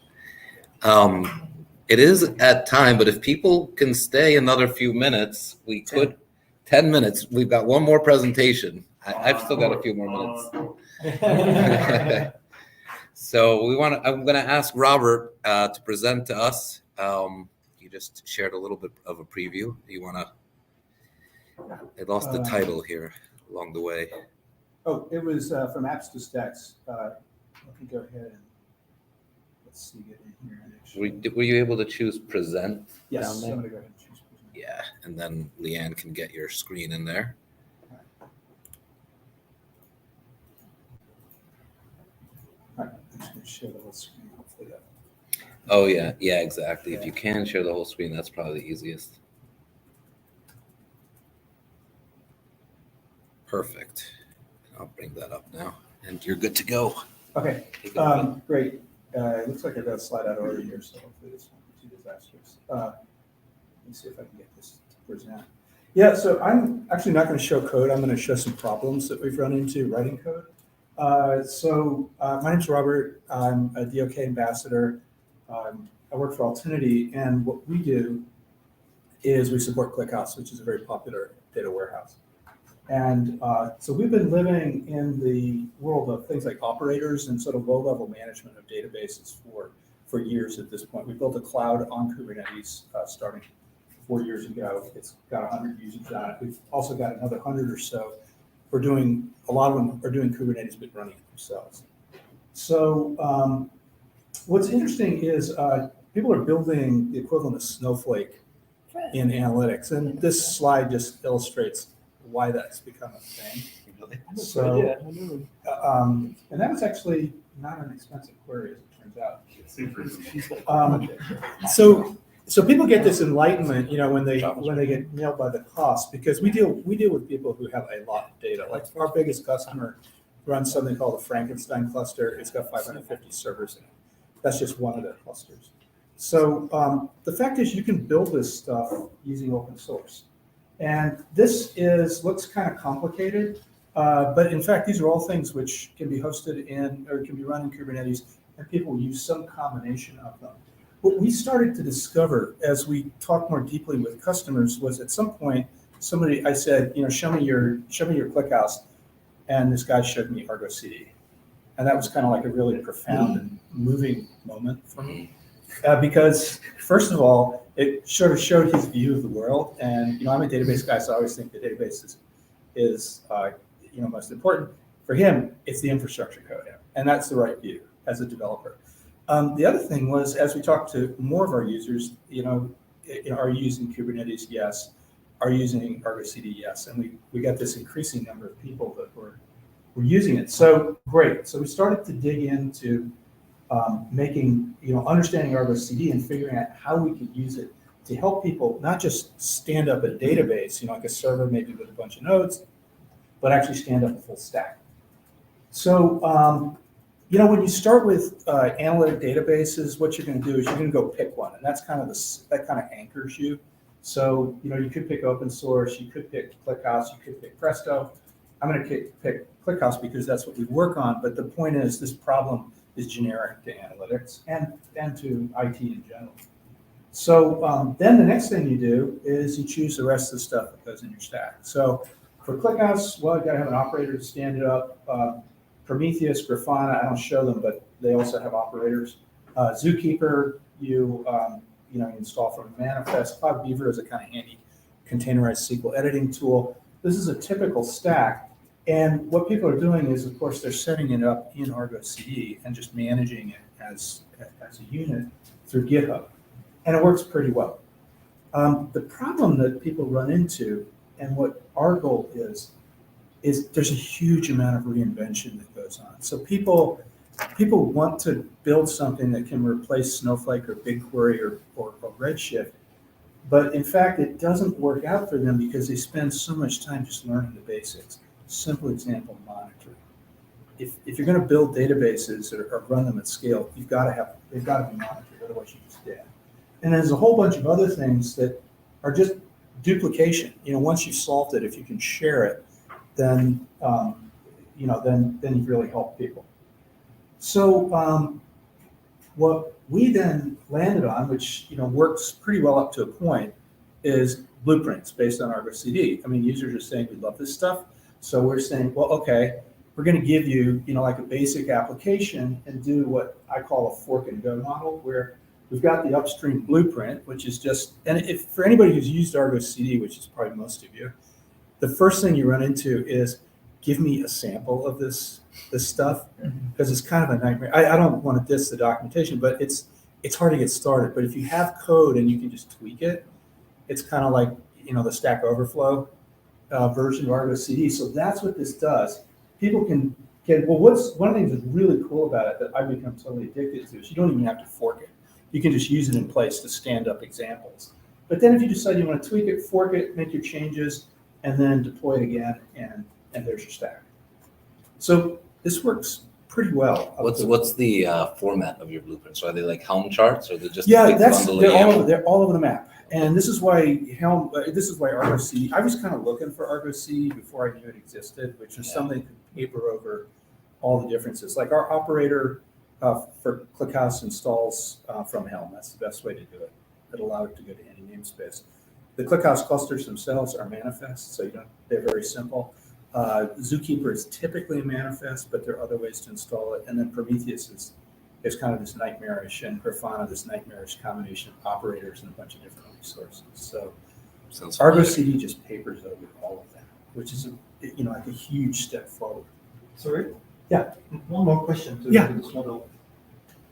We tried something similar in a different context, but the problem that we had over here is this fork model. I mean, after you fork from the upstream blueprint repository, this repository still lives and evolves. Yeah. And all the downstream repositories, they have to catch up. And this catch-up process is a pain in the back, right? Yes. Like you need to monitor it, you need to check which teams are already upgraded, which are not, they fall behind, and so on. Do you have any solution for that? We don't have a solution for that, and you're right, that is a problem. What we have is there's enough for us. Basically what we're doing is the blueprints get people started.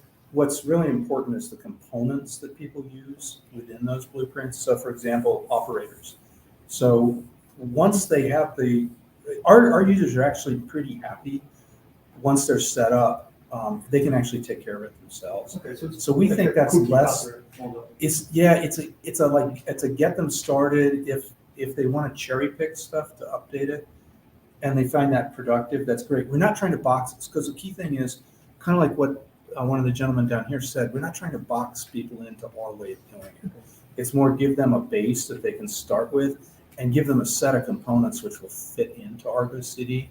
That's basically what we're. So you rather inform them than enforce them. Exactly. Okay.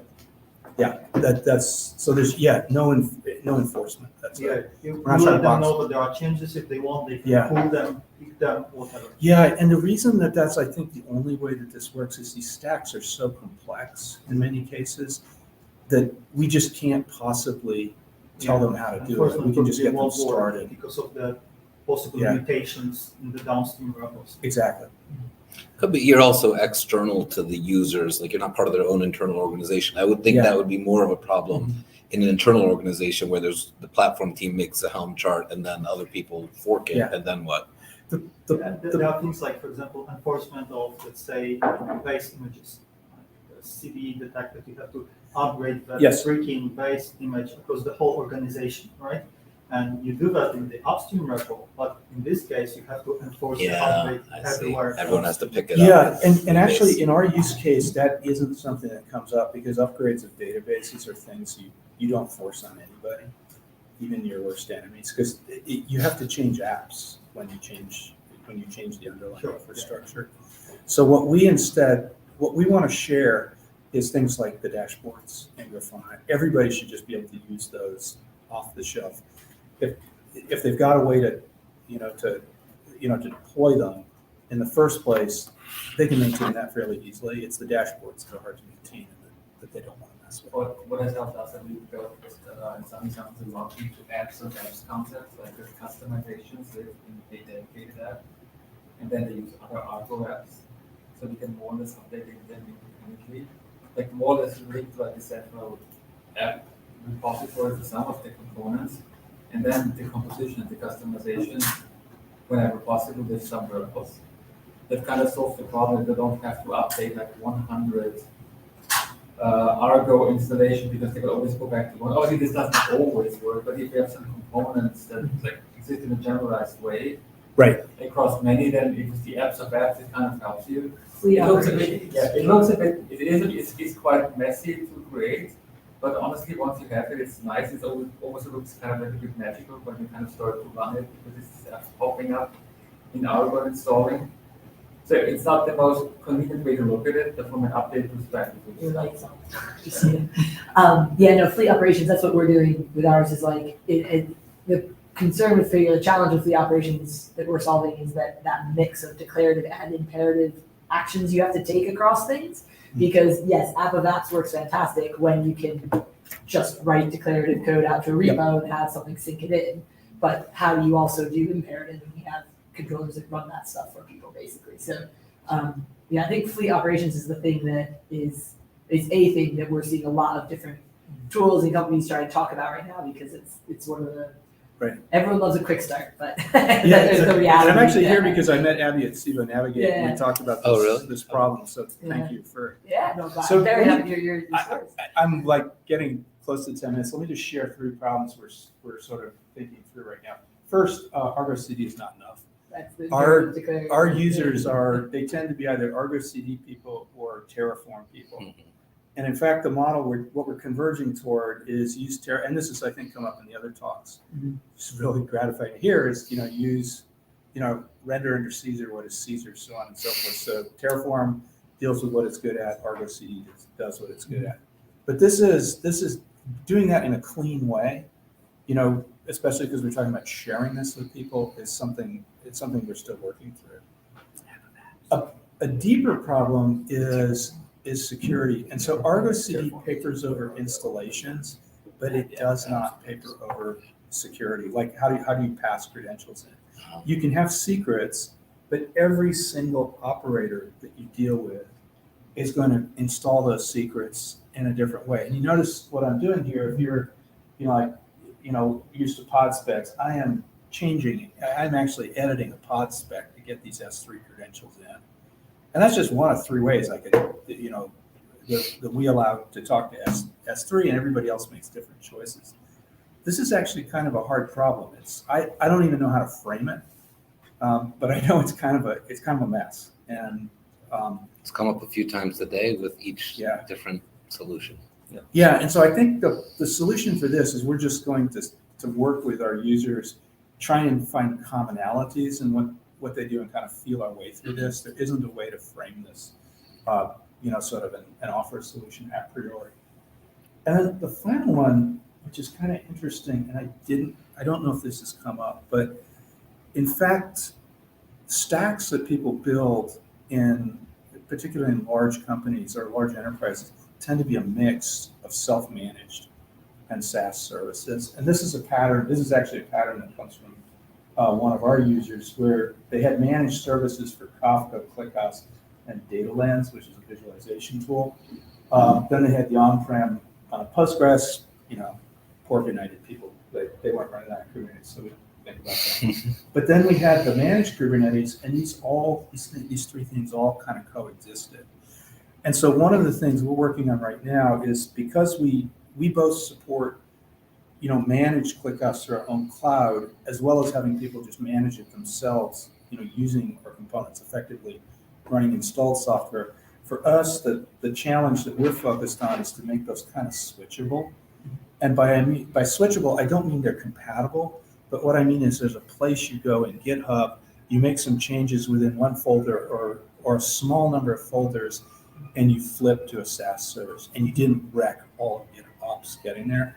But this is something, these choices are this is something we see a lot of. And so being able to, as a practical matter, what that might mean for us, and we're exploring this now, is that we would have a managed service, but we would actually allow people to submit manifests using ArgoCD and actually control the SaaS configure, if that makes sense. Yes.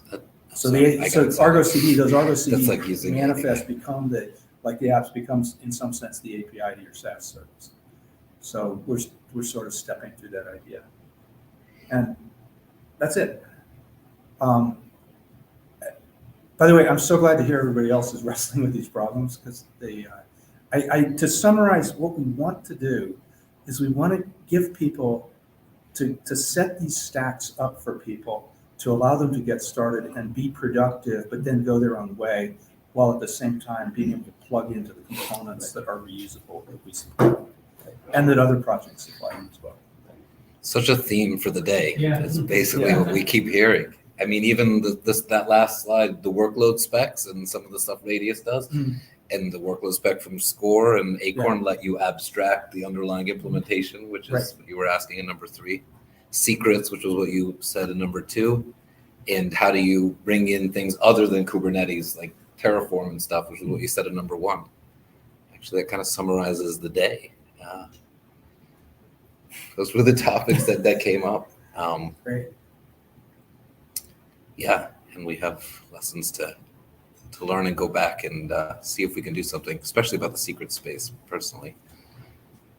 It's really interesting to think about some of the discussions we had very early on today, as people were kind of arriving about the pendulum swinging between, dev and ops and throw over the wall versus collaborating, and like the different kinds of tensions there. It almost feels like we've not that we've solved everything, but there's like we've moved some big rocks out of the way, and we're like zooming in closer to that boundary between like application developers and operations. It's getting crisper. Right. We're better able to see some of the detailed problems in the space, and like that's really interesting to me. Like there are things that are coming up that maybe couldn't have been talked about in the same clarity of language a year ago, 2 years ago, because like we're developing language to talk about them better. We're like, and some of the stuff that's come up today around the bundling and the sort of like workload specification, like those are really interesting as projects, but they're also really interesting because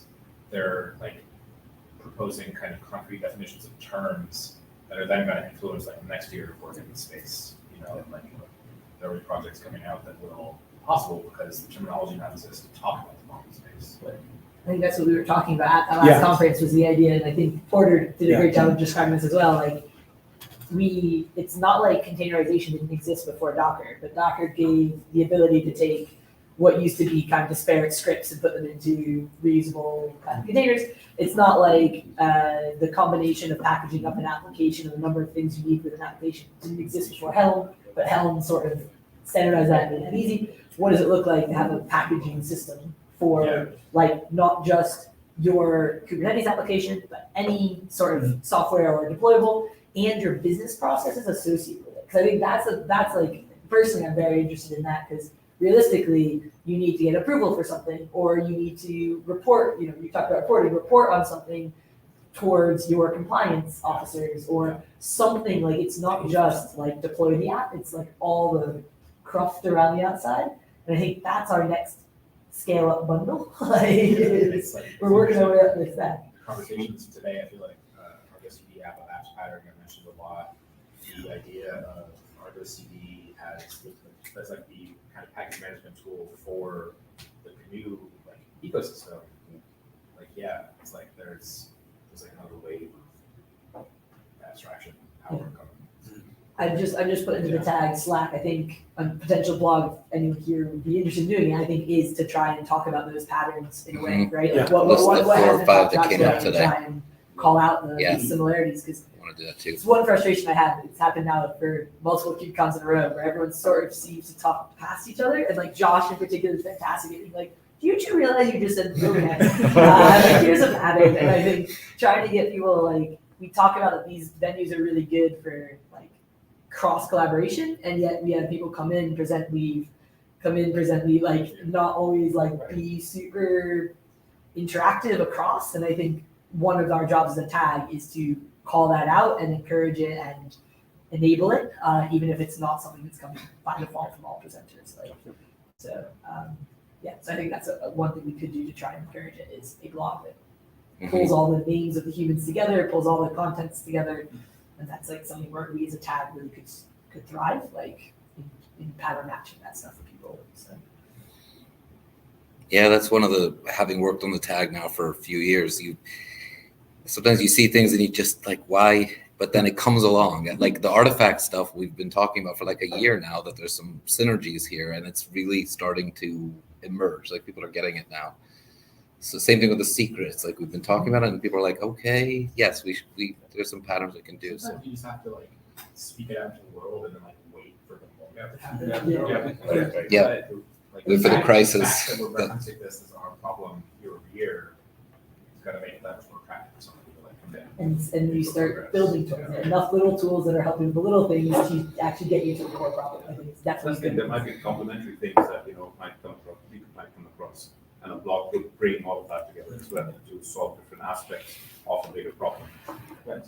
Yeah, you're talking on the abstractions of the sort of bidirectional abstraction effect. That was really enlightening because we actually haven't considered batch operations very much, but clearly that's something that also factors into building. Yeah, one thing for me that keeps popping up too is, and I was thinking about it earlier today, and another good blog probably is like the definition of what an end user means is really interesting to me. And a lot of the conversation that we had today was about obviously packaging and delivering software so that somebody else can run it. Mm-hmm. And at what point do you just consider them an end user of your software, right? It's just an interesting kind of concept, and it turns it back on its head. But like the fractal layered nature of platforms a lot of the time. Like my platform engineering team, our end users are engineering teams that are building a platform for their end users. Exactly. And exactly. We have similarities, we also have differences in that. Yeah, being able to define how you can support them, what their needs are, and this, like, I've seen it a number of times in data platforms as well. They're trying to run these things closer to the data. They're trying to manage these workloads. They don't, like, even the data teams don't have the understanding of the underlying infrastructure and expertise there. Yeah, what is the tool set we use to deliver that platform over to them so that they can run that? I think that's really awesome that we're working on that. All right. Well, thanks everyone for staying a little later. I think I'm going to sign out of the conference here. Leanne, are you still here with us? I assume she's somewhere in the background there. Yep, still here. Hey. Hi. Great Oh, meeting. you put, am I on mute? No, my computer's on mute, which is the only way she was able to talk for. Hello, Leanne. And hello. Now we hear you. Thanks for the meeting. Thanks for the talks, everyone. Yes. Have a great KubeCon. Thank you. We'll talk to you soon, Leanne. See ya. Bye, everyone. Right. This was the Tech App Delivery project meeting. We will see if we can stream some of the booth talks as well. We're going to have some booth talks in the next couple of days. You can go to CNCF tagappdelivery.cncf.io and then go to the blog. And we have all our booth schedule and everything in a blog post there. So yeah, hope you had fun and see you around at KubeCon. Have a good night. Bye.